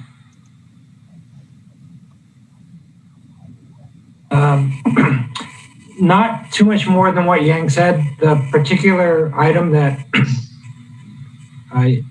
this addresses is actually kind of the repair of our epoxy paintings, and so it's a consultant, or it's a subcontractor that helps maintain our epoxy coatings. I will kind of maybe emphasize what Alder Kimball said, that when you look at traffic safety, probably the most cost-effective measures that we can implement are those that are associated with striping. And so this is a cost-saving measure. However, pavement marking is probably one of the more cost-effective measures in promoting safety. So that's it. Just a follow-up question. Do you have any idea now, in looking at your city streets, what areas are in need of that kind of marking? Yeah, that's a great question. So again, we every year it'll be different. So that's why after all the snows are gone, we go out to inventory everything and look at the needs, and we remark the ones that needs to be marked. Sometimes because certain reasons, we have troubles with certain roads, either because snow plowing or some sort of traffic pattern. So it's hard to tell, and we do that inventory at the beginning of every year before we put together a contract. But as I guess that some candidates, for example, I think University Avenue may need some attention next year. Thank you very much for your responses. Thank you. Thank you, Alder. Are there other questions? Alder Abbas? Do not have a question. I have a comment. Okay, Alder. There's no one else has their hand up, so go ahead. Yeah, I will encourage all the finance members to approve this amendment. As Alder Campbell mentioned, it's really important for the safety of pedestrians as well as people driving the car, and roads become more visible. We are implementing Vision Zero, and East Washington, those alders who share East Washington Road with their district, we know how many constituent emails and complaints we get with the road traffic safety, road noise, and some other issues. And I have seen some lot of improvement through traffic engineering by using those pavement marking measures. I think so for traffic safety point of view, this is extremely important and should be a priority, and also keeping our Vision Zero moving forward in the right direction. So I will encourage everyone to vote in a favor. Thanks. Thank you, Alder. Alder Foster? Yeah, thank you. I also just wanted to add my encouragement to everyone to vote in favor of this. As I think Yang and Tom both mentioned, pavement markings is a really effective and cost-effective way to improve safety on our streets. And I think in particular, given our new commitment to Vision Zero, and in particular the $500,000 that we're investing in that on an annual basis going forward, assuming that passes. And thank you, Mayor, for including that in the budget. I think this is what it's going to take to keep that off, because a lot of that money, there's some signage in there and there's some other things, but a lot of that actually is going to come onto our streets in the form of pavement markings. And so I think this is just the cost of keeping that work up. And I think it would be a real loss if we let that start to degrade and just have to count on residents calling in and complaining about, missing pavement markings to get us to come out and paint those. So I think this is a relatively low cost way to really help keep our safety record as high as possible, and encourage everyone to support it. Thank you, Alder. I have no other alders in the queue wishing to speak. So it's been moved and seconded. Is there objection to recording a unanimous vote in favor?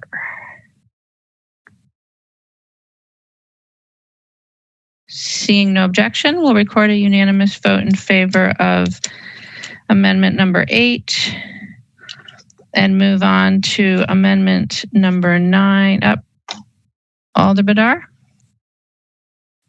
would like to request a 10-minute recess. Moved and seconded for a 10-minute recess. Is there any objection to recording unanimous vote in favor of a 10-minute recess? Seeing no objection, we will take a 10-minute recess. We'll be back at 9:20.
We are less than a minute out from starting again.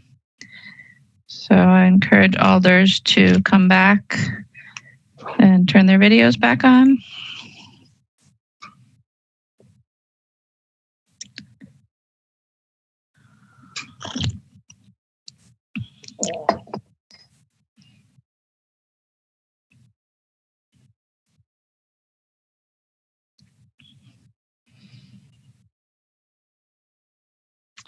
All right. So 9:20 having arrived, we will come back into order. I'll unmute you all and ask Laura to call the roll. Alder Vidar? Present. Alder Carter? Sorry, trying to. Alder Carter's present. Present. Alder Carter, or Alder Furman is present. Alder Kimball? Here. I couldn't find it. Is present. Alder Harrington McKinney? Present. Alder Harrington McKinney is present. Alder Revere? Here. Mayor Rhodes Conway? Present. Mayor, you have quorum. Thank you. All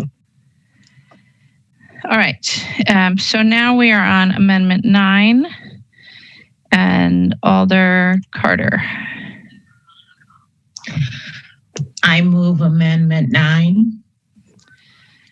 Is there a second? Alder Harrington McKinney will second. Are there questions for staff?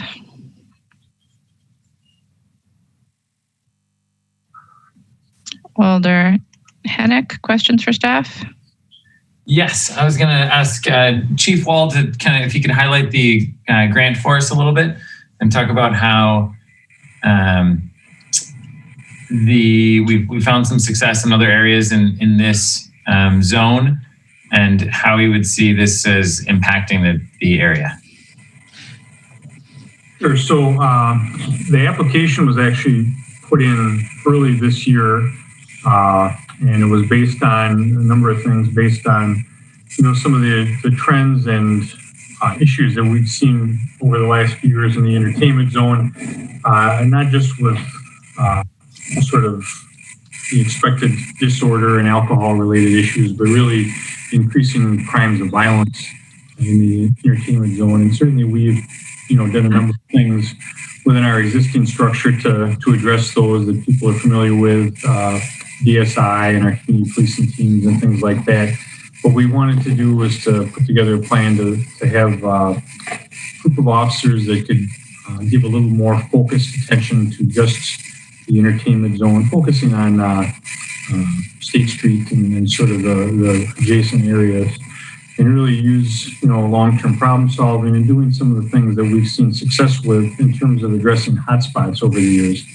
And by we've had some decent success with addressing violent crimes and hotspots through selective overtime and selective use of officers, but resources are always a key for us.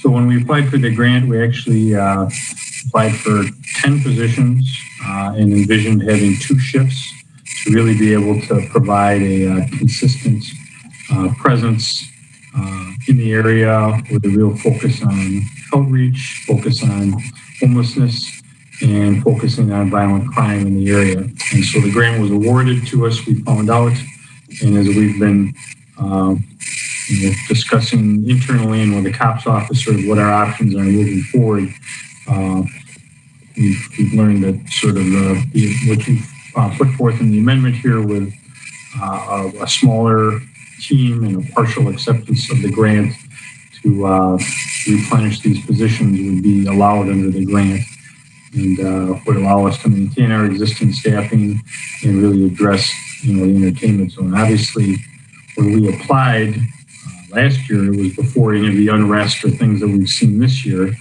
And so certainly I think the reasons and the need are even more pressing down there. And we all know how key a vibrant downtown is to the city, to our tax base, and to tourism and the economy and to the university. And so it's something that's important to us. And I think this is a way that would be helpful to help us achieve it. Thank you, Chief Wall. Thank you, Alder. Alder Harrington-McKinney, questions? Yes, questions. Acting Chief Walls, I have a list of very significant questions, and I'd just like for you to respond. You used the word trends. Could you say more about when you said the word trends? What does that mean? What are you seeing, and how does that really equate so that we can understand what you meant by trends?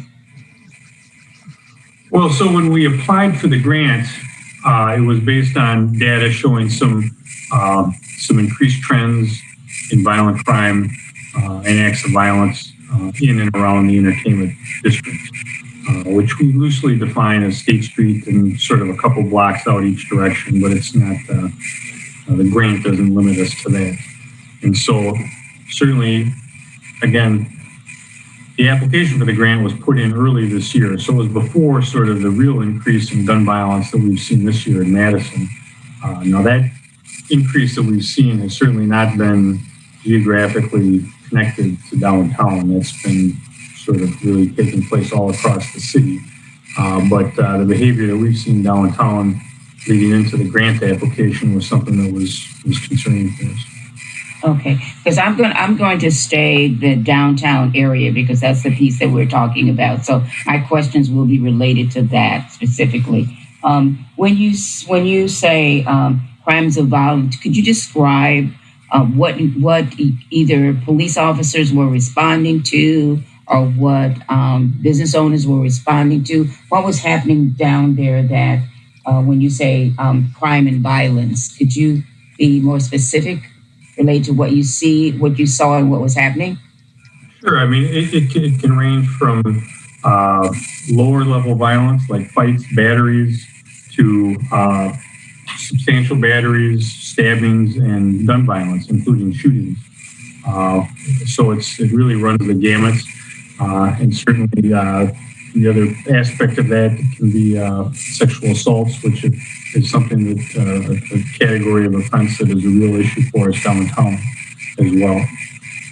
Okay. Are there children that are in that area, or these are all adults that you're seeing?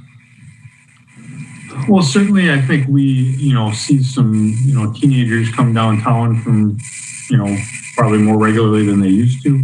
I don't think I would say that the trends that we've seen and the issues we've seen are typically involving teenagers, though it's generally adults. Okay. Next question is pre-COVID and post-COVID. Are these some of the same issues? Could you describe what was there pre and what you're seeing post, and what has been the impact of your police officers?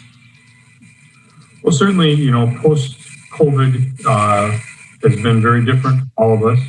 And certainly we've seen different things going on downtown. Obviously, with the university closed for much of this time, with reduced capacity in bars, we've seen a lot less sort of traffic, a lot less general population coming downtown. But of course, obviously, we've had a lot of protest activity. We've had unrest in downtown, which has also created issues and created a lot of uncertainty about safety in the area. So it's been a different dynamic sort of post-COVID. But I think, like all of us, we're hoping that we will turn the corner at some point and get past COVID and be able to resume more normal business, business as usual downtown and throughout the whole city. And I think once we see that happen, then I expect we'll sort of see those trends we saw before resurface. And my final question is that with adding 4 police officers specifically for that area, what is the positive impact for having a designated group there all the time? Well, I think we see it on a smaller scale now with the neighborhood officers down there, and they're able to build relationships. They're able to develop knowledge of the problems and the issues and the challenges that the area faces. They really, they get to know people on a first-name basis, and through those relationships and that engagement, they're able to be much more effective in terms of dealing with problems, long-term problems. So not just trying to respond to an incident and resolve it temporarily and move on to the next one. They're able to really do work on long-term problem solving. And certainly some of the challenges are, defy easy solutions, but, having folks that are focused on that really is pretty critical to finding some success. Okay, I thought that was my last question, but I have one final question is that I'm on the far west side. If there is an incident, and let's talk about, I'm not focusing in on pre or post COVID, but I live on the far west side. If there is an incident and there is a need to cover that downtown area, how do you manage that? What happens to me because I live on the far west side? What's the protocol that happens?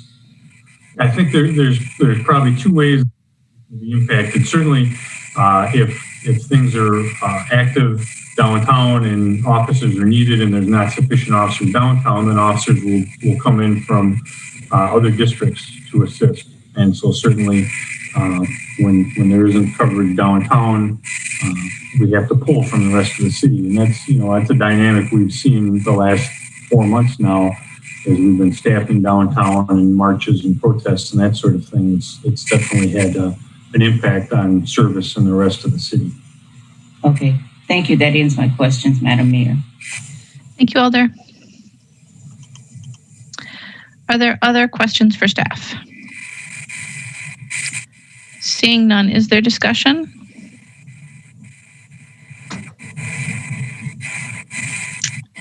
Alder Hennick. Yes, thank you. I just wanted to kind of highlight, we've had a lot of talk around different support or who supports this type of a grant and who doesn't. I just wanted to highlight on the grant the broad community support that we have for this initiative. I just read a couple of quotes here. We've got from the Beacon saying that during this time, we've developed a deep admiration for the MPD, and we have learned how important the relationship with the police and community is in combating homelessness. Later on, they say, we believe the right thing to do is to properly staff the entertainment district with more officers. Then we can go on to Catholic Charities, we can go on to Bethel, Downtown Madison Inc. I mean, there's broad support for this type of initiative, and I think it really targets the area that MPD excels at in this area. So I would encourage you to support the amendment. It's not the full 10 officers that was proposed. It's 5. It will not increase our staffing from 2020 to 2021. It will keep it stable at the same level. Thank you very much for your support if you can choose to do so. Thank you, Alder. Alder Harrington McKinney.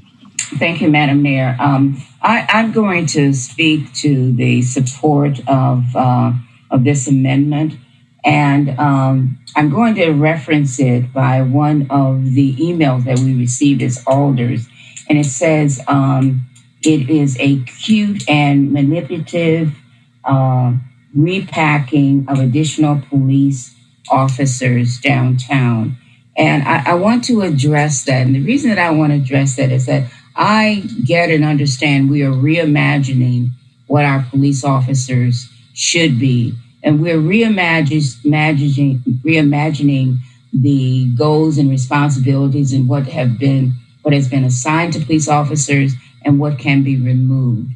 This is an opportunity, and the COPS grant is an opportunity for over a 3-year period. And that final year, yes, we take on the responsibility of it, but it allows us to have a presence, a positive presence with police. I mean, there's a negative side and there's a positive side, but definitely to having a core group of community officers who are assigned downtown for downtown issues does not pull police officers from all different areas. The important thing is that it does free up the opportunity to have officers to go to other areas. And I know this is a hard stand. I know that the move is to quote, quote, defund police. But what we're actually saying is that we want more accountability. And so more officers, and I get it, more officers does not equate public safety. That's not what I'm talking about. I'm really talking about the ability to have a community policing team that's in the downtown area that gets a chance to know not only the merchants down there, but also the people that congregate down there. That's really important, and it de-escalates the area, and training is so significant. There is absolutely a need to have that kind of coverage in the downtown area where we've invested so much money into revitalization of that downtown area, and to have a core group of officers, and that's their job, is to de-escalate. And so to use the COPS grant to help us to get to that point, I think is critically important. As we redeploy officers in other areas, that gives us the opportunity to do that. And summarizing, I would say, is I absolutely get that we should be investing more in community services. I support that, but I absolutely know that it's not going to happen overnight. And if we think that it's going to happen overnight, it's just not going to happen. But we absolutely need to begin to start reimagining how we want our police officers to serve. And so I would ask you to reconsider voting against no more police, but just start saying is that if we really begin to reimagine what that police force would look like downtown, and then we say that these are the things that must happen, and these are the things that we're not going to accept happen. So I would ask that my fellow colleagues push toward the feeling of no more police and de-escalating and defunding the police, and really looking at a downtown area that you can really cultivate what you want the police to look like. And I would hope that you would take the risk, and I've heard that so much tonight, is just pushing forward and taking the risk of reimagining and recreating. And I would hope that you would take the chance of supporting having the 4 officers through the COPS grant for the downtown area. Thank you, Madam Mayor. Thank you, Alder. Are there any other alders who wish to speak? Alder Carter. Thank you.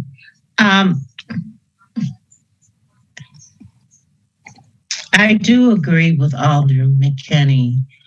What I would like to see in the future as we reimagine is really having dedicated teams, whether it's 4 or 6, that is dedicated to a community throughout Madison. I think community policing, walking in neighborhoods and really becoming familiar with the residents is essential.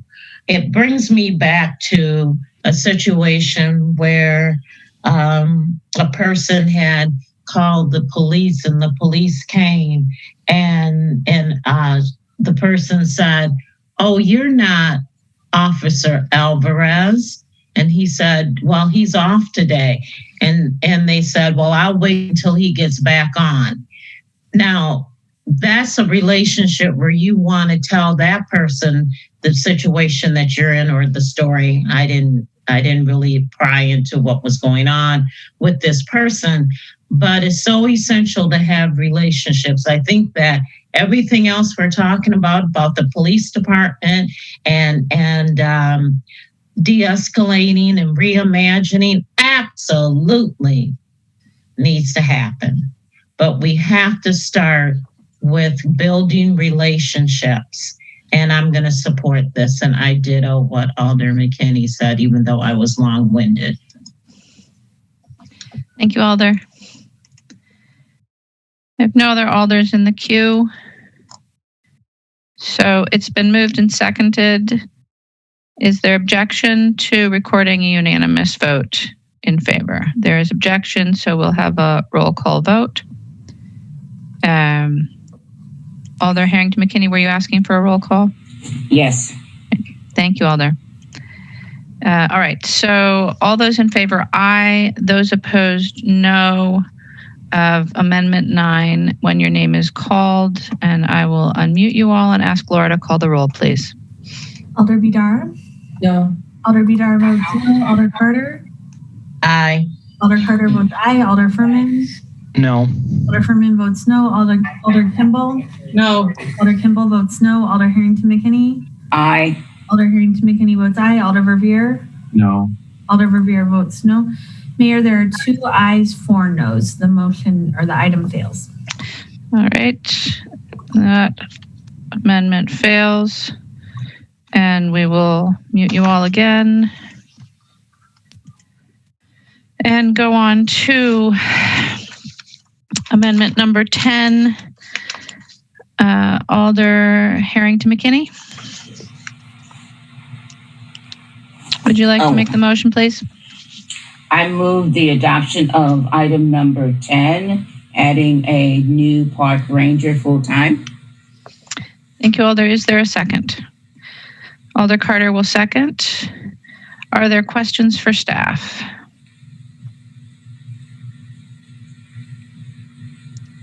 Not. Yeah, Alder Carter has questions for staff. Thank you, Mayor. My question for staff is currently, how many park rangers do we have? And how is the city divided up among them, if it is divided up? Let's see.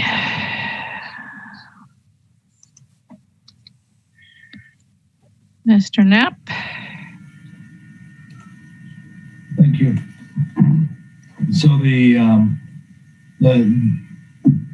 ranger program is led by one park lead working ranger, Ashley, and then we have 3 permanent rangers who work close to or near full-time schedule across the year. And then in addition to that, we do have a number of seasonal rangers, depending on the year, depending on the availability of the staff, that ebbs and flows a little bit, and has been at higher points when we have vacancies in permanent staff. But in the 4 to 6 seasonal rangers at any time during peak season would be normal. We do divide the city up on kind of an east-west basis. When there are 2 on, there are times in the year where we get to 3. And I believe Josh Vincent will call. He can certainly walk through kind of the staffing model. When we have, a peak Friday, Saturday afternoon, evening, we would have 3 on sometimes. Sometimes we'll divide into 3 geographic distributions. Sometimes it'll be 2 plus a special events ranger who's focused on specific events in the park. Not as much this year. But that's kind of the model. The thing that's important to note is we do not have coverage at all days of the week, all hours of the day. Even when parks are open, 4 a.m. to 10. We tend to shift those hours and focus on the 2 p.m. to 10 p.m. to 2 to 11 on the weekdays, and a little more maybe noon to 11 on the weekends. But I'm not sure how much what other questions you have, but that's the ranger program who supports disc golf, dog parks, and boat launch permitting completely, and then the 260 plus parks and 5,000 acres. So with the one more question, with the increase, if adopted, it would be 4.6 FTEs. How would you strengthen that? The areas or the number of people that would be on at the same time with more?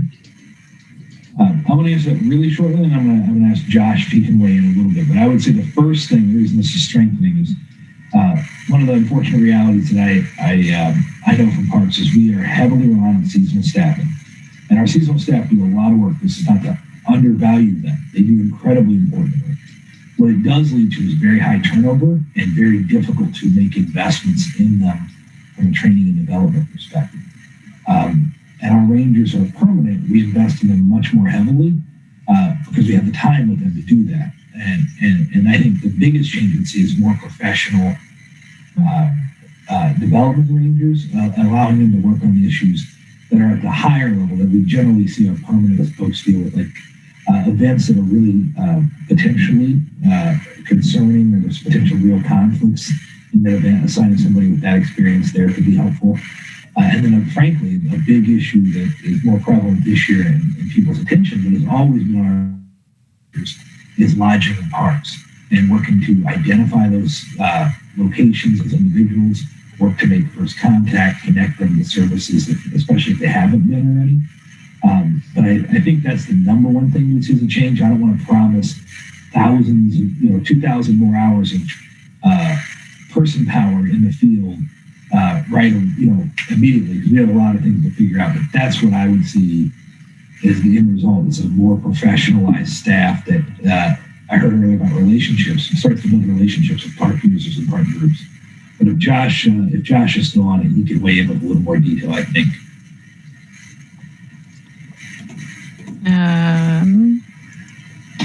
Josh Schmidt. Okay, Josh, you should be unmuted. All right, and Eric kind of hit it on the head, is that we have a small group of largely based on seasonal rangers. And with that, they go through about a 6-week training program. And during that time, they get the basics, and we prep them for basically a summer.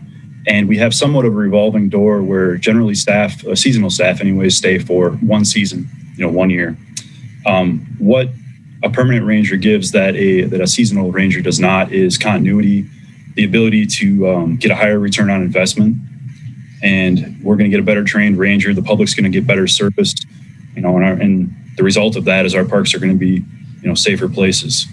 We're going to be able to build those relationships. Like Eric mentioned, a lot of what rangers have been focusing on this year is homeless outreach in our parks.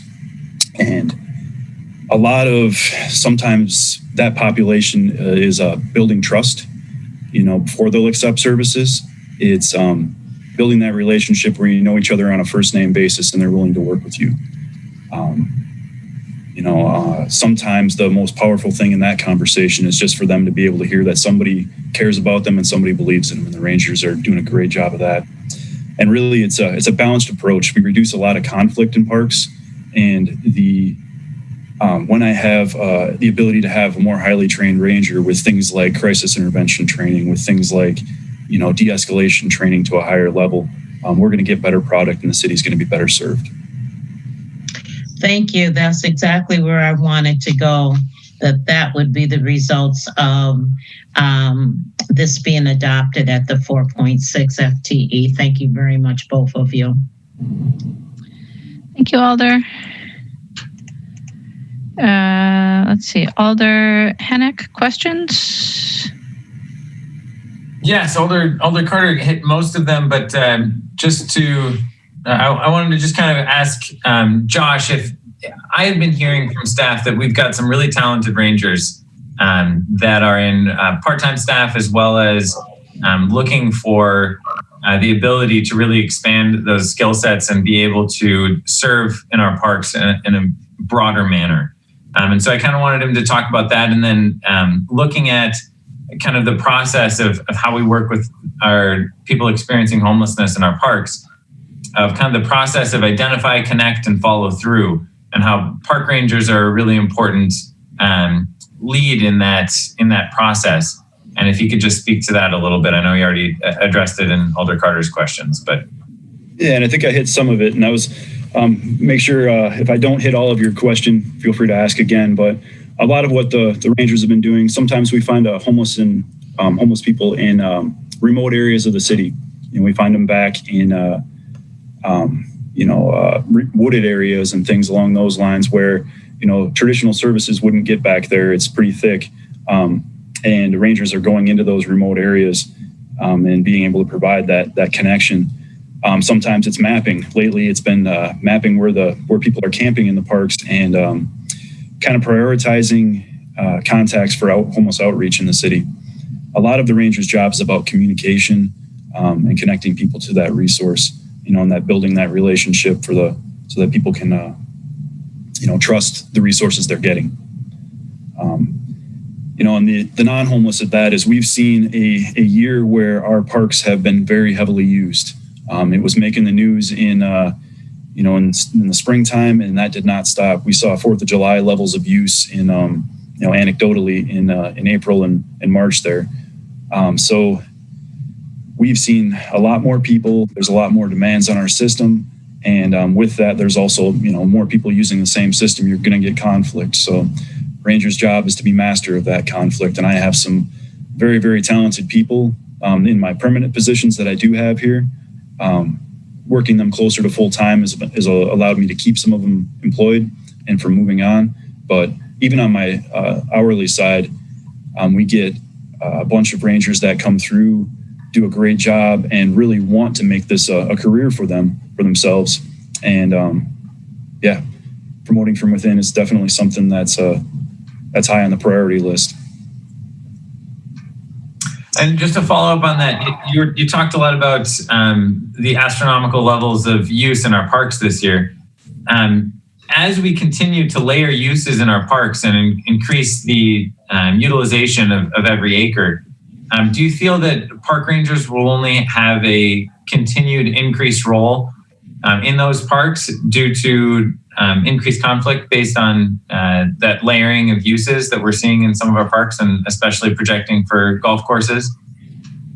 And I think the obvious answer to that is yes. We're going to see more and more parking conflict where people are traveling to parks for the amenities that we're putting in.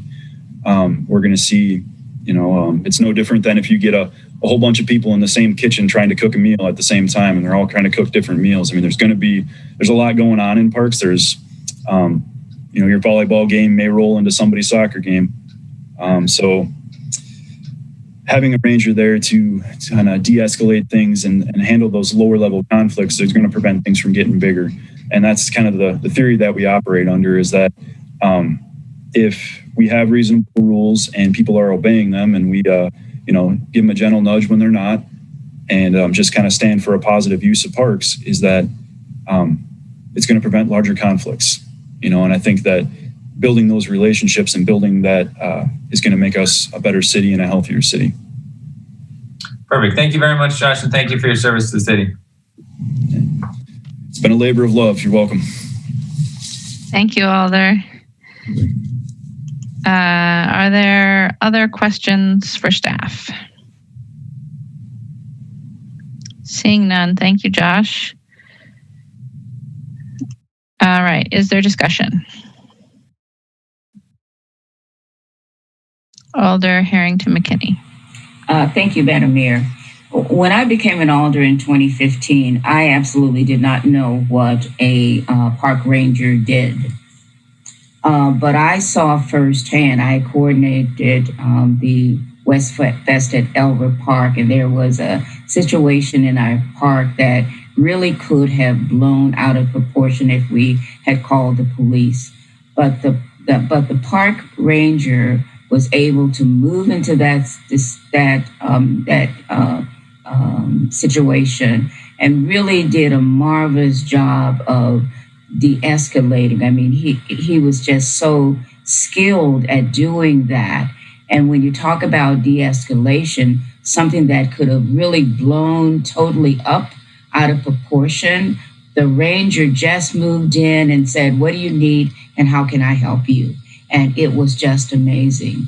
And so I would ask and urge my colleagues to really support this, because they absolutely do a Herculean job within our parks and keeping our parks safe. But they do it just with a commitment of just one-on-one communication. And that's what we've been really talking about when we are reimagining what Madison needs to be like. And I commend the park system and Eric and his team, because they really do embody all of that. And I would ask that you support this amendment to add one more park rangement to the team. We will be so, we would benefit so widely in having that. Thank you. That's all I have. Thank you, Alder. Is there any other discussion? Seeing none, it's been moved and seconded. Is there objection to recording a unanimous vote? All right, Alderperman requests a roll call. So all those in favor of Amendment 10, aye. Those opposed, no. As your name is called, I will unmute you all and ask Laura to call the roll, please. Alder Bedard? No. Alder Bedard votes no. Alder Carter? Aye. Alder Carter votes aye. Alder Furman? No. Alder Furman votes no. Alder Kimball? No. Alder Kimball votes no. Alder Harrington McKinney? Aye. Alder Harrington McKinney votes aye. Alder Verveer? No. Alder Verveer votes no. Mayor, the item, 2 ayes, 4 noes. The item fails. Thank you, Laura. I'll mute you all again. And we will move on to amendment number 11. Alder Harrington McKinney. Okay, I move adoption of item 11, increase funding for street outreach and rapid rehousing. Alder Verveer. Second. It's moved and seconded. Are there any questions for staff?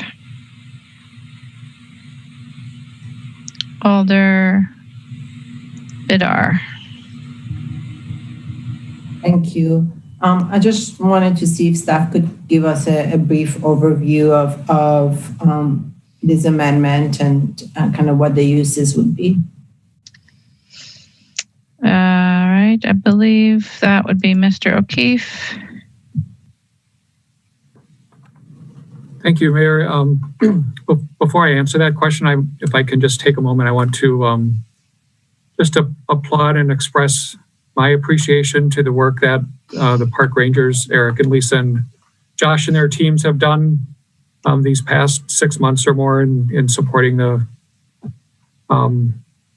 unsheltered homeless population, many of whom have spent time in those parks. So this amendment, I believe, is twofold. It is looking to support expanded outreach services in the form of likely an added position. Total cost for outreach position runs in the $75,000 to $80,000 neighborhood. I believe that Alder Hennick's intent with the additional funds is to provide resources to outreach staff that they can use in helping connect persons who are unsheltered with housing opportunities that emerge. And so though the amendment is entitled Rapid Rehousing, I think that's it's a bit misleading. Rapid rehousing has a specific meaning in our world, and it is it's a program, a structured program that comes with, among other things, case management support. I think what Alder Hennick is trying to do is provide assistance with quick move-in types of opportunities where there is perhaps a barrier to somebody getting an apartment that might take the form of help with security deposit or a first month's rent or two, or payment of either utility or other lease arrearages that is keeping somebody from being able to secure housing. So I believe that those are the two intents of this amendment.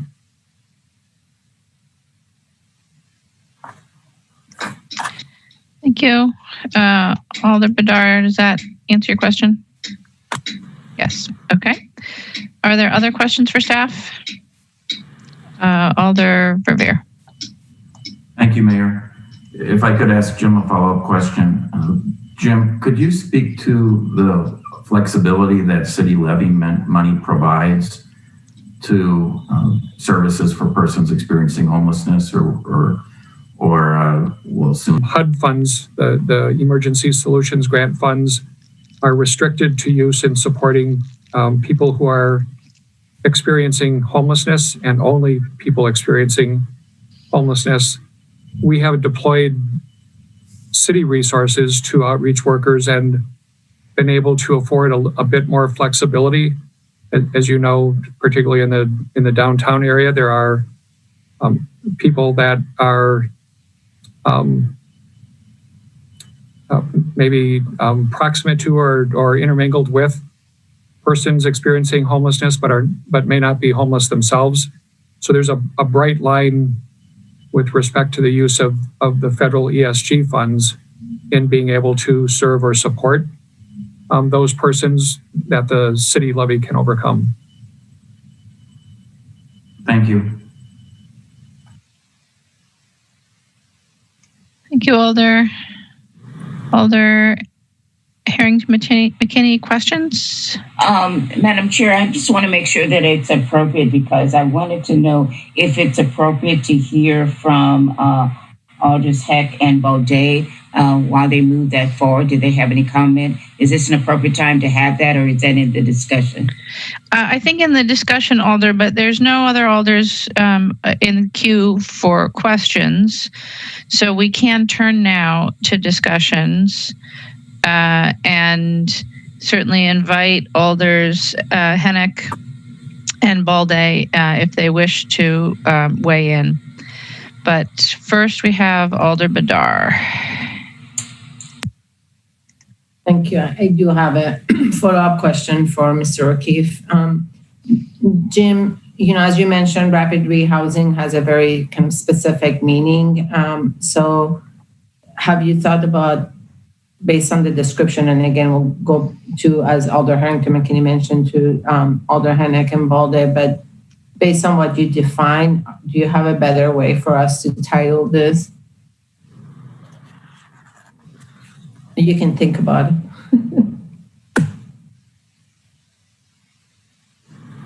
Alder Badar, when we worked with finance staff, we were using terms like outreach services and related housing strategies or housing support.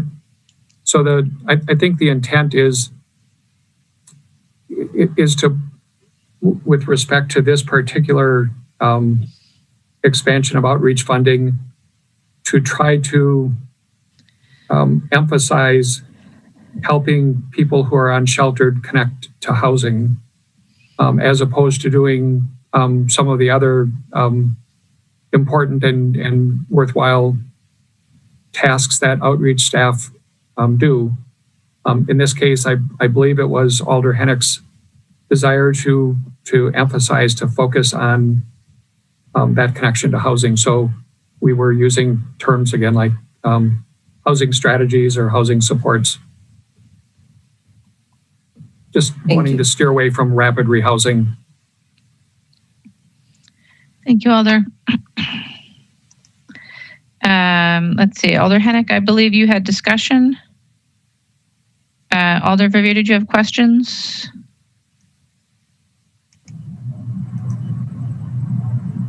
No, I can wait for discussion. Thank you, Mayor. Okay, thank you, Alder.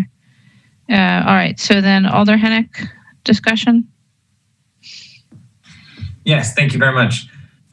So just on the intent of the amendment is, Mr. O'Keefe is absolutely correct. I worked with him as well as with finance and tried to connect the two. It was, that was what had come up with at the time. And so that's what I followed that lead. But I'm more than happy to see a friendly amendment if we find that there's a better term for that. It just hadn't come up at the time. But the reason that I put this forward is in combination with the Ranger position is that in doing having a lot of discussions around people experiencing homelessness and homelessness in Madison,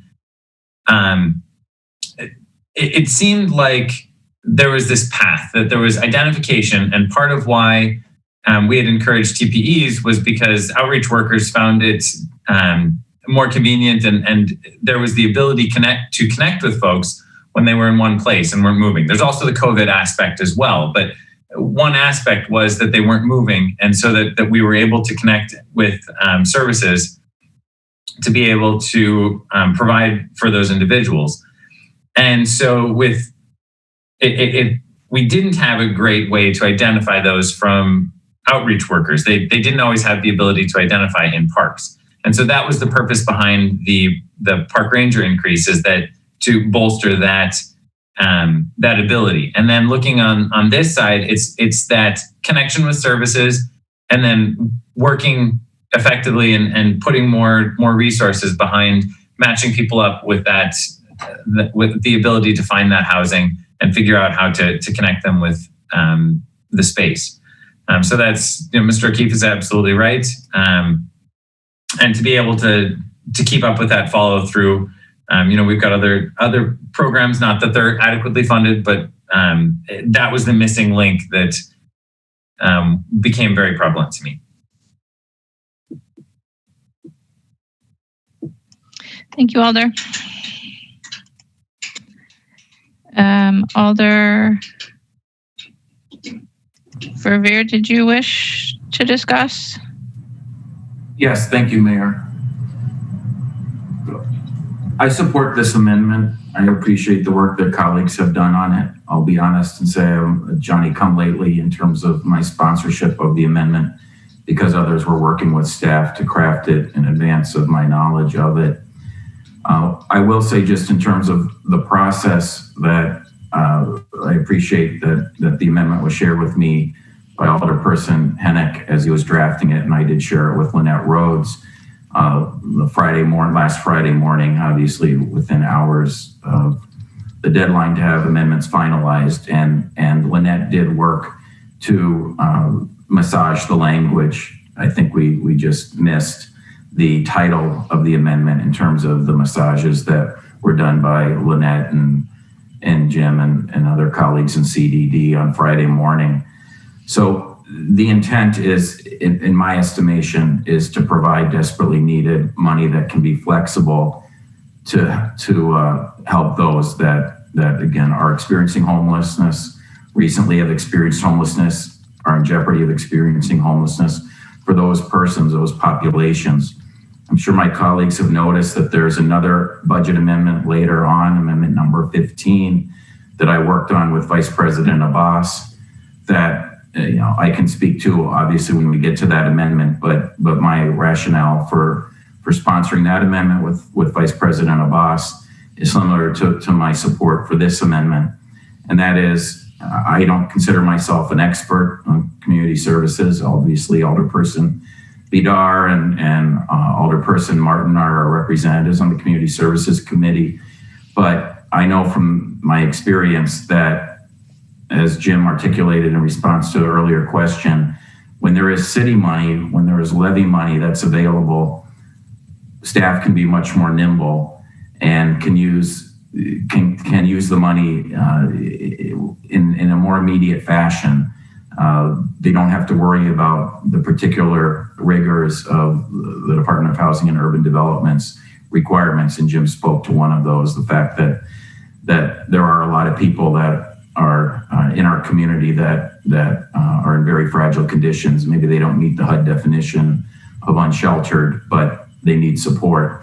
So I would very much welcome this additional money. I'll just remind my colleagues that at the last Common Council meeting and the last Finance Committee meeting, for that matter, there were obviously 2 council resolutions before us to officially authorize the disbursement of emergency solutions grant money, program supplemental funds through both the continuum of care and through the city. And you'll all remember that recent joint RFP process yielded an overwhelming amount of need in our community at this time, given the pandemic and the fact that the eviction moratorium will likely be ending. There were 29 proposals that were received as part of that joint RFP process recently from 18 different nonprofit agencies requesting over $10 million.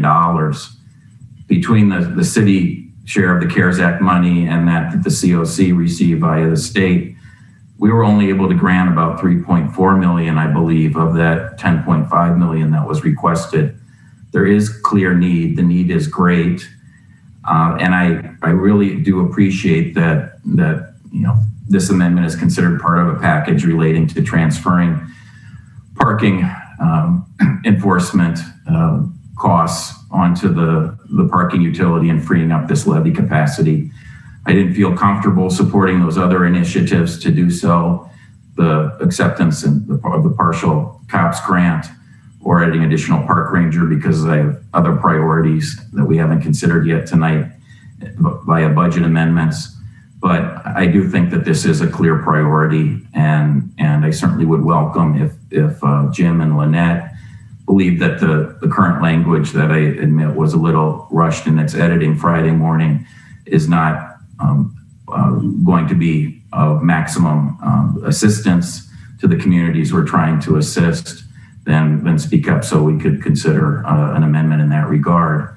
But overall, I really believe that we need to provide additional city money given this crisis moment, and trust very much Alderperson Vidar and her colleagues on the Community Services Committee to find the appropriate places to use this money and to give an RFP process done as expeditiously as possible. Thank you. Thank you, Alder. Alder Bedar, you had your hand up. Did you wish to speak? I can wait until others speak and then I'll come back. Thank you, Alder. Alder Harrington McKinney. Thank you, Madam Mayor. I am really, I don't know how to, I'm really passionate about this piece, maybe the language, because I understand what rapid housing really means.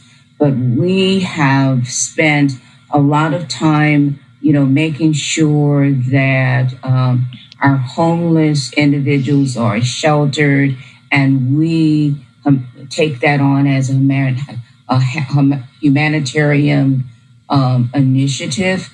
But also, I know of so many individuals who are couch surfing, and are just one night away from being homeless. And I wanted to make sure that the city recognized that group, there's a group of people that exists, and the moratorium on evictions will be lifting.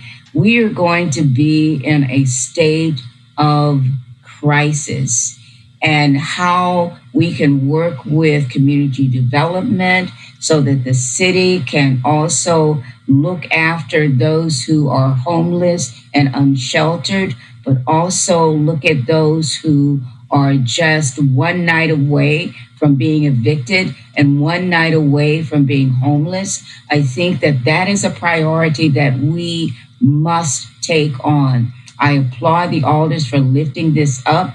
Alder Bedar and I have talked about it, but the city needs to stand up for this. COVID, the pandemic has caused a crisis that we cannot overlook.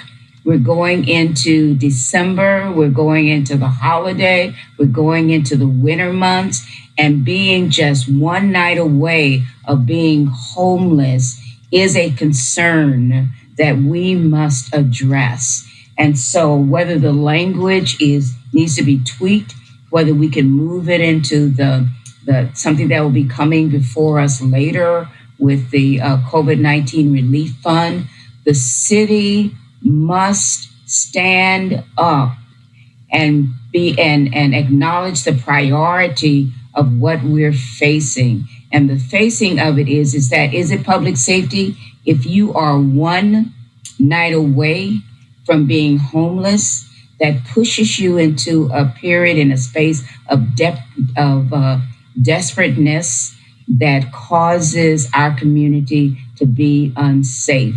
And so I thank the alders for bringing this forward. The city cannot pass this by, because when the moratorium is lifted, we will be faced with the reality that we just cannot even imagine what will be before us. And so however we need to do this, even if we need to go back to the drawing board and work with Jim O'Keefe and his staff to make a significant difference in that, we must do it. And so my statement is that we have a crisis before us that's getting ready to explode, and we must address it. Thank you. Thank you, Alder. Alder Kemble. Thank you. And I'm sorry, but I need to go back to questions because it's a little bit of a surprise to me that CDD staff did not really work until Friday morning on this. So Jim and Lynette, I've been in meetings with you all summer about this issue, and it's never come up as a priority that we need another outreach person. What has come up as a priority in our discussions and in the Homeless Service Consortium memo that Alder Verveer made reference to is a need for space, a need for safe places for people to go.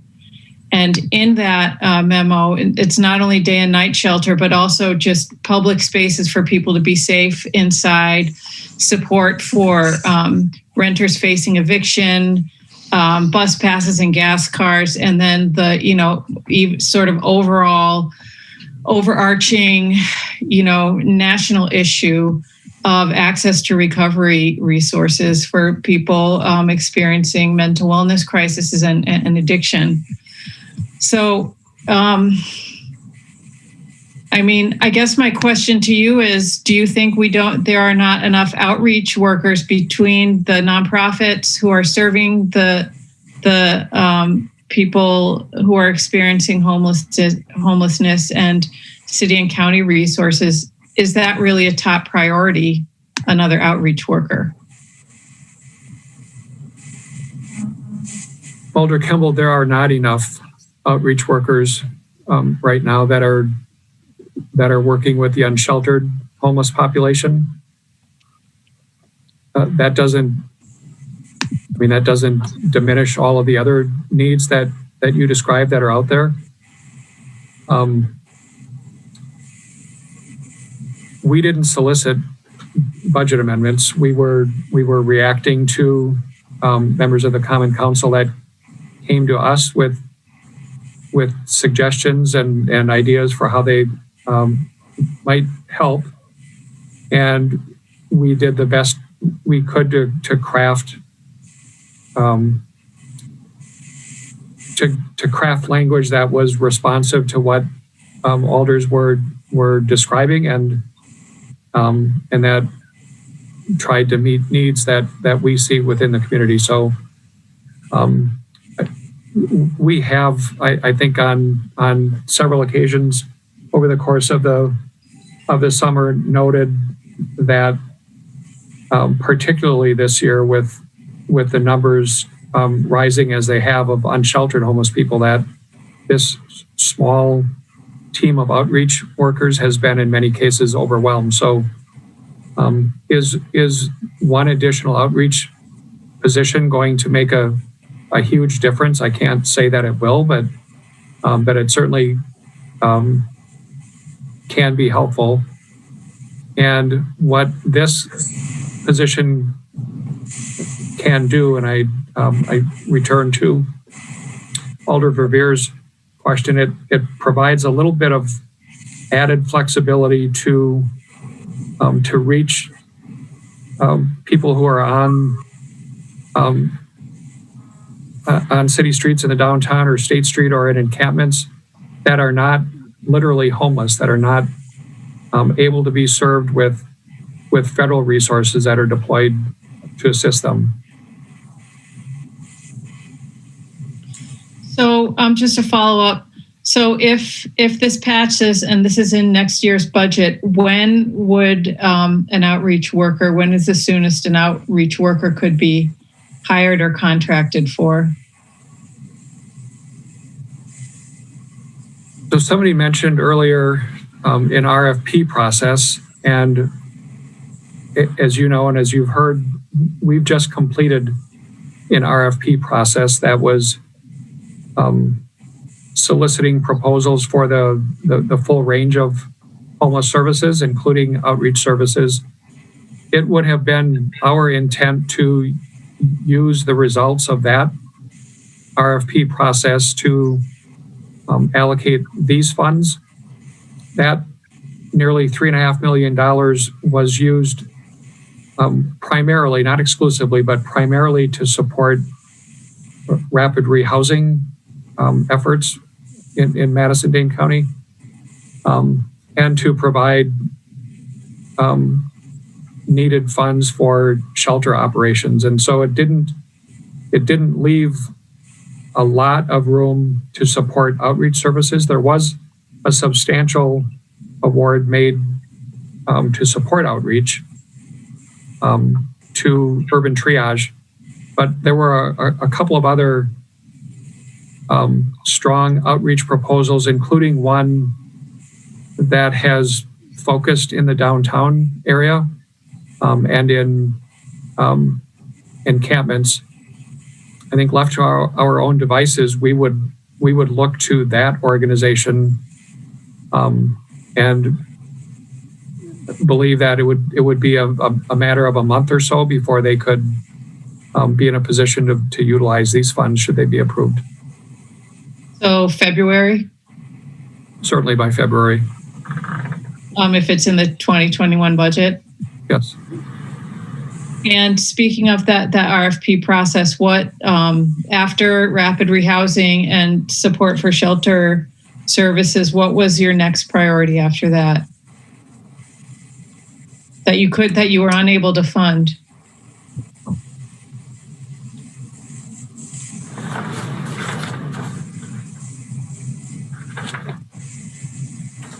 Well,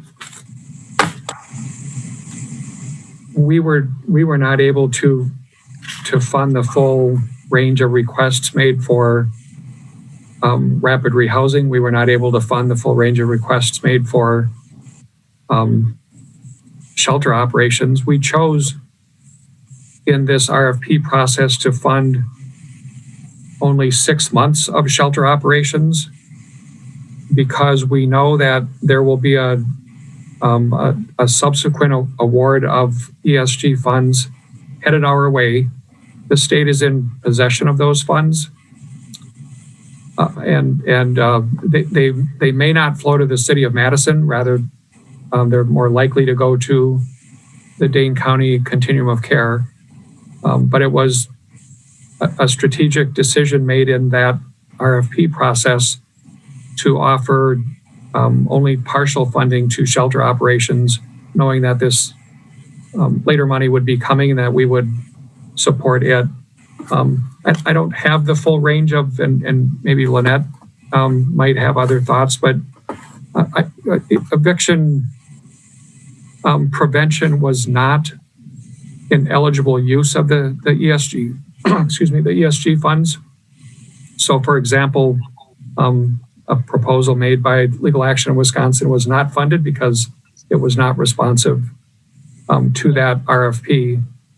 But by and large, I think the priorities going into that funding process sought to address rapid rehousing needs as we were hoping to take advantage of the current situation when there are hundreds of people who are being temporarily sheltered in hotel settings or in shelter settings, trying to connect them to permanent housing, and then preparing for a potential onslaught of a rise in homelessness, and doing everything we could to make sure that the shelters were prepared for that. Okay, thank you. Thank you, Alder. Alder Bidar. Thank you. And I apologize for going back to questions too. And so Jim, thank you. And I see Lynette is on too. I guess I'm continuing to be really confused about this amendment. So the $183,000, again, I realize you didn't come up with it, but like in your discussion, and I sit on community services, as was very kindly pointed out by Alder Vivier. So although this for those who don't serve on community services, we kind of pass the amendment and it's done. I deal with the downstream, like having to figure out exactly then what happens and what we recommend to the council. So exactly what is $183,000 for? Like we mentioned, one outreach worker, right? How much? That's not the full 183. I believe that the intent was to fund a full-time outreach worker at about $75,000 to $80,000. And then the remaining funds would be used for those quick move-in expenses in situations where outreach staff might be aware that that there is housing available and a person that they're working with is unable to get access to it because they can't afford the security deposit, don't have first month's rent, have utility payments from a previous arrangement that have not been paid, or previous arrearages in past leases, any of which might prevent somebody from getting access to that housing. Can I just add on to that explanation of the quick move-in? So, our outreach workers right now have really relied on our coordinated entry. So referring someone to that list, waiting for them to get either a permanent supportive housing unit or enrolled in rapid rehousing. With the rapid rehousing, they're going to get long-term case management and they're going to get connected, to an apartment. What we found with unsheltered individuals, so there's lots of reasons why the individuals do not want to use the shelter. And some of them include, continuing substance use. So what the outreach workers have found is sometimes they engage and they form these relationships, and they find that week they are ready to go, especially into sober living, or there's an opening at some individual place where they have that short period of time that if they can get them that program fee, or sometimes it is that security deposit to get into the sober living, they will make that kind of jump to get into that programming. So that's where it's different than rapid rehousing. It's still connecting them to those housing services. But we found that to be a big barrier of them not having those resources to connect them to sometimes, a small pot that they need to get into that programming when they're ready. And then, Jim, you mentioned that, there was one organization that you would go back to, like you tell us. Yep, there's an organization by the name of Catalyst for Change that has recently incorporated. These are folks that have gained a lot of experience and experiencing a lot of experience working with homeless populations through their work at the Beacon. Earlier this year, we were able to gather about $50,000 to support their work focused on State Street. So they've been at it in this new role for them. They've been at that work for 3 or 4 months. They have done very well. And it's our hope that we could keep them going. They submitted a proposal through the ESG RFP process. They were highly scored and they were just not funded because there wasn't enough money to do everything. And so your idea would be that we would just go with picking them and bringing a resolution to council that it would be like they would be the selected organization. Is that? I think that would be our intent, Alder Bedar, and I would note that we are scheduled to conduct a full-fledged request for proposals process for all of the homeless service dollars in 2021 that would allocate funds for 2022. So in this year where there's a relatively short-term need where there's just been an RFP process, that would have been our intent to go that route. And then I'll ask my last question and I'll yield. So, and you can just check the fifth and not answer this one because it's a leading question. So I'll just say that. So I feel like there is merit to this amendment.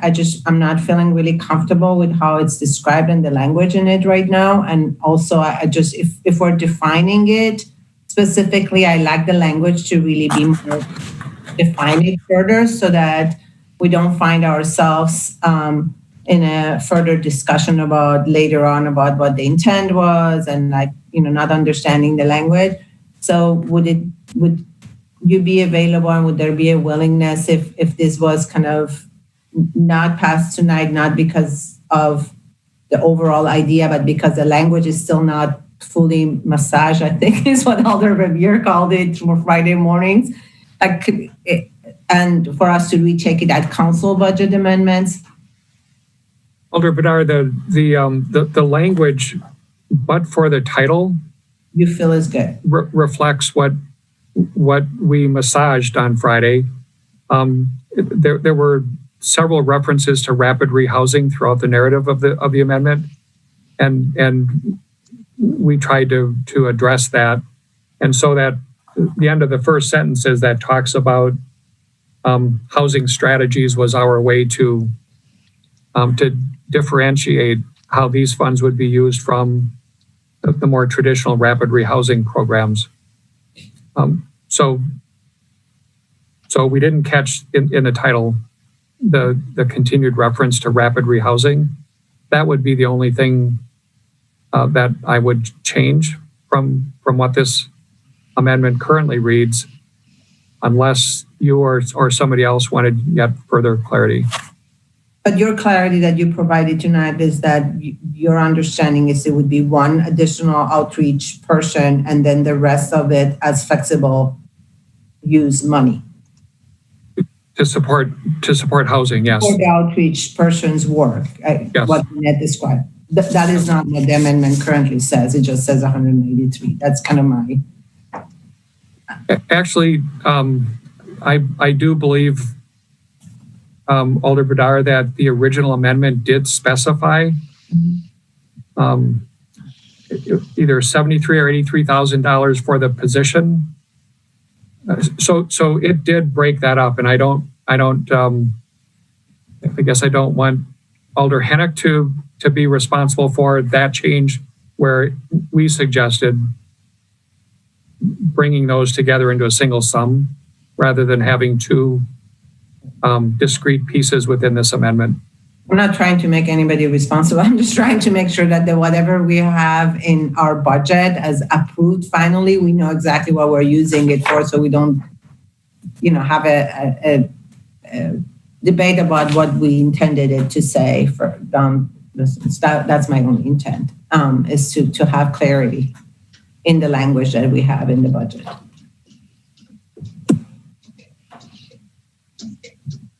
Thank you. That was it. Thank you, Alder. Alder Carter. Thank you. Jim, what would you, I just want to make sure the amendment title reflects the amendment. And what I heard was increased funding for street outreach and quick move-in. Is that what you're saying the title should be? Or Lynette? The language that we used was housing strategies or housing support. Okay. Quick move-in is a little jargony, but I can take housing strategy.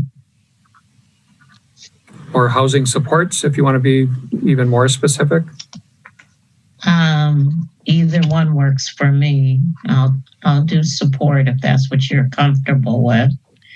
I would like to amend it so that the title reflects what we are discussing in this amendment number 11. I hope that everyone would take that as a friendly amendment.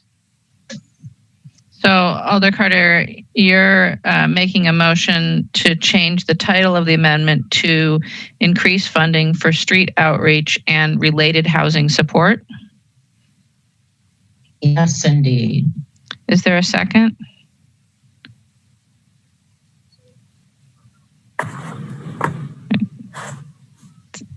Alder Revere, is that seconding? Yes. Okay, thank you, Alder Revere.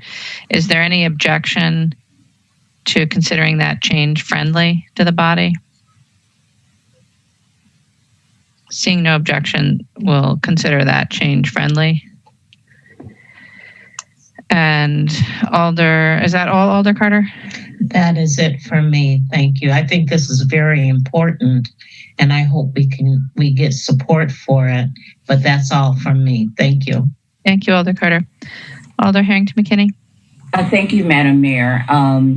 I join Alder Bedard in terms of the clarity of what we're really saying in this amendment. And so I request hearing from either Alder Hennick or Alder Bidet in terms of their intent, because there is a separation from what I conceived this as being, as what their understanding of it being. And so there needs to be a clarity so that when we move from this place, we know exactly what we voted on and know exactly what the expectations is, because it's still unclear to me. Thank you, Alder. Alder Hennick, do you wish to speak to that? I'm happy to. Yes, I would say Mr. Rosen and Mr. O'Keefe have done a fantastic job of really teasing out exactly what we're trying to do. It's something that we haven't, that isn't, it's something that's a little bit newer that we're trying to figure out how to really place into the categories and create language for.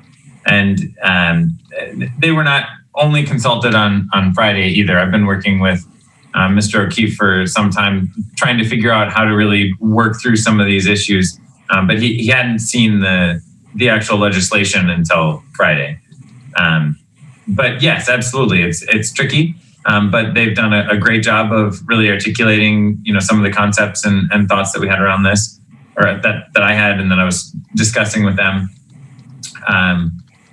And it was really a team effort. This came out of a lot of different conversations of some missing pieces that I'm not saying in any way, shape, or form that I identified them. I'm by no means a housing expert or a people experiencing homelessness expert. But I don't have any qualifications in that manner. I've just been trying to talk to people and get conversations going. So yes, what has been projected by the experts on the matter at this point in time is absolutely was my intent. Thank you, Alder. Mr. O'Keefe, did you want to add something there? I did.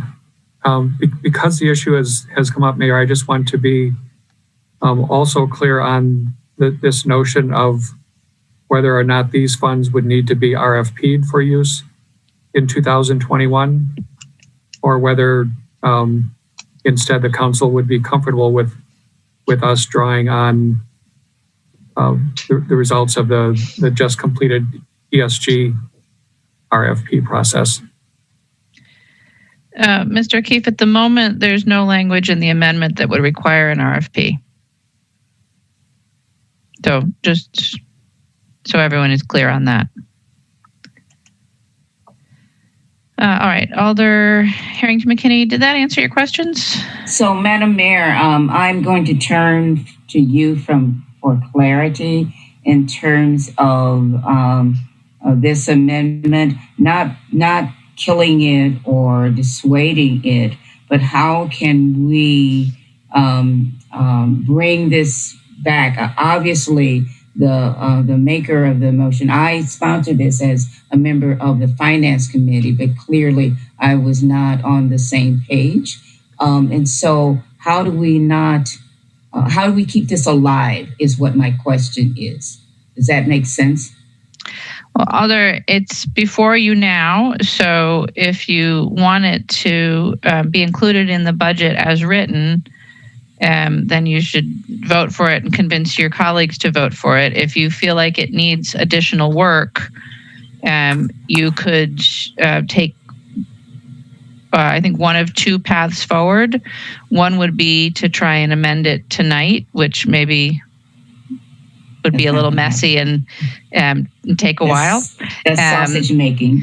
The other would be to, I guess there'd be three options. You could refer it to the council meeting when we take up the budget, and in the meantime, prepare a substitute. Or you could make a motion to place on file without prejudice, and then prepare another amendment for November when we're at council amending the budget. So it would be in order to refer this item to the council meeting and then work on it in the meantime. Yes. Is that a motion that is in order now that can be made? Yes, Alder. Okay, so I so move that this amendment be referred to the council meeting. And Alder Bedard will second. Thank you, Alder Harrington McKinney. Is there any discussion of the motion to refer? I'm not seeing any discussion on the motion to refer. Is there any objection to recording a unanimous vote in favor of referral? Seeing no objection, we'll refer that item to the council meeting where we take up the operating budget amendments and ask that all alders concerned work with Mr. O'Keefe, Ms. Rhodes, and finance staff to come up with a substitute. And that will bring us to amendment number 12. Alder Carter. Move adoption, number 12.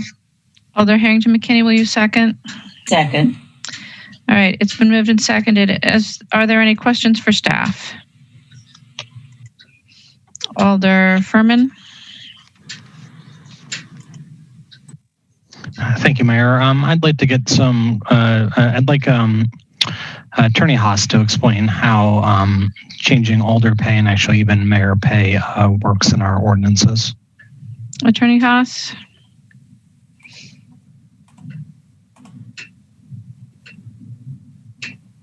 Yeah, well, I think the main point is that the pay cannot be adjusted until the following term under state law. Was there another specific question?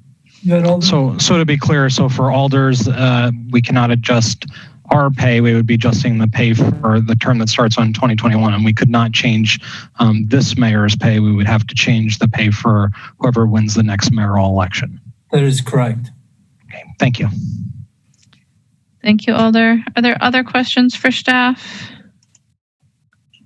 Alder Revere, questions? Thank you, Mayor. Yes, I have a question or two. I don't know if Attorney Haas can answer this, or perhaps Your Honor, or the Finance Director, or one of the options I see on the screen here, perhaps. Anyway, my question is, the furlough program that is contained on page 6 of the executive operating budget, does that furlough plan, and obviously we don't know any of the particulars of it, just a very brief outline, and Human Resources staff is apparently working on it as we speak. Was that furlough program proposed to include elected officials, the Common Council, the mayor, and the municipal judge? And if not, is that because there's a statutory conflict with including elected officials in a furlough program? Who would like to try that? You cannot include elected officials in the furlough program. It's effectively a reduction in pay. And I guess this question would be perhaps for Attorney Haas, in response to your question of Alderperson Furman. the mayor and municipal judge likewise have an ordinance similar to the common council's ordinance where the pay raises are automatic. Correct? Yes. And so lawfully we could only an amendment, if there was an interest in amending this amendment to include the mayor and or municipal judge, the other elected officials, we would be precluded from doing that. Or no? Well, any change could not go into effect until the next election. So we couldn't, if the mayor wanted to voluntarily refund a portion of money to the city treasury, the general fund, she could do that, but only those of us or our successors that are on the ballot in April 2021 can have our pay amended through the through the operating budget process. That's correct. And to confirm, is my memory correct, is the municipal judge position on the ballot in April? I do not know off the top of my head, Alder. Okay, well, we don't need to pause on that now. I don't want to hold up the meeting. Obviously, the hour's late. Thank you for the clarification. My main question was, are members of the council included in the furlough program or not? And that's been asked and answered. So thank you. Thank you, Alder. Are there other questions for staff? Seeing none, is there any discussion? Alder Furman? Thank you, Mayor. I'd like to move an amendment to change the amount from 5% to 3.25%. And if somebody seconds it, I'll explain. Is there a second? Alder Carter will second. Thank you. I actually honestly was not aware that alders starting in April 2021 were set up for a 3.25% increase. And so when I saw that in the budget item and saw this, I thought that was a better place to be cutting instead of cutting more. I think it definitely is appropriate for alders not to be taking a pay increase, but I would note that the salaries are incredibly low considering how much time people put in. And if we're trying to attract people to this job, to run for this job and for starting in April, it's a bad idea to continue to decrease the compensation. Obviously, we're going to be talking about other improvements to make this job more obtainable for more people with TFOGs, and we've been talking about that. But I think it's in my opinion appropriate just to do a 3.25%. Get rid of that increase that's supposed to happen, but not go more than that. Thank you. Thank you, Alder. Is there further discussion? Alder Kimball.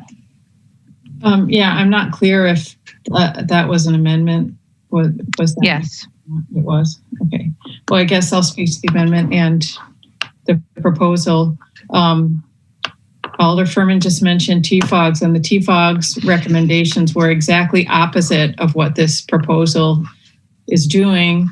It recommended that alders be paid a full-time living wage. And I think if there are to be cuts to the council budget, our chief of staff should have done a budget analysis, brought it to CCEC, and we could have together looked at where we could have found 5% cuts in our budget and gone about it that way. But this cutting of our salary, which we can't really do right now in our budget, except for future councils, which, many of us may not be here by then. I think it's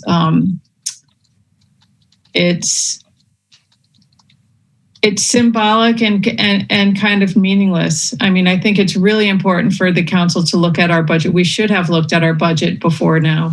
We should have asked our chief of staff to bring us an analysis and really dealt with it in our executive committee, but we didn't do that. I guess we could still do that within the next week, but I think this is the wrong way of going about it. Thank you, Alder. I have no further alders in the queue to discuss. So the motion is Alder Furman's amendment to change the percentage from 5% to 3.25%. Is there any objection to recording unanimous vote in favor? Alder Kimball objects, so we'll have a roll call. Alder Harrington McKinney, was that a request for a roll call as well? Yes. Absolutely. Okay. So I will unmute you all. All those in favor of the 3.25%, aye. Those opposed, no. And Laura will call the roll. Alder Bedard. Aye. Alder Bedard votes aye. Alder Carter. Aye. Alder Carter votes aye. Alder Furman. Aye. Alder Furman votes aye. Alder Kimball. No. Alder Kimball votes no. Alder Harrington McKinney. No. Alder Harrington McKinney votes no. Alder Verveer. Aye. Alder Verveer votes aye. Mayor, the item passes on 4 ayes, 2 noes. Thank you. The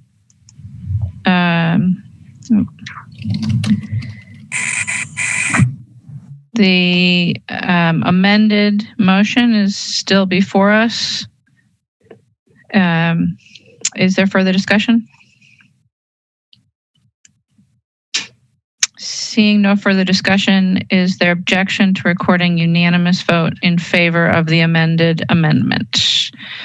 Alder Kimball objects, so there will be a roll call.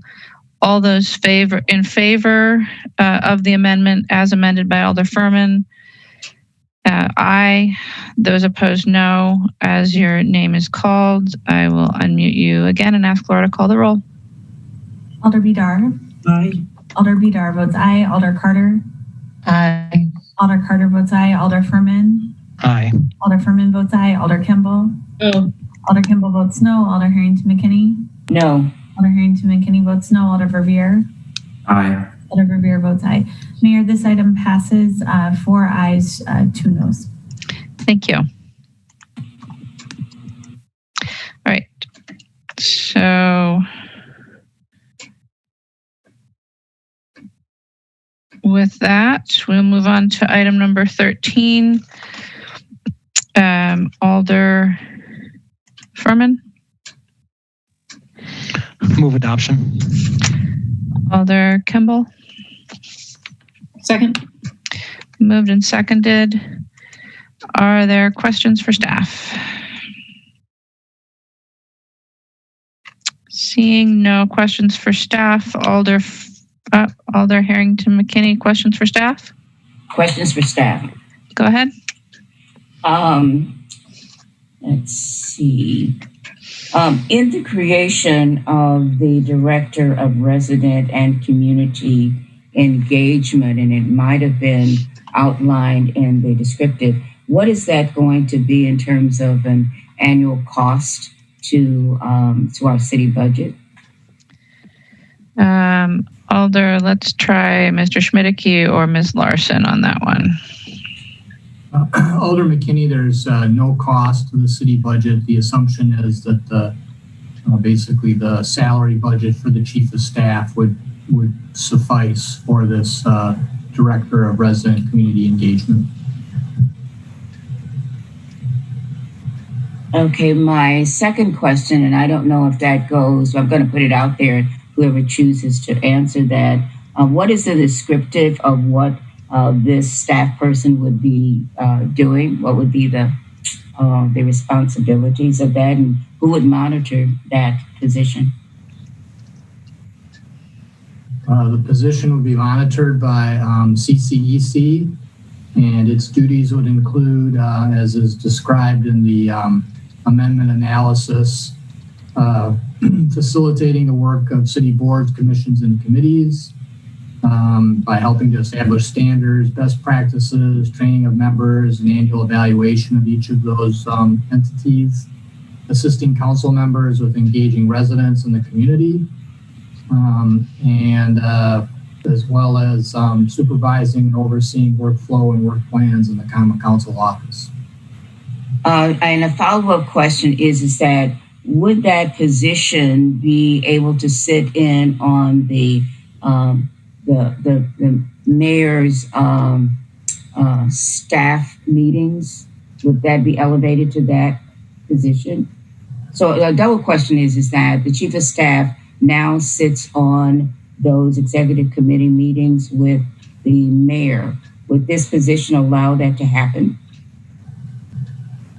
That might be a mayor question. Alder, I'm not sure that we've contemplated that. We have included the council chief of staff in certainly in our department and division head meetings. I guess it would depend on if the council was designating this person as their department head, as your department head, in which case that would be appropriate. I guess it's not clear to me, Alder. I think it would depend in part on what the council or CCEC decides in terms of the job description, and then we'd have to figure it out from there. Okay. My final question is that as the president of the council meets regularly with the mayor, would this position be able to do that, or not equal to, let's say, your staff?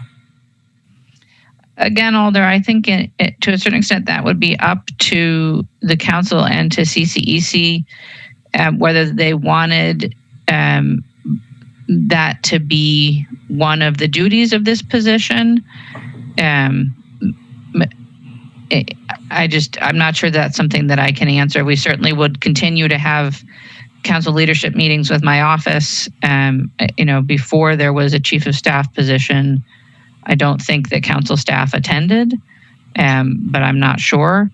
And so we could go back to that. Or if CCEC wanted to direct this position to attend those meetings, I certainly wouldn't object, but it's really up to CCEC who would be managing this person. Thank you, Madam Mayor. Thank you, Alder. Are there questions, Alder Carter, questions for staff? Yeah, I believe in the final report that this position, the Director of Resident and Community Engagement, was shared with the mayor's office. So how is that going to work? And who wants to take a stab at that? Alder, who is that question for? Alder Furman seems willing to take a stab at it. And Alder, you're referring to the final TFOGS report? Yes. Alder Furman? Thank you, Mayor. The final TFOGS report refers to this in a bunch of different ways, kind of an intermediate step and then possibly a final step. I think in the design by the TFOGS implementation group, the idea is that this is a position that resides in the council office and does not report to the mayor, is not shared by the mayor, but would work with the mayor, similar to how the council does now. But the committees fall under the purview of the Common Council. And so we think it's important to have somebody in a role that helps facilitate better committee engagement. When we're in the discussion portion, I'll speak more and see where Alder Kimball also has her hand up, so she may have more to add to that. Well, my next question is,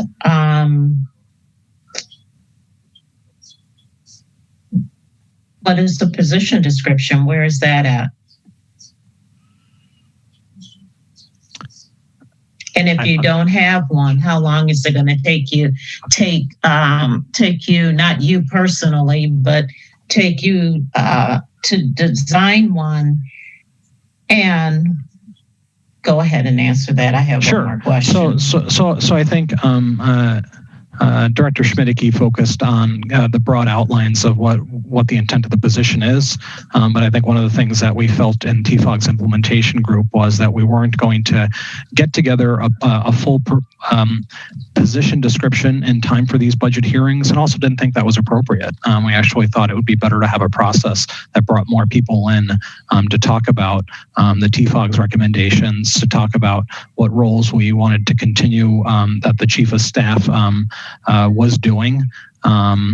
And so, the long story short is the position's not developed yet, and the idea would be we'd embark on an effort to actually include all the stakeholders in developing that position.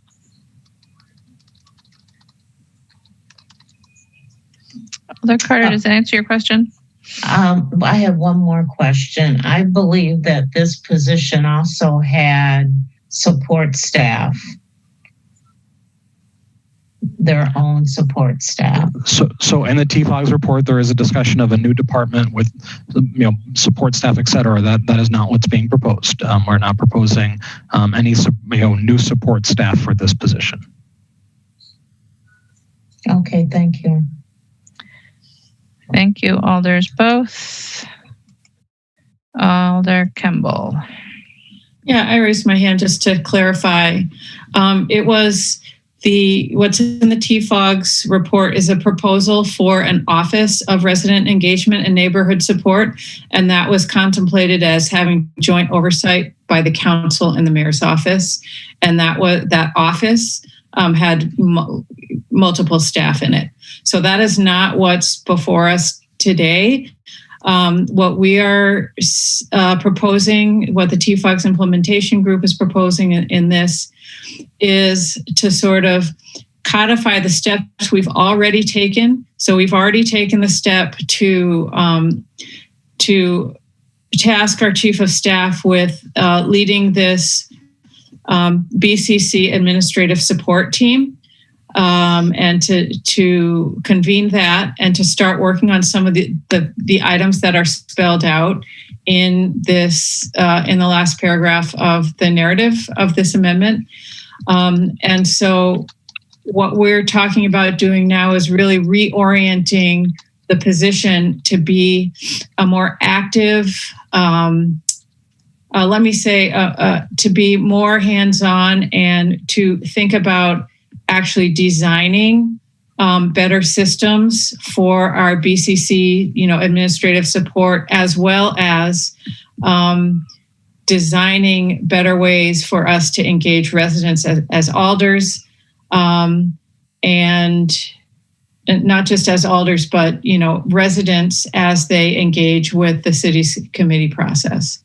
So we're just sort of shifting some of the language to indicate that this position, about what we would expect from this position, from a person filling this position, that they would really, I think Alder Furman said it this way, that this position really shifts a focus to the residents and to facilitate resident engagement with our BCCs and with alders, instead of being a more support staff for alders.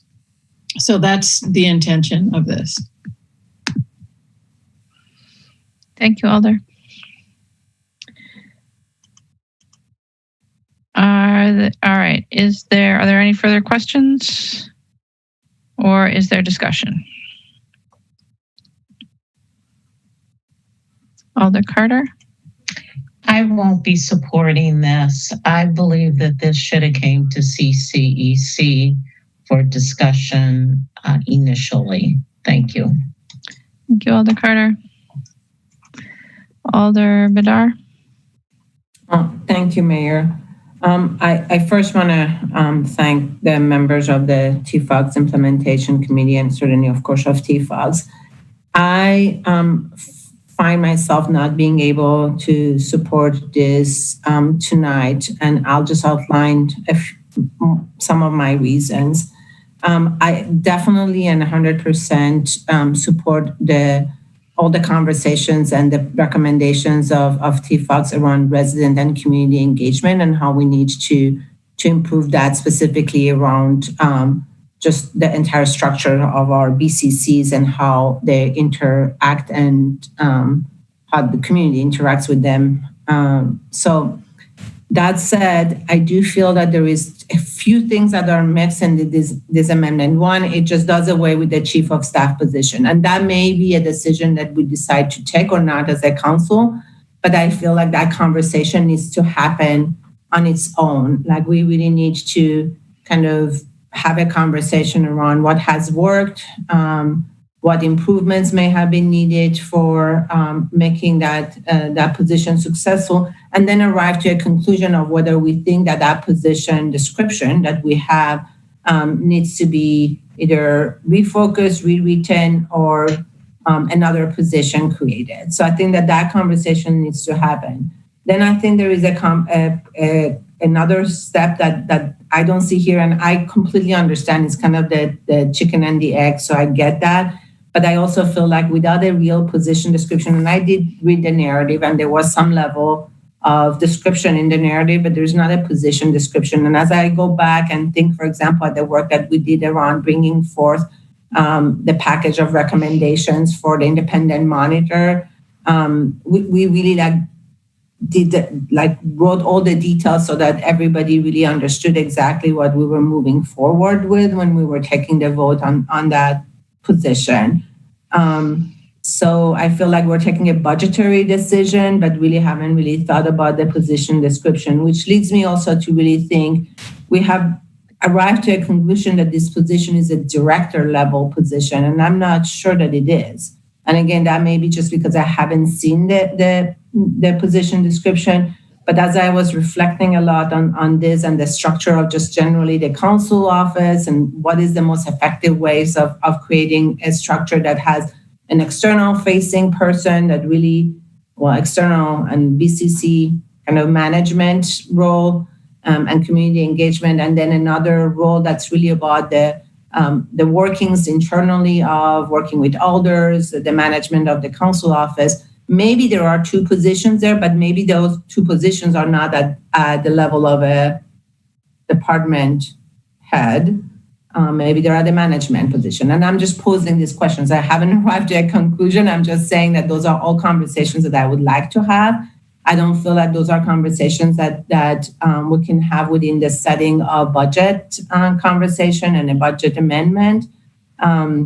I think they're really important conversations because I think that we really need to think about what changes we want to make to the structure of the council office. And then the last one is I'm still not understanding very clearly how does this role of resident and community engagement intersects with the work that we are doing around the voice of the customer, the work of the neighborhood resource coordinator. And I'm not saying that they are duplicative. I'm saying I'm just not seeing in the description, which I think would come out in a position description around what the intersection and ability to work together with those other kind of projects and roles are within the city. And then there was one other thing that I just forgot because it's late. So I will leave it at that. I think so again, I think there is definitely a need for a conversation. Oh, I remember what the last thing is. The last thing is around, we're also at the same time in play is this issue of whether we're going to bring this resolution about a referendum around council being full-time or not. And I think the entire structure of what we're talking about would be very different based on, again, a full-time council versus the current kind of way that the council functions. And then the last thing that I would say is I realize that the opportunity is here for to bring it forth because we're at time of budget and there would need to be clearly a budget allocation for a new position. But I always remind myself that when we want to prioritize something, we do make budget amendments all year. And maybe a thought is to just, have a pause around we haven't posted the chief of staff position, but having a pause so that we can have a conversation around what does position look like? Do we want to make any changes to it or not? And then move forward. So just a lot of different thoughts that I've had around this and a lot of reflection. So sorry for the rant, but it's best I can do at this time of the day. Thank you, Alder. Alder Harrington McKinney. Thank you, Madam Mayor. Let me just first say that I acknowledge the work that the TFOGS group has done. So I want to put that out there before I start my 4 items. It's been a 2-year project. And one of the things that I thought going into establishing TFOG is that there would be some alignment in terms of the number of boards, committees, and commissions, and to make recommendations related to what those alignments would look like and how could we consolidate those. That is what I thought the work would come out of the TFOGs.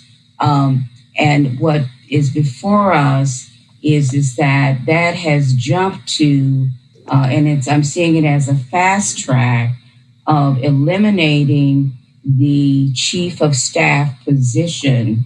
I remembered when the executive committee, which I was not a part of it, spent much time on developing the standards and the criteria for a chief of staff and went through that process.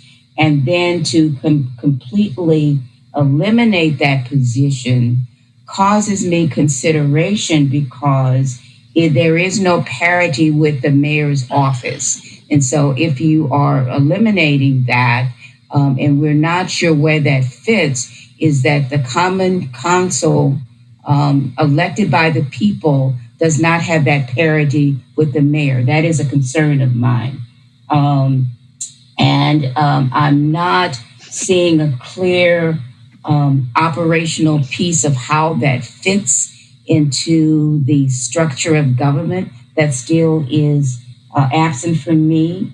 And it sounds more like a full-time professional staff, a professional council, which we have not voted on. And so that's another area that is absent from me. But the greatest piece that's absent from me is that the city has a contract with Equity by Design to really look at how the city does community engagement.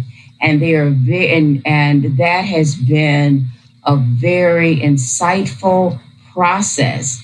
And the end result of that process has not been completed. And so to create an office of engagement, community engagement, before we really know what the Committee of Community Engagement really is going to look like, seems to put the cart before the horse. And so I am not going to support this because there's still a lot of pieces that we really do need to be clear on. And I'm absolutely not clear on any of those concepts. So I will not be supporting this. Thank you, Alder. Alder Foster. Thank you, Mayor. So I'm obviously a co-sponsor on this and very much in support, and worked together with the TFOG's implementation group to put this forward. I just wanted to speak to a few things that I heard tonight.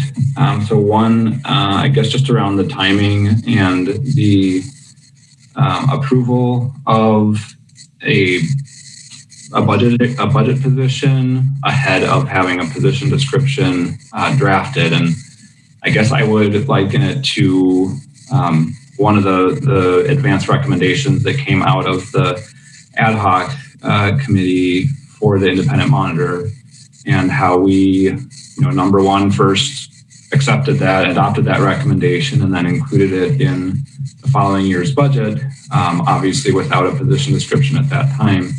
And that work did need to happen and did happen later. And I think all of us probably wish it would have happened a little bit sooner. So I think it's very normal and expected that we would budget for a position and then flesh out the details. I think the same thing happened when the tort committee recommended hiring a director of transportation. And that was really a budgetary item first, and then the PD got developed and recruitment happened, et cetera. So I think it's a very normal process, and I think it wouldn't be a great use of time to do, I think, the thorough job that would be required that Alder Furman referenced. I think there's a lot that would need to go into making sure we create this in the right way. To do that before knowing if there is will of the council to move in that direction, I think would potentially be a waste of resources. So I guess that speaks to the process that we're considering. And the TFOGS group, again, this was one of the primary or priority recommendations from the TFOGS report. And it's one of the, I think, 3 that we have really taken up first. And obviously the opportunity to move this into the budget is one that we felt really critical that we needed to move it forward. In terms of the evaluation of the chief of staff role, I mean, honestly, that's been on the list for a long time. I mean, that's actively been on the CCC future agenda item topics from back when I was on. And, again, we can blame COVID, but the reality is we just have not done that. Should it be done? Could it be done? Sure. From my perspective, and, I wasn't on the council that helped create this position, that identified the need for it. I didn't give birth to it, but it honestly has never made a lot of sense to me. I don't think it makes sense for us to have a chief of staff for an office of 3 people. I think, as Alder, Furman again described, or Alder Kemble mentioned it, but I think it was Alder Furman's description that the chief of staff role is imagined to support alders, to support the council. And I don't think that's the right way to do it. And this position really is about flipping that and supporting the alders by supporting our residents and helping us better connect with them, helping them better connect with the city.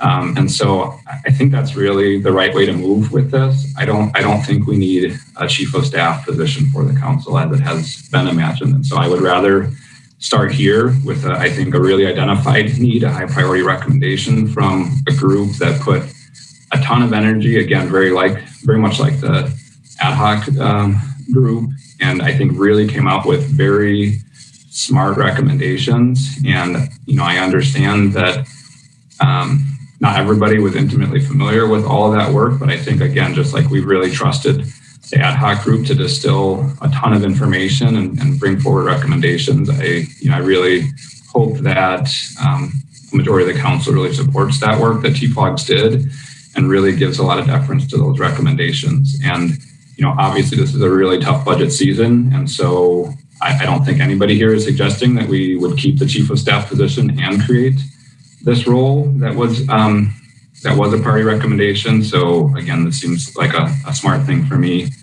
I think the other thing I would say is that it may on its face appear like it's something very different. And I think, our intent is that it functions very differently.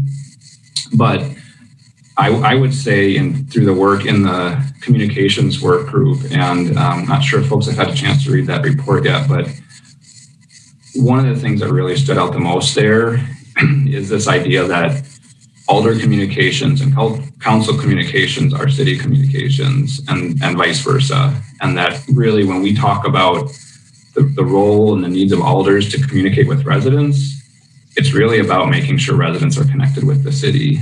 And I think most of us would agree that it's one of our primary roles and responsibilities is to help make sure that communication happens. And when I think of resident engagement, I really think about communication, but I think about it in 2 ways, in coming into the city and going out. And I think we still are in a place where we are largely, we've built up some capacities to better communicate out. We could obviously improve that some more, but we really do struggle across the board with getting information in, with really giving residents a true opportunity to share what they think, what their priorities are. This comes up over and over and over again. And I can't imagine not prioritizing this and not taking a step forward with it. And use of this position and converting this position really seemed like a smart way to do it. And it should be in the council office. It should be really directly focused on our responsibility and our accountability as alders in representing our constituents. We need support to do that, but the focus needs to be on those residents. And I think the last thing I'll say is there was some question or surprise about, perhaps needing to focus, or that there was a desire that coming out of TFLUX there would have been more clear direction around realignment and reorganization of the BCCs. I think it's important to understand that in the TFOG's recommendations, they understood that the task of really significantly overhauling and revamping our BCC structure was not something that could be done within the current structure, and that we needed someone or something to be able to take on that really heavy task. And as Alder Kimball mentioned, that was really the intent of creating the BCC admin team. And that, just scratching the surface is looking at and is tasked with all the processes and issues that we have right now related to standardization of how information is shared, agendas are published, staff support, training, all of these issues. And then there's the I think, really strong desire, as I've heard from a lot of my colleagues, about really aggressively taking a look here and paring down the number of BCCs we have. And I can tell you, I'm a person that has done that a couple times, and along with the mayor, we've taken a couple on, and it's a lot of work. And this is a huge task. And when you say cart before the horse, we need somebody in this role to do this work, to lead this work, to come to CCC to get direction, but to then to actually do this work, because CCC is never going to be able to do this on its own. We are absolutely going to have someone that can really focus on it. And yes, someone at a director level, someone that has the ability to really strategize, to understand process improvement, and to be integrated across the city with all the rest of the departments. So, my expectation is absolutely they're at the table.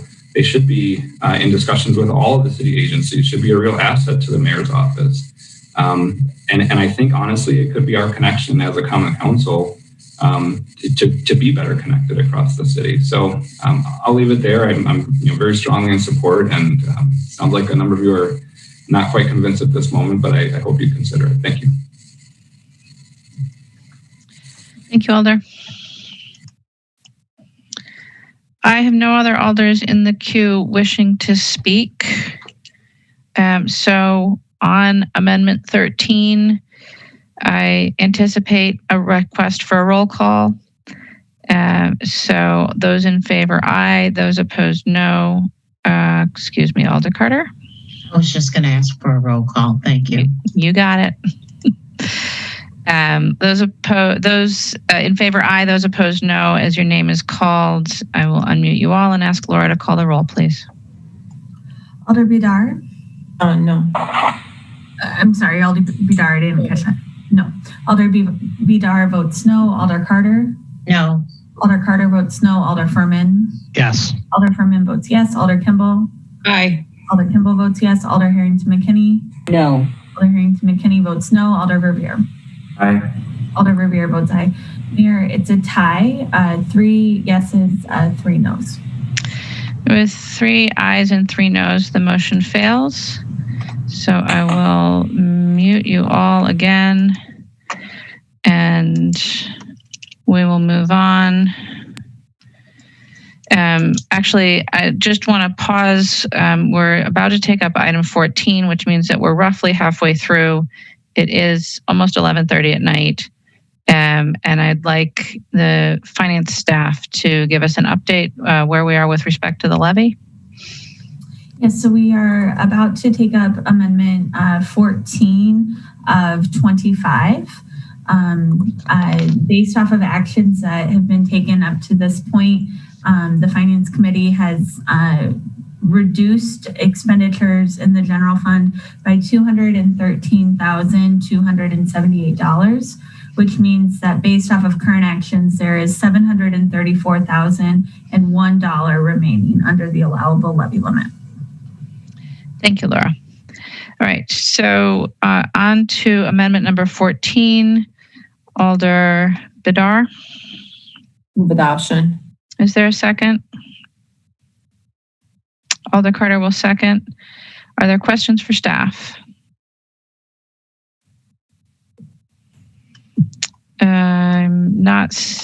Alder Bidar, do you have questions? Yeah, I just wanted to ask maybe Mr. O'Keefe or staff to just give us a very quick, brief summary of what this funds are used for that we're adding to. Lynette, Mr. O'Keefe, either one. I'm going to let Lynette take this. Thank you, Jim. So this amendment is increasing current budget authority for financial literacy and homebuyer education from 20,000, increasing it another 30,000 to get it to 50,000. So it originally went into our budget in 2019.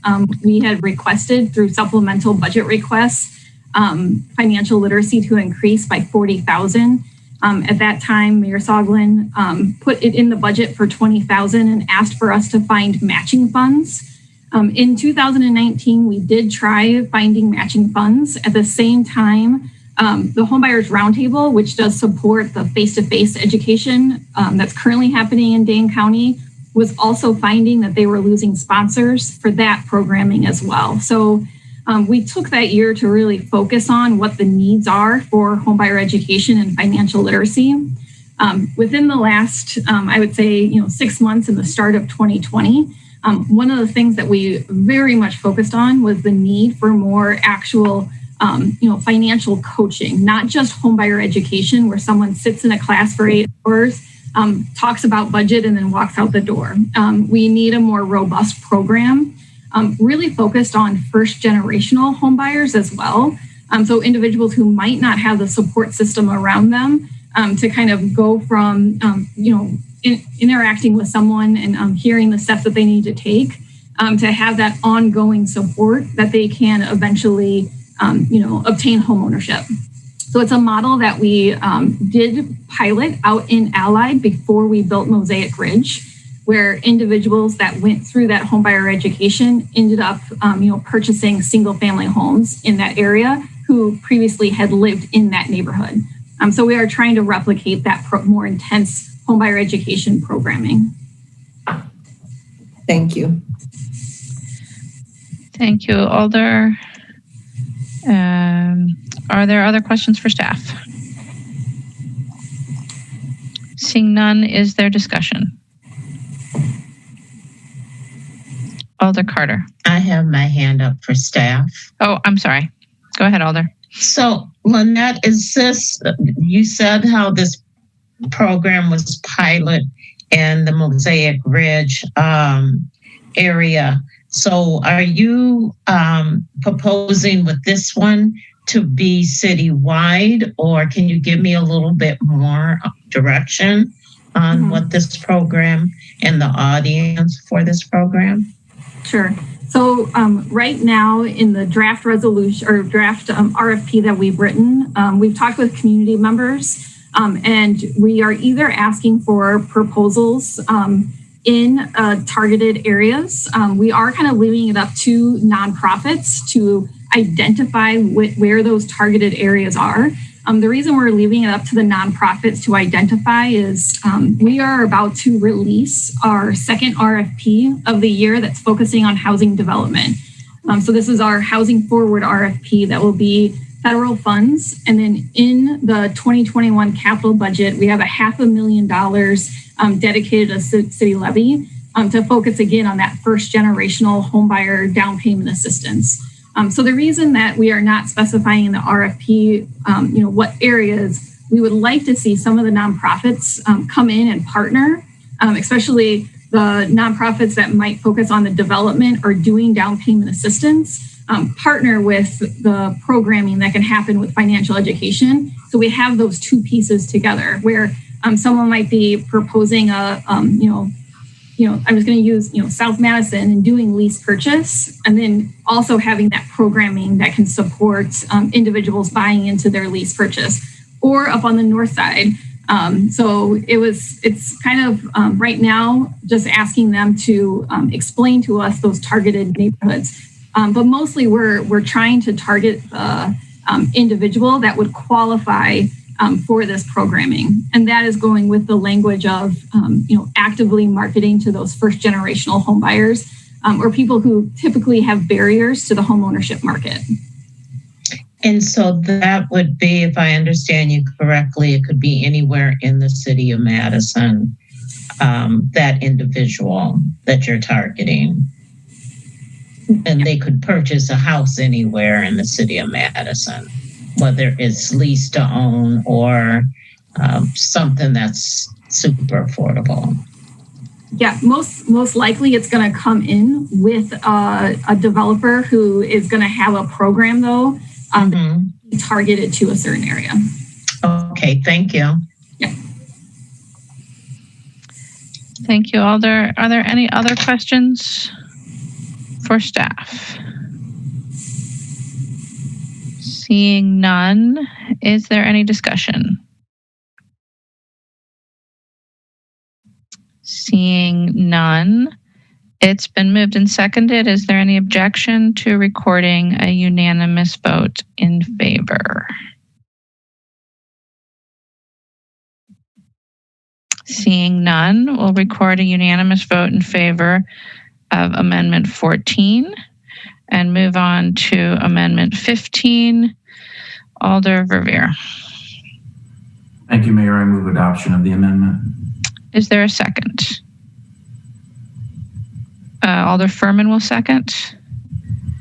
Thank you. Are there questions?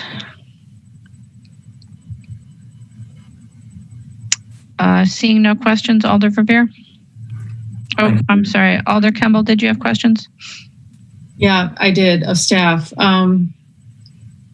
Given the other amendment that has been referred to our budget meeting that relates to outreach services, can you talk about how this is different, if it is?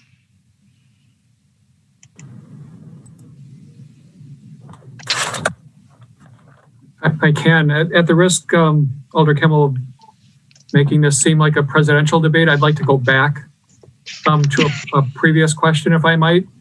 I misspoke when you asked about the priorities under ESG. I think I said that eviction prevention was not an eligible use of those funds. What I should have said is that it was not a prioritized use of those funds. Other priorities that supported people who were literally homeless, like shelter, like rapid rehousing, like outreach services were prioritized, but eviction prevention was an eligible cost. So the difference between this amendment and the previous amendment is that this amendment seeks solely to expand resources for outreach staff, whereas the previous amendment was looking to support expanded staff resources and also provide additional resources to outreach staff to help with connecting clients to housing opportunities. So is this, so a little less than half of the prior one was for a salary and 100 and something was for those resources. So is this 50,000 for those same kinds of resources? I understand the intent of this amendment to be to support outreach staff as opposed to resources intended to connect people to housing opportunities.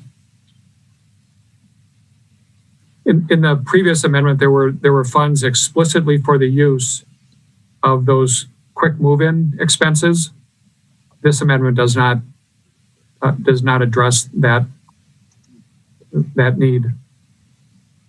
So this is for an outreach staff person, another one. So this would be if the other amendment passes, this would be an additional outreach staff person? Yes. And would you see this as, would you combine this with that other pot of money and allocate it in the way that you had described you might? I think if both amendments were to be adopted, we would go back to the results of the ESG process and see whether there were not other outreach proposals that would be worthy of funding. Okay, So I don't know that we would necessarily provide the totality of the sum of the two budget amendments to a single agency. We might look beyond. Thank you. Thank you, Alder. Alder Verveer. Thank you again, Mayor. So unlike the previous amendment, which was similar in focus, amendment number 11, this amendment is ready for prime time. It is one that Vice President Abbas and I worked with CDD staff on. We were not aware of at the time of the efforts of other colleagues that were working on amendment number 11. The $50,000 figure was recommended by CDD staff as a minimum amount needed to continue existing street outreach services that Jim articulated in the colloquies under amendment number 11, namely Catalyst for Change, received, as you see in the amendment analysis for this amendment, and received $48,000 that CDD staff were able to find through savings within the entire planning department. So other divisions of the planning department, and I thank them all publicly very much now, were able to identify unused funds throughout the planning department and offer those up to CDD to provide a contract for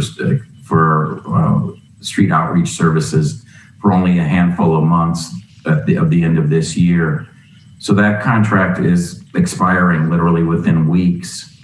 It has the providers of that service have provided services that CDD staff and stakeholders have raved about. The reason why Vice President Abbas, and I can let him speak for himself tonight if he so chooses, but the reason why Vice President Abbas and I joined forces is because Vice President Abbas had seen the excellent work done by these individuals in and around Warner Park when the men's drop-in shelters moved to Warner Park Community Recreation Center. I believe I've heard Alderperson Kimball in the past also speak to the excellent work done by contracted nonprofit outreach workers in and around Warner Park.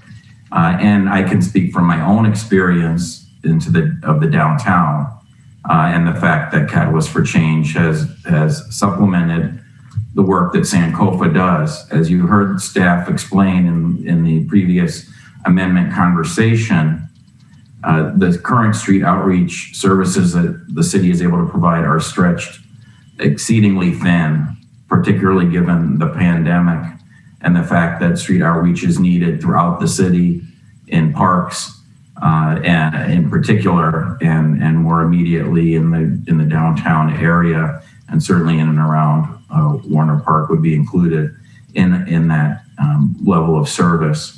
So again, I will confirm that it wasn't CDD staff that came to us and said, please offer this amendment. As Jim articulated earlier, he did not seek this amendment. However, when we approached staff and said we would like to continue these services that are currently being provided, how do we do that? How do we make this work? Given the fact that, again, the Federal CARES Act funding through that recent joint RFP process with Dane County Continuum of Care agencies did not, despite being ranked very highly for the need for additional street outreach services, it did not meet the threshold to receive any ESG funding. Additionally, I'm sorry to be repetitive, but as you heard Jim articulate several amendments ago, the use of city levy money provides additional flexibility that they don't have using HUD funds to help people that might not meet the definition of unsheltered and connect services to them, desperately needed services for housing and medical care, mental health services and the like. So I urge my colleagues to support this amendment tonight. You obviously heard a few minutes ago how much levy capacity we have left. I'd hate to have this delayed and combined with the efforts on amendment number 11. If we can expand and find more funding for street outreach services and more generally to help people experiencing homelessness or at risk thereof, that would be obviously, I think, critical that we do that. But I would hate to delay action on this tonight. Thank you. Thank you, Alder. Alder Badar. Thank you. Jim, this is, or maybe Lynette, but Jim, the question for you. So this is $50,000 to again to extend Catalyst for Change in the work that they are doing, the wonderful work they're doing. In previous conversation, you had mentioned $70,000 or so for an outreach worker. And then we had talked also about that being a Catalyst for Change. I'm just trying to, moving forward, since we're going to have another discussion at council. So what does it take? Is it 50? Is it 70 to do one additional outreach worker, which is what I think this is, right? Or what this covers? The different agencies offer different salaries, of course, but the salary to fund a full-time position that does street outreach work is priced at about $75,000 to $80,000. By adding $50,000 to a contract, like what we have had with Catalyst for Change, it would allow that organization to expand the hours that they're operating, but may not necessarily support a full-time position. Got it. Thank you for clarifying. Thank you, Alder. Alder Abbas. Thank you very much. So the time the Warner Park homeless shelter, Warner Park's being used for a homeless shelter, I was very engaged with the community development, and because of COVID-19, the district I represent had a lot of issues, and I have to say my thanks to community development and other city staff who worked really hard, including MPD, regarding solving some issues. So from community side, there is a lot of, there's a clear message from the constituents. They want to see community-oriented solution rather than sending MPD for homelessness issue. We had examples in Emerson East where the person is sleeping in the car, in the truck, and going different places. Community outreach workers spend hours with that person. We had similar issue in Demeter Park, similar issue at Washington Manor Park. Then we have an issue at Rock Street when we have Warner Park. Then I can say on. And there are several locations where the outreach workers are really thin on resources. And beside downtown, there is only 2.5 outreach worker. Correct me if I'm wrong, Jim, in Dane County. And I was very impressed by the work the nonprofit did at Warner Park and how well they execute. And there was hardly any complaint I heard from neighborhood. Expanding their work into downtown, which is really needed, and a lot of homelessness without saying community members, they go there. Also, overall city need, and depend where the homeless shelter end up in future, there will be a substantial amount of need for an outreach worker. Yes, if both amendments pass, it will be one position and that money might help to increase more hours, but I think so that's the right direction to move forward because the community at large really want community-oriented solution rather than sending police or anybody else sending outreach worker. So that's the direction as an alder I choose and send outreach worker. And also another small example, there is a drug house here in the neighborhood where I'm working with MPD, and also I was in touch with Lynette, and we are thinking jointly work with that property owner and see how we can help them to find another property or find solution. So also where police is directly related, there is still role of community outreach worker and community development department.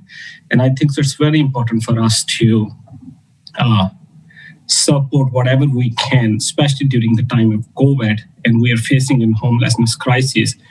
I will, if it's $175,000 from Alder Hennick, $1,000 this, if it's 125, 30, I still see more need than that. And I think so their outreach workers are really thin, and I will really encourage you all to support this amendment. Thanks. Thank you, Alder. I have no other alders in the queue. So on Amendment 15, is there further discussion? All right, it's been moved and seconded. Is there objection to recording a unanimous vote in favor?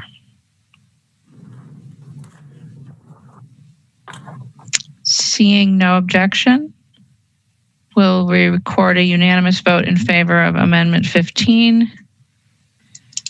And we will move on to Amendment 16. Alder Bedar. Move adoption. Alder Harrington McKinney or Alder Carter, do you wish to second? Alder Harrington McKinney will second. Are there questions for staff?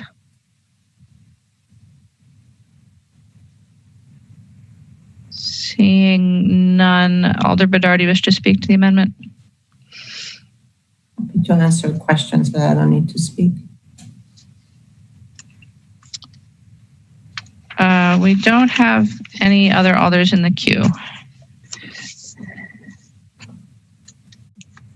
All right. Seeing no questions and no discussion, is there any objection to recording a unanimous vote in favor? Seeing no objection, we will record a unanimous vote in favor of Amendment 16 and move on to Amendment 17. Alder Bedar. Move adoption. Alder Carter will second. Are there questions for staff on this amendment? Seeing no questions, Alder Bedar, do you wish to speak to the amendment? I'll just quickly say that I know that there is a number of us, and Alder Carter has also was supporting the same amendment, so we joined forces in putting it together. So I think this is a really important investment in the work that we are trying to do in really community response to violence. And FIC has been doing an incredible job, as we've talked a lot about the increase in gun violence. Again, we need to really talk about those who are kind of at the front line of community response, and FIC has truly done an incredible job over the past few months, responding to an increased number of incidents and really intervening and de-escalating and really providing support to their families. And I think that long-term is really important for us to make the kind of investment that really built this organization and help stabilize this organization. And I'm excited about increasing their funding at a time where we are also adding staff to the public health department around violence prevention, because some of that staff can also hopefully provide kind of the technical assistance that they need to, again, continue to thrive and be successful as an organization. And last, I want to just thank them for the work that they do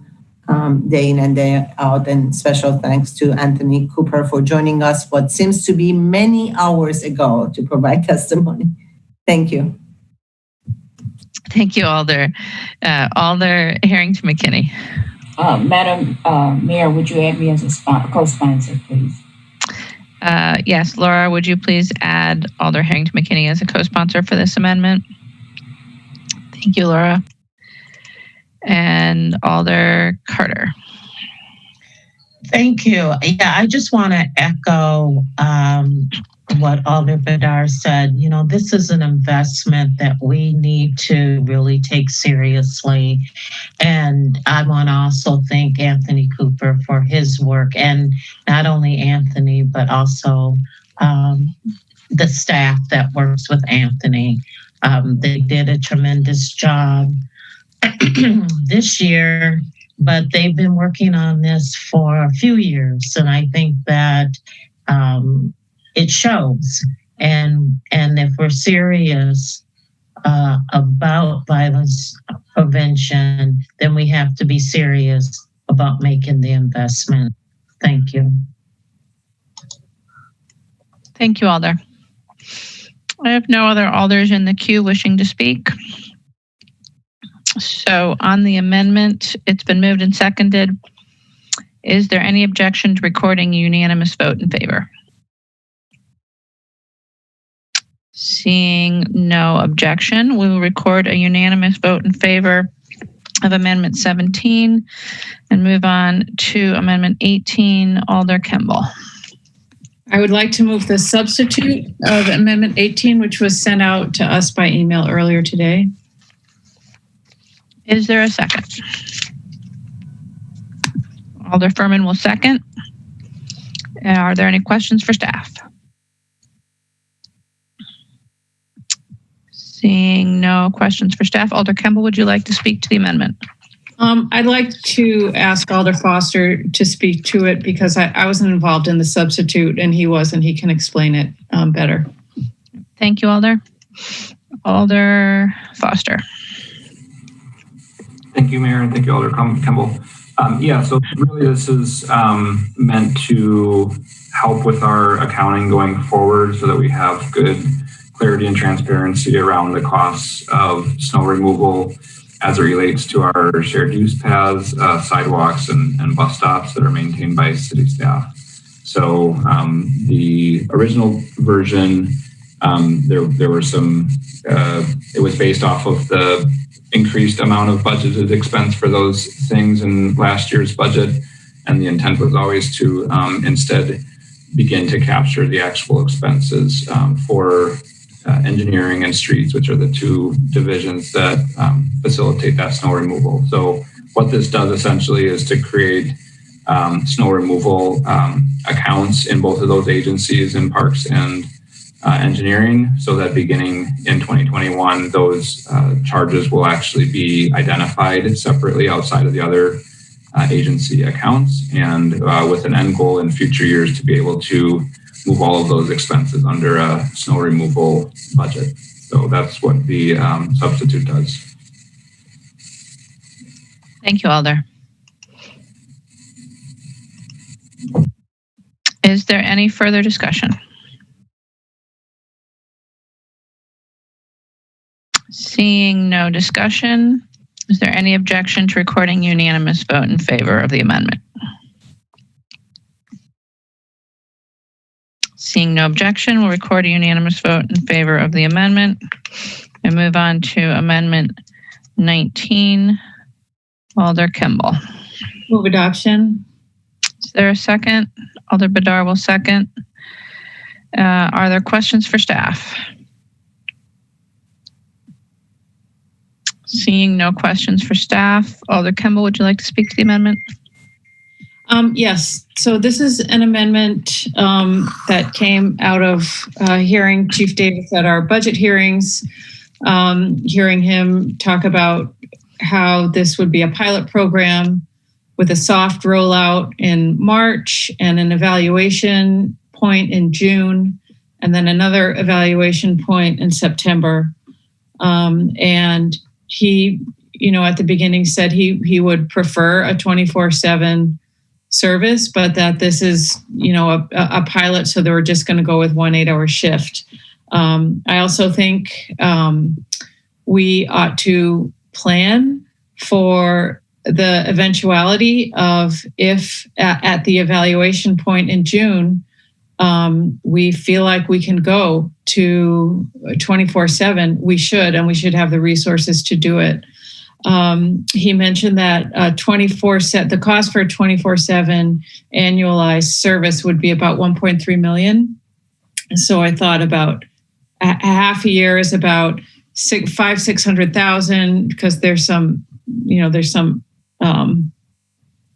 Anyway, so I worked with some county supervisors to talk about sharing, what if the county and the city could split a half a year's 24/7 operation.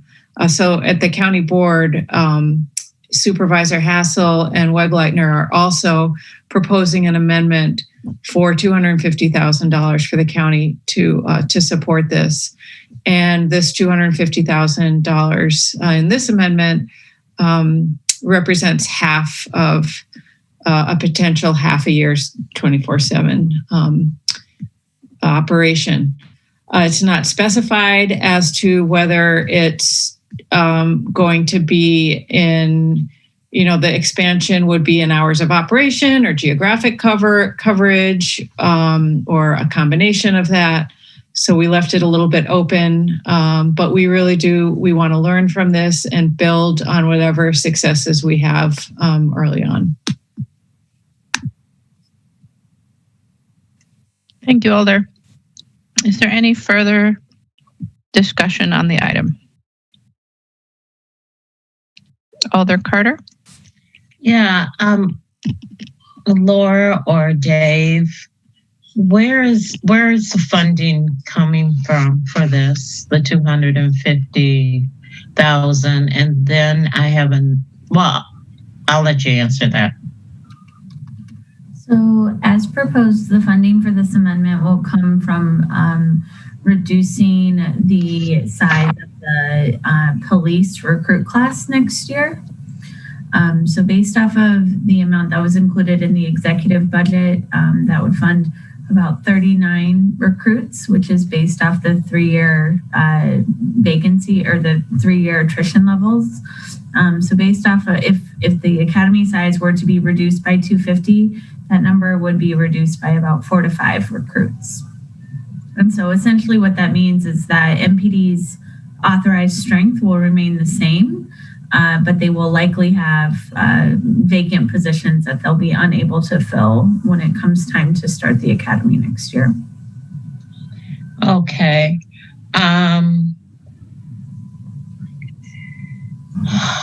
Okay, so when I was at one of the finance meetings for Dane County, one of the questions one of the supervisors asked is, would this pilot go beyond the city of Madison? And the answer was that the pilot was not going to go beyond the city of Madison. And they did not support, that person did not support it. So is the Chief Davis, is he on? Maybe not. I'll save my question for Chief Davis. He's here, Alder. Oh. Chief. Hi. Go ahead, Alder. Oh, thank you. Chief, can you tell me how this would work when we talk about expanding it to 24/7 and to Dane County outside of Madison? Well, So we're still, although we've met for a few months now, we're still in the early stages of this development. And one of the things we've learned since the TJC meeting on Friday is that the county's going to have to probably play an integral role if we look to do any type of Medicare or Medicaid billing. If you follow the DHS rules around billing for the city, we won't be able to bill for this, so it'll have to have some county sponsorship. And I would assume that if the county's going to put money in, they're going to want the team to respond into the county, not just stay in the city. So, you know, as we're learning more and more every day as the team's working on this, I think there's still some unknowns. That makes sense. It sure does. Is Chief Wall on still? Chief, indeed he is. Chief, can you tell me, since the money came from your recruitment, reducing your recruitment class, were you informed about this prior to the amendment? No, not until I saw the amendment list come out last week. I didn't hear you. Sorry, no, I was not notified. I saw the amendment list when it came out on Friday. Okay. How does this, since this is where the money's coming from, how does this affect your plans for the recruitment class? Well, so as we, get closer to the academy start date in May, we'll look at sort of what our actual vacancies are and the overhire, and that's what we use to determine how many people we're going to hire and what the class size will be. This would shrink that attrition hiring, would shrink the class size by probably 5 positions. And then, next year, those folks will all be in training, so the impact really won't be felt until January of 2022, when next year's class is ready for solo patrol, and that's when we'll sort of realize the effect of not having those people having gone through the academy and available for us. Okay, thank you very much. Thank you, Alder. Is there any other questions or discussion on this item?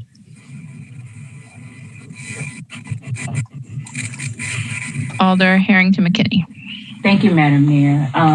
Chief, when we're looking at the shrinking your recruit class, does the timing of that have any input on bringing on the town of Madison? Or is this separate? Could you speak to that, please? Yeah, it's that will be probably one of the biggest issues, because certainly in 2022, we the city will be absorbing the town, and that happens in October 2022. I tend to think that we will have to take over policing in the town of Madison earlier than that, and probably early in 2022. And our analysis has shown that we need more than 10 additional positions to accommodate that workload. It's another municipality we're taking on. And you think of a lot of things like the Alliant Energy Center is in the town of Madison. So that's going to be coming into the city, and that'll be our responsibility. And a lot of stretches of the Beltline that are the town of Madison now will be coming into the city.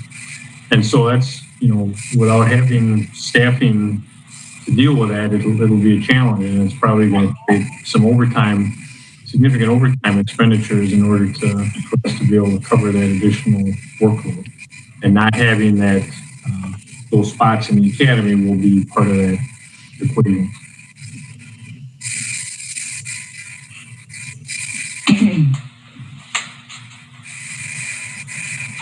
Alder, does that address your question? One follow-up question. In bringing on the town of Madison, does the town have its own police force? First question.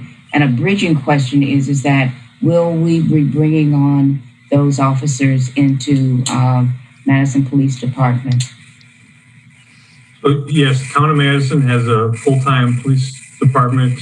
They do 24/7 patrol coverage. They have supervisors. They have detectives. They do their own investigations. So they're a full-service police department, a small one, but they're a full-service police department. And so we have sort of a process that I should say, we're not obligated to take any of the town of Madison officers into the MPD at the time of the transition. Now we've agreed that we would allow those that are interested to do interviews and go through sort of an accelerated process to be screened, to be backgrounded, to be tested, to be interviewed. And if there are those that we feel meet our standards and are right for MPD, we would be interested in taking them on. Certainly, without having increased budget or positions, we'll have to figure out how we're going to work them into the department. We would definitely need to do some sort of accelerated academy for them because we need to train them the way we do things. I think my thought process in terms of those positions had been that we would add some positions in 2021 so we're ready at the start of the year, and then do an accelerated academy in early 2022 for any of those town of Madison folks that we end up taking on. But that assumes an increase in our authorized strength. And if there isn't an increase or if there's a decrease, I'm not sure how we'll realize or allow any of those folks to come over. That's a challenge we'll have to work through next year.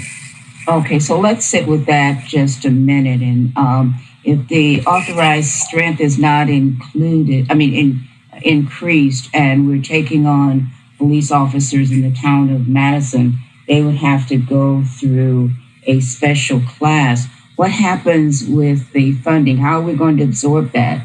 What'll be faced with the police department then? Well, I think that there's two pieces to it. I think we would probably have to work an accelerated academy into our 2022 budget. The challenge is that whenever that happens, if we were going to hire those folks or bring even some of them over, we'll have to take over policing the town of Madison because they're a small department, and as soon as some of their officers jump ship and come to MPD, we will have to take over with what we're doing with the staffing we have available at that minute. And that's why it's such a complicated transition to plan for, because we can't, they can't go from town of Madison on Sunday and start with the city on Monday. There's a long transition period and training period and screening period. And we don't have any of that, unfortunately, built into the 2021 budget to allow us to prepare for that at the start of 2022. And so it's my understanding that if that happens, you'll be taking from your authorized strength of officers for our existing police department to staff the new town of Madison? Yeah, we'll have to either cover those. We'll have to build the town of Madison into our beat and patrol response structure, and we'll have to either take from existing positions to cover those or fill them with overtime. Okay. Thank you. Thank you, Alder. Are there other questions, or is there any discussion? Alder Campbell. Yes. The reason why the funding for this is being taken from where it's being taken from is that this service is intended to be a crisis response, an emergency service that will respond to calls that police don't have to respond to. So what we're doing is shifting resources from one emergency department to another, emergency response department to another, in order to have this new service respond to particular types of calls with multiple people, multiple with community paramedics and mental health workers, crisis workers. So that is the rationale for funding this by a slight reduction in the police recruit academy, because it's contemplated that if this service is successful, the demand on the police will be reduced. Thank you, Alder. Is there any further discussion? Seeing none, it's been moved and seconded. Is there any objection to recording a unanimous vote in favor? I'm not seeing any objection to Alder Harrington McKinney. Requesting a roll call? Yes, please. All right, Alder, roll call has been requested. So all those in favor of Amendment 19, aye. Those opposed, no. As your name is called, I will unmute you all and ask Laura to call the roll, please. Alder Bedard? Aye. Alder Bedard votes aye. Alder Carter? Aye. Alder Carter votes aye. Alder Furman? Aye. Alder Furman votes aye. Alder Kimball? Aye. Alder Kimball votes aye. Aye. Alder Harrington McKinney? No. Alder Harrington McKinney votes no. Alder Verveer? Aye. Alder Verveer votes aye. Mayor, this item passes 5 ayes, 1 no. Thank you, Laura. So that will bring us to Amendment number 20, Alder Verveer. Thank you. I move adoption of the amendment. Is there a second? Alder Furman will second. Are there any questions for staff? Not seeing any questions. Alder Verveer, do you wish to speak to the amendment? Yes, ma'am. Go ahead. I'll go ahead. So as a reminder for my colleagues, I had asked some questions of Human Resources Director Harper Donahue during our hearings and asked if the executive budget had included, I think, very important funding for inclusive workplace training. Unfortunately, the executive budget did not. It's not through the fault of the mayor. It just never got included. So through the work of HR staff, in particular, Aaron Helson, and I want to recognize that Aaron has been with us all night long and is apparently still with us here now that we're into Tuesday morning after the midnight. Midnight is come and gone. Aaron has really shepherded this very important work that's been done by a cross-section of employees representing a myriad of city agencies. They've been working for probably 2 years or so now, maybe even longer, on trying to find ways to have a more inclusive workplace, particularly for those that are transgender, transitioning, gender nonconforming, or non-binary employees. And so through a lot of amazing work that they've done, we're in the home stretch here, and as the mayor well knows, there's an APM that is awaiting approval that will be heard in the coming days by the mayor's management team and division and department heads. And once that occurs, at the very next regular council meeting on November 17th, we plan to introduce a resolution supporting this important work, and in particular, the new stronger APM.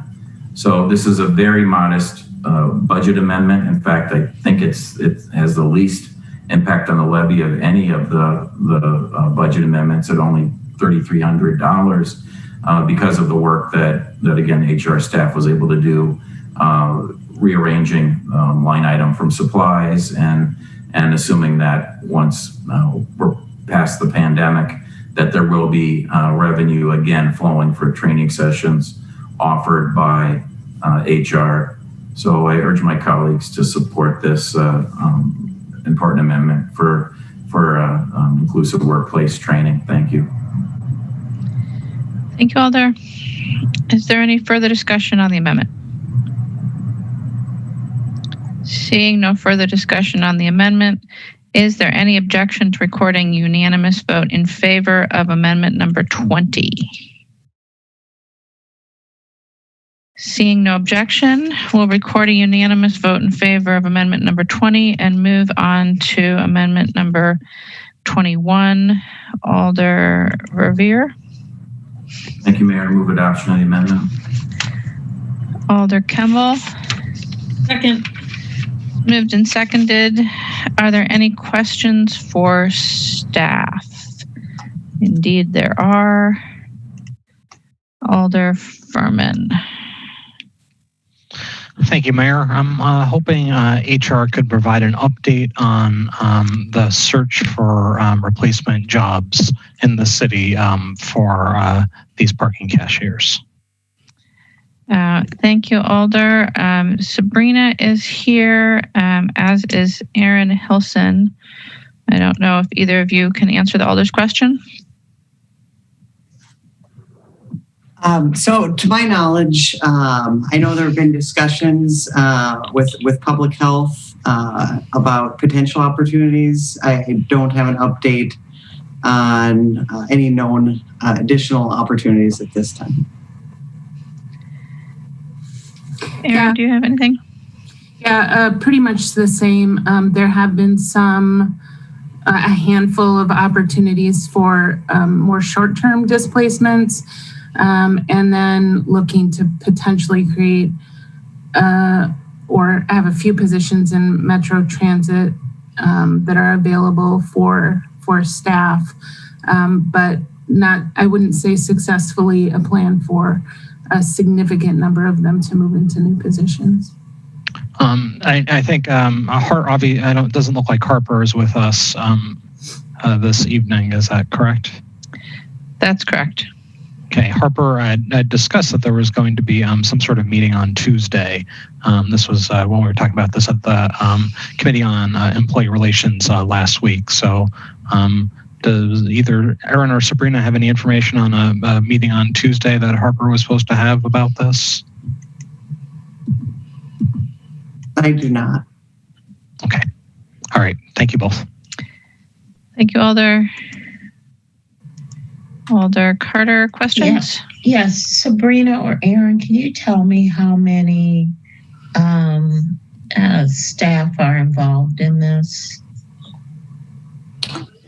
Sure. So we have 26 parking cashiers that are currently in filled permanent, part-time, and full-time positions.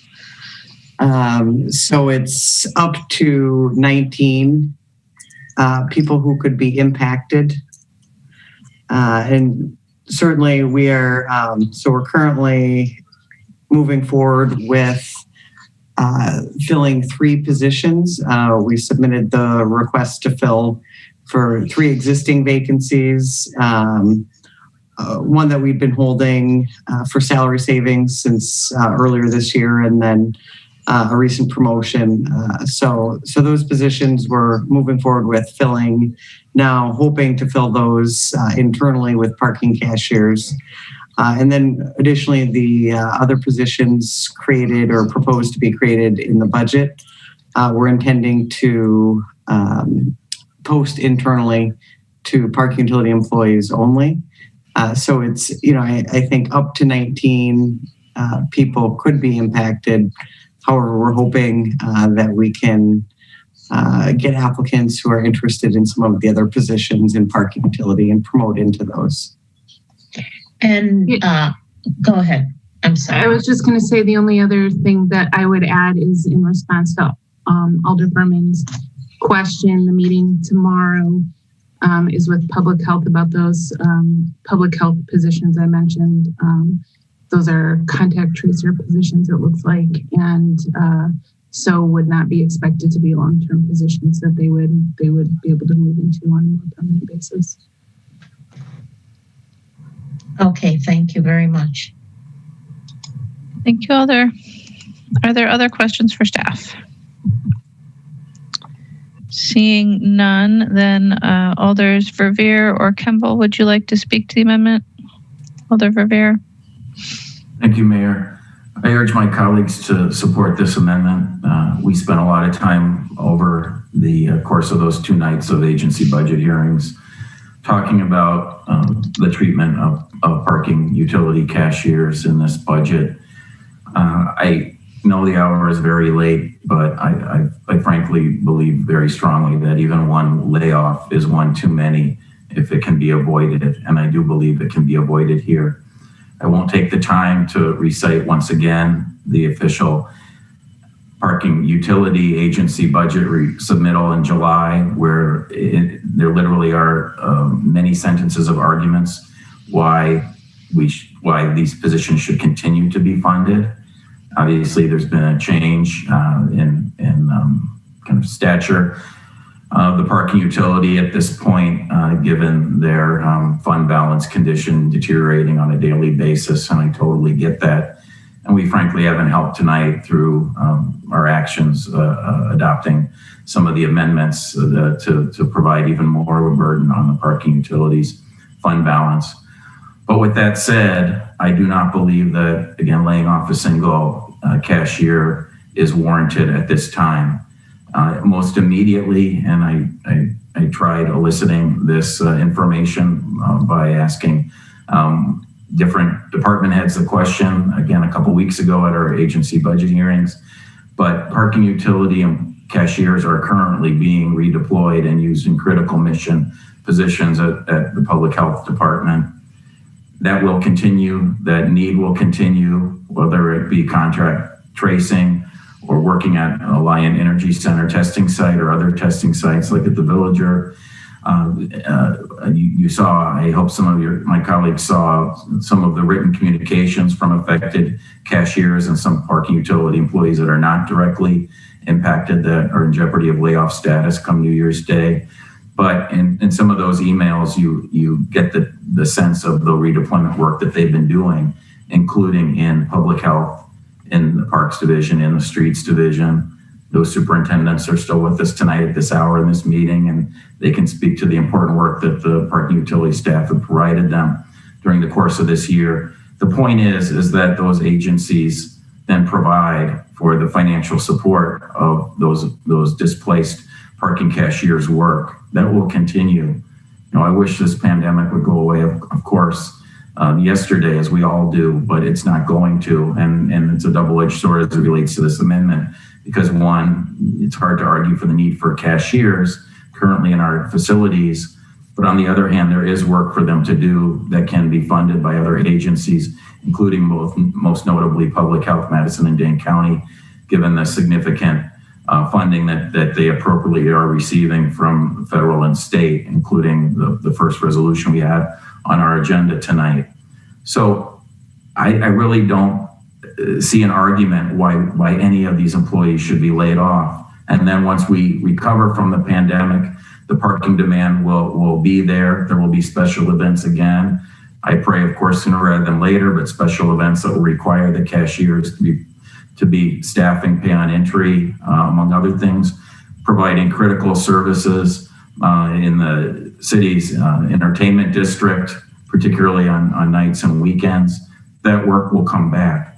In crafting this amendment and working with Sabrina on it, I tried to appreciate the very, very tough position that the management team is in, and in particular, the condition of their fund balance and the fact that if something doesn't change in the next few years, they could literally be bankrupt. I totally get that. And it's something that is a complete 180 from all the years I've served on this committee, where the PU fund balance, that enterprise fund, has been the shining example of conservative budgeting and stewardship and the fiduciary responsibility in spades going throughout different mayoral administrations and different parking directors that have come and gone.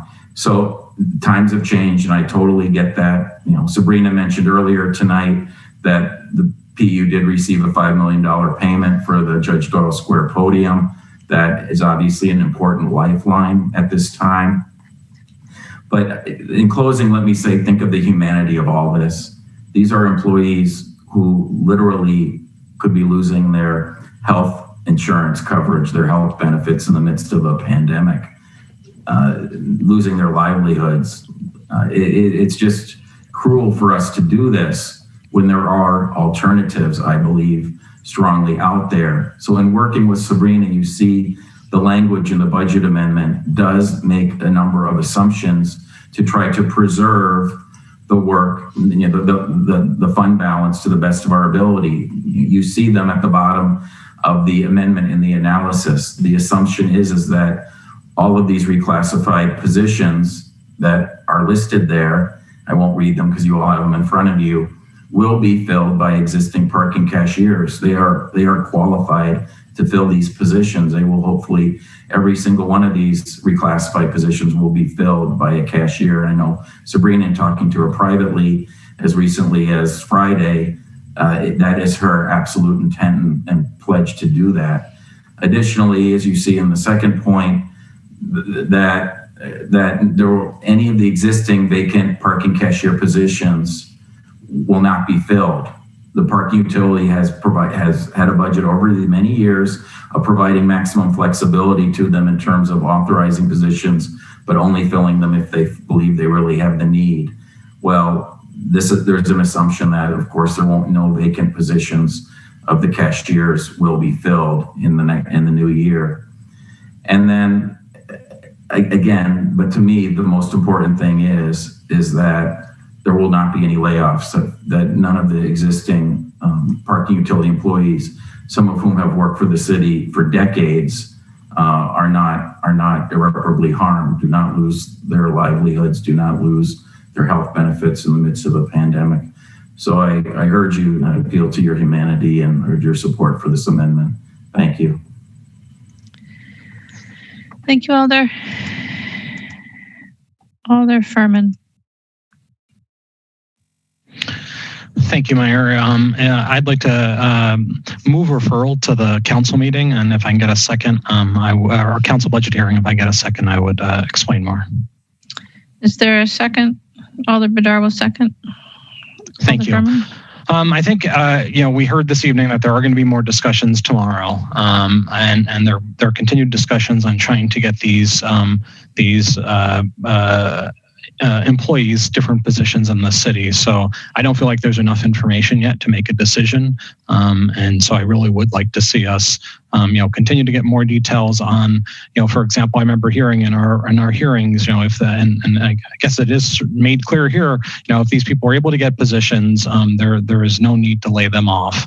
They can do other stuff. So I'd like to, get more details on the public health meeting on Tuesday, and also just, the next few weeks, get more details on how we can get these employees in different positions before we go ahead and commit this kind of money to keep them in positions that have no work. Thank you, Alder. Alder Verveer. Thank you again. I urge my colleagues to not refer this to the council budget process. Just think, if you were in the shoes of these employees, how much stress there is in their life since the executive operating budget was released a few weeks ago. And prior to that, I should add, when they got word of a meeting that was called by Sabrina, and Tom Lynch was there too, as I understand it, amongst the affected cashiers. There was a staff meeting several weeks ago, and then a meeting of all PU employees a few days or a week after that. Ever since they got this horrific news, can you imagine being in their shoes and the stress that is involved in their life and their families, the lives of their families? I do not believe a delay of several weeks to the council meetings the second week in November is going to achieve anything, and will only cause more harm to the mental health of these employees. We heard during the agency discussion and the public hearing, the agency hearings, and I mentioned specifically that some of the cashiers that I have spoken to have told me, and Sabrina confirmed when I was asking her these questions, that the jobs that have been offered thus far are Metro Transit bus cleaner positions, or positions that require a CDL, either at Metro or streets or wherever. And if you read the testimony of some of these cashiers and read the PU's agency budget request in July, you see that disproportionately the number of these cashiers are people with disabilities, and they cannot perform any of the functions that have been offered thus far to them in these employee meetings by HR staff, by Transportation Director Lynch. They're just not good options. And so again, I appeal to all of you to not prolong the agony. If Alderperson Furman or any of our other council colleagues wish to undo this amendment, which of course I hope that the Council Finance Committee will recommend for adoption tonight, they are absolutely free and able to offer an amendment in a couple of weeks to undo the action tonight to avoid layoffs of any of these employees. That's the way to go, not referring this amendment and prolonging their pain and suffering by a couple more weeks. Thank you. Thank you, Alder. I have no other alders in the queue to speak. The motion is referral to the council meeting. I anticipate a request for a roll call vote. So all those in favor of referral, aye. Those opposed to referral, no. As your name is called, I'll ask staff to mute themselves as I unmute the committee and ask Laura to call the roll. Alder Vidar. Aye. Alder Vidar votes aye. Alder Carter. Mayor, can you repeat what the vote is? Aye for what? Aye is for referral, no is against referral. No. Alder Furman. Aye. Alder Kimball. No. Alder McKinney. Come back to me, please. Alder Verveer. No. Alder McKinney. Aye. Mayor, there are 3 ayes, 3 noes, a tie vote. So with 3 ayes and 3 noes, the motion fails. We're back to the main motion. We'll mute you all. We're back to the main motion, which is adoption. Alder Furman. Thank you. I was hopeful to get this referred, and obviously it won't be. Unfortunately, I can't support this evening. I have read the emails, heard the testimony. In the middle of a pandemic, when we're going to be raising residents' taxes, and there are lots of departments that have lots of needs, I just think it sends the wrong message to be employing people that we don't have jobs for. And I understand how terrible the situation is. I'm incredibly hopeful that city staff continues to work to find positions for these employees, but I can't support paying money to keep people on that we don't have jobs for, unfortunately. So, thanks. Thank you, Alder. Is there any further discussion? Alder Kimball. Yeah, we do have jobs for these people. They just can't work them at the moment because of a pandemic. And their jobs will be there when the pandemic is over. And there is a potential for them to be redeployed in pandemic-related needs that the city has. And so I'm just reflecting, like earlier when we were talking about raising RP3 rates to $105 a year, there was talk about essential workers and how important essential workers were, and they couldn't afford, raising the RP3 rate from $46 to $105 a year. These are the people we're talking about. These are the workers who are some of the lowest paid workers in the city, who are disabled, and who many of whom are disabled, and who rely on their employment with the city for their family's health care. And I think, to echo Alder Verveer, I mean, just the humanity of it. We have a police union who is refusing to come to the table to reopen their contract. They're getting a 3.75% raise across the board. We have, we just voted on making a commitment making recommendations to pay equity for all the other workers in this city. And yet these 19 people we're willing to just cut loose. I mean, this is where we need to stretch and say, no one gets left behind. We can find things for them to do. We will have work for them again. And, as was mentioned, many of these have a long tenure with the city. And I think we need to support this to just to be equitable to the least paid of us.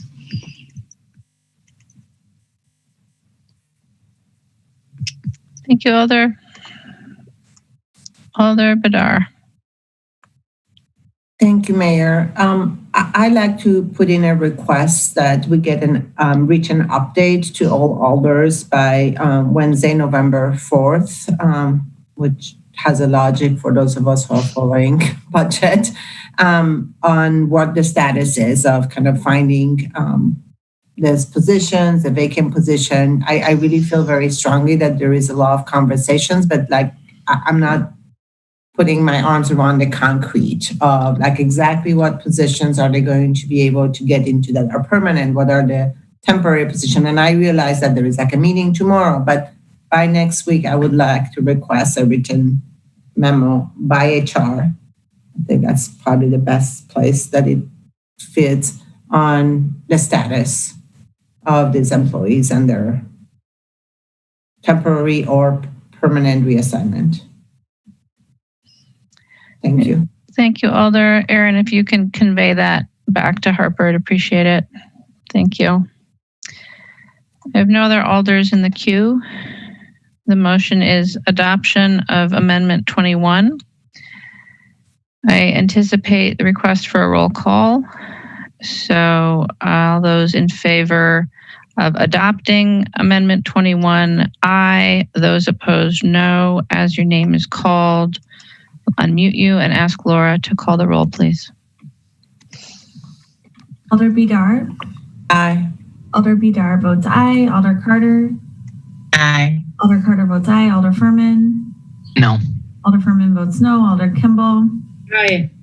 Alder Kimball votes aye. Alder Harrington McKinney. Aye. Alder Harrington McKinney votes aye. Alder Verveer. Aye. Alder Verveer votes aye. Mayor, this item passes with 5 ayes and 1 no. Thank you, Laura. Item 21 passes, which brings us to item 22, Alder Verveer. Thank you, Mayor. I move adoption. Is there a second? Alder Carter will second. Are there questions for staff? Seeing no questions for staff, Alder Verveer, would you like to speak to the amendment? Yes, please. Thank you very much. So, as with almost all of the amendments that I've offered this evening, I try to lay a foundation for them through questions of division department heads and others during our agency hearings. So I probably don't need to remind all of you what this is about and how disappointed I was to see that one of the significant menus of proposed reductions in the Parks Division was an approximately $100,000 worth of cut in services to the mall maintenance function of the Parks Division. The reason why I say almost $100,000, as you all know, but as a reminder, we had on the resolution on our consent agenda at the beginning of the meeting tonight, 50% of the costs of the mall maintenance services are borne by property owners and their tenants in the State Street Mall Capitol Concourse area. That was a change a year ago in the adopted operating budget for this year that we made a year ago. And that increase was from generally what had been the case for decades of a 2/3 city levy support for this function to 1/3 property owners and their tenants. Well, now it's 50-50, and again, we adopted the resolution for the charges that have been performed in the last year on our consent agenda. You'll see that this amendment requests that the cut be restored and assumes that available levy capacity will be used for that. If there is not a majority of my colleagues on the committee that are supportive of restoring this cut and using levy, you'll see that there's an alternate as well that I asked staff to prepare, and that would restore the cut to mall maintenance, have the property owners again pay 50% of the restoration of that service, and the other 50% would be covered by, unfortunately, and this is not my first choice, as I said to Superintendent Knapp when we talked last week about this, but keeping the community services manager position vacant. As you might recall, when I asked Superintendent Knapp about that position in our budget hearings, he stated that that position's now been vacant for approximately 17 months. The mayor's proposal calls for the position to be vacant for half a year, and this amendment proposes holding the position vacant for the rest of that year to fully fund the service cut that is proposed in the executive budget. I further want to remind you that the questions that I and Alderperson Foster and Skidmore asked, if I'm remembering correctly, during the budget hearings all yielded critical services that have been long performed by the outstanding mall maintenance crews over the years.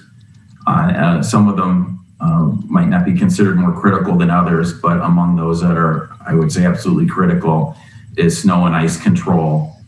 And that, again, is to remind you all what Superintendent Knapp articulated to us, that would be the main casualty of this is the frequency of snow and ice control and removing those gigantic piles of snow that are a vision impairment for people, that the piles of snow that are piled up in the downtown area that Parks takes care of and removes. So I urge my colleagues to support the original amendment, Amendment 22. If that fails, then I would be prepared to offer the alternate. And in terms of the alternate, let me say too, I asked Superintendent Knapp if he had an alternate to the alternate that he would prefer I move tonight. I would have been willing to do so, but did not receive other optimal cuts, because I know no cuts are optimal at this point. So thank you, and I ask your support respectfully for this amendment. Thank you. Thank you, Alder. Is there any other discussion on Amendment 22? Alder Bidar. Mayor, can I ask Laura to just give us a quick update? Sorry. Laura, would you update us, please, on where we are in terms of the levy? There is $646,701 remaining under the levy authority.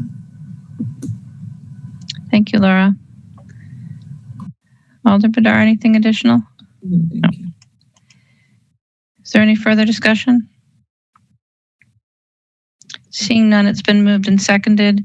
Is there any objection to recording a unanimous vote in favor of Amendment 22? Not seeing any objection, so we will record a unanimous vote in favor of Amendment 22, which Alder Verveer makes 22 alt moot. And so we will go on to Amendment 23, Alder Bidar. Adoption. Alder Verveer. Second. Are there any questions for staff? Seeing no questions for staff, Alder Bidar, would you like to speak to the amendment? No need to speak unless I'm not seeing any other discussion on Amendment 23. So then, is there any objection to recording a unanimous vote in favor of Amendment 23? Seeing no objection, we'll record a unanimous vote in favor of Amendment 23 and move on to Amendment 24. Alder Verveer. Thank you, Mayor. I move adoption of the amendment. Is there a second? Alder Carter will second. Are there questions for staff?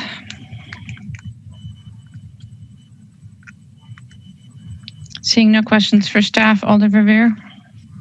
Thank you again. I first and foremost want to perhaps recognize that Street Superintendent Rolfs Mines has been with us all night for this exceedingly modest budget amendment, and I appreciate his assistance in preparing the amendment and moreover for being here all night long. So I asked questions about this, of course, too, at our agency hearings, as you might recall. It is very modest. It simply is responding to the fact that I had certainly heard constituent concerns earlier this year about the fact that the drop-off locations offered by the Streets Division had were greatly reduced in their hours of coverage. And of course, there was the additional concern about social distancing requirements, which led for long lines at peak times for community members to drop off material at the drop-off locations in the city. So, you know, this is obviously $8,000, but I think it is a meaningful restoration of service that has been, I think, missed by a lot of our neighbors this year. I urge your support, please. Thank you. Thank you, Alder. Alder Carter. Yeah, I have a question for Charlie. Go ahead, Alder. Charlie, can you tell me, do you have evening hours in the winter season? Or would this just start up during the summer? Traditionally, we have not had evening hours in the winter. It has been strictly during regular daytime hours, Monday through Friday. And in the what we were looking at for next summer was to restore one evening per week for our summer hours, which is the first Monday in April and run through November. This would allow us to restore 2 evenings, which would be more comparable to what we've been 2019 and in recent past. We'd still be closed on Wednesdays, which would be new, Wednesdays and Sundays, but we would have those 2 evenings. So it would kind of spread some hours out to be able to catch people who hopefully back to work or can't make it during the daytime hours. Okay, thank you, Charlie. And thank you for staying up with us. Thank you, Alder. Are there any other questions or is there any more discussion? Seeing none, is there any objection to recording a unanimous vote in favor of Amendment 24? Seeing no objection, we'll record a unanimous vote in favor of Amendment 24. Thank you, Charlie. And we'll move on to Amendment 25. Alder Verveer.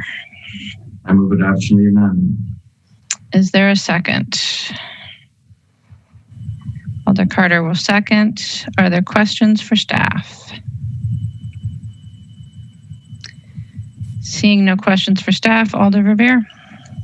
Thank you. Last but not least here, in terms of our last known budget amendment, I would ask my colleagues to respectfully support this amendment. It has the full support of the water utility management. I don't believe any of them stayed up till almost 1 a.m. And forgive me if I'm mistaken and they're on the attendee list. I didn't see anybody, but I worked with General Manager Tom Heikkinen on this amendment This is a continuation over many years of improvements to one of the most visible wells that the water utility has in their system, the Crawley Station. I don't think many wells have names to them. This is one of them that does. The Crawley Station is known as Well 17, and it's located on East Wilson Street, immediately west of South Blair Street. So it's in a very prominent location. And over the last decade or so, the water utility has provided their own funds to improve what had been a very bleak area so that it can be used for placemaking. Alderperson Rummel and I have offered budget amendments over the years in this regard. Alderperson Rummel is a co-sponsor of this amendment. I'm not sure that her name got on all of the lists of amendments.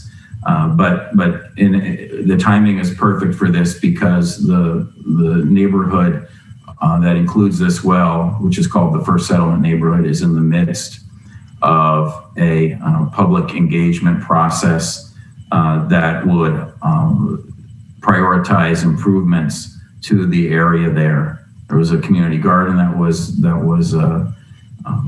implemented there, again with water utility funds many years ago, but needs to be upgraded. There was seeding also provided by the water utility many years ago. But frankly, it's kind of tired and worn looking, and this will improve the landscaping and the placemaking opportunities in this area. Again, it has the full support of water utility management, and I would respectfully ask for your request for this final amendment tonight. Thank you. Thank you, Alder. Is there any further discussion? Seeing no further discussion, is there any objection to recording a unanimous vote in favor of Amendment 25? Seeing no objection, we'll record a unanimous vote in favor of Amendment 25. Which brings us to the end of our list. Laura, would you give us an update on where we are? Yes. So when I provided the previous update, I did not catch an error in how the HR item was characterized. So based off of all of the actions that the Finance Committee took tonight, expenditures were actually reduced by $76,207, which means the remaining authority under the levy limit is $596,930. Thank you, Laura. All right, so then on the executive operating budget as amended by the Finance Committee, is there any discussion? Seeing none, is there any objection to recording a unanimous vote in favor? Seeing no objection, we'll record a unanimous vote in favor of the amended budget, which will now go to the council. And Alder Carter. Well, first of all, I move adjournment. Is there a second? Alder Vidar will second. Is there any objection to recording a unanimous vote in favor of adjournment? Seeing no objection, we are adjourned. Thank you all. Have a good rest of your morning. Good morning.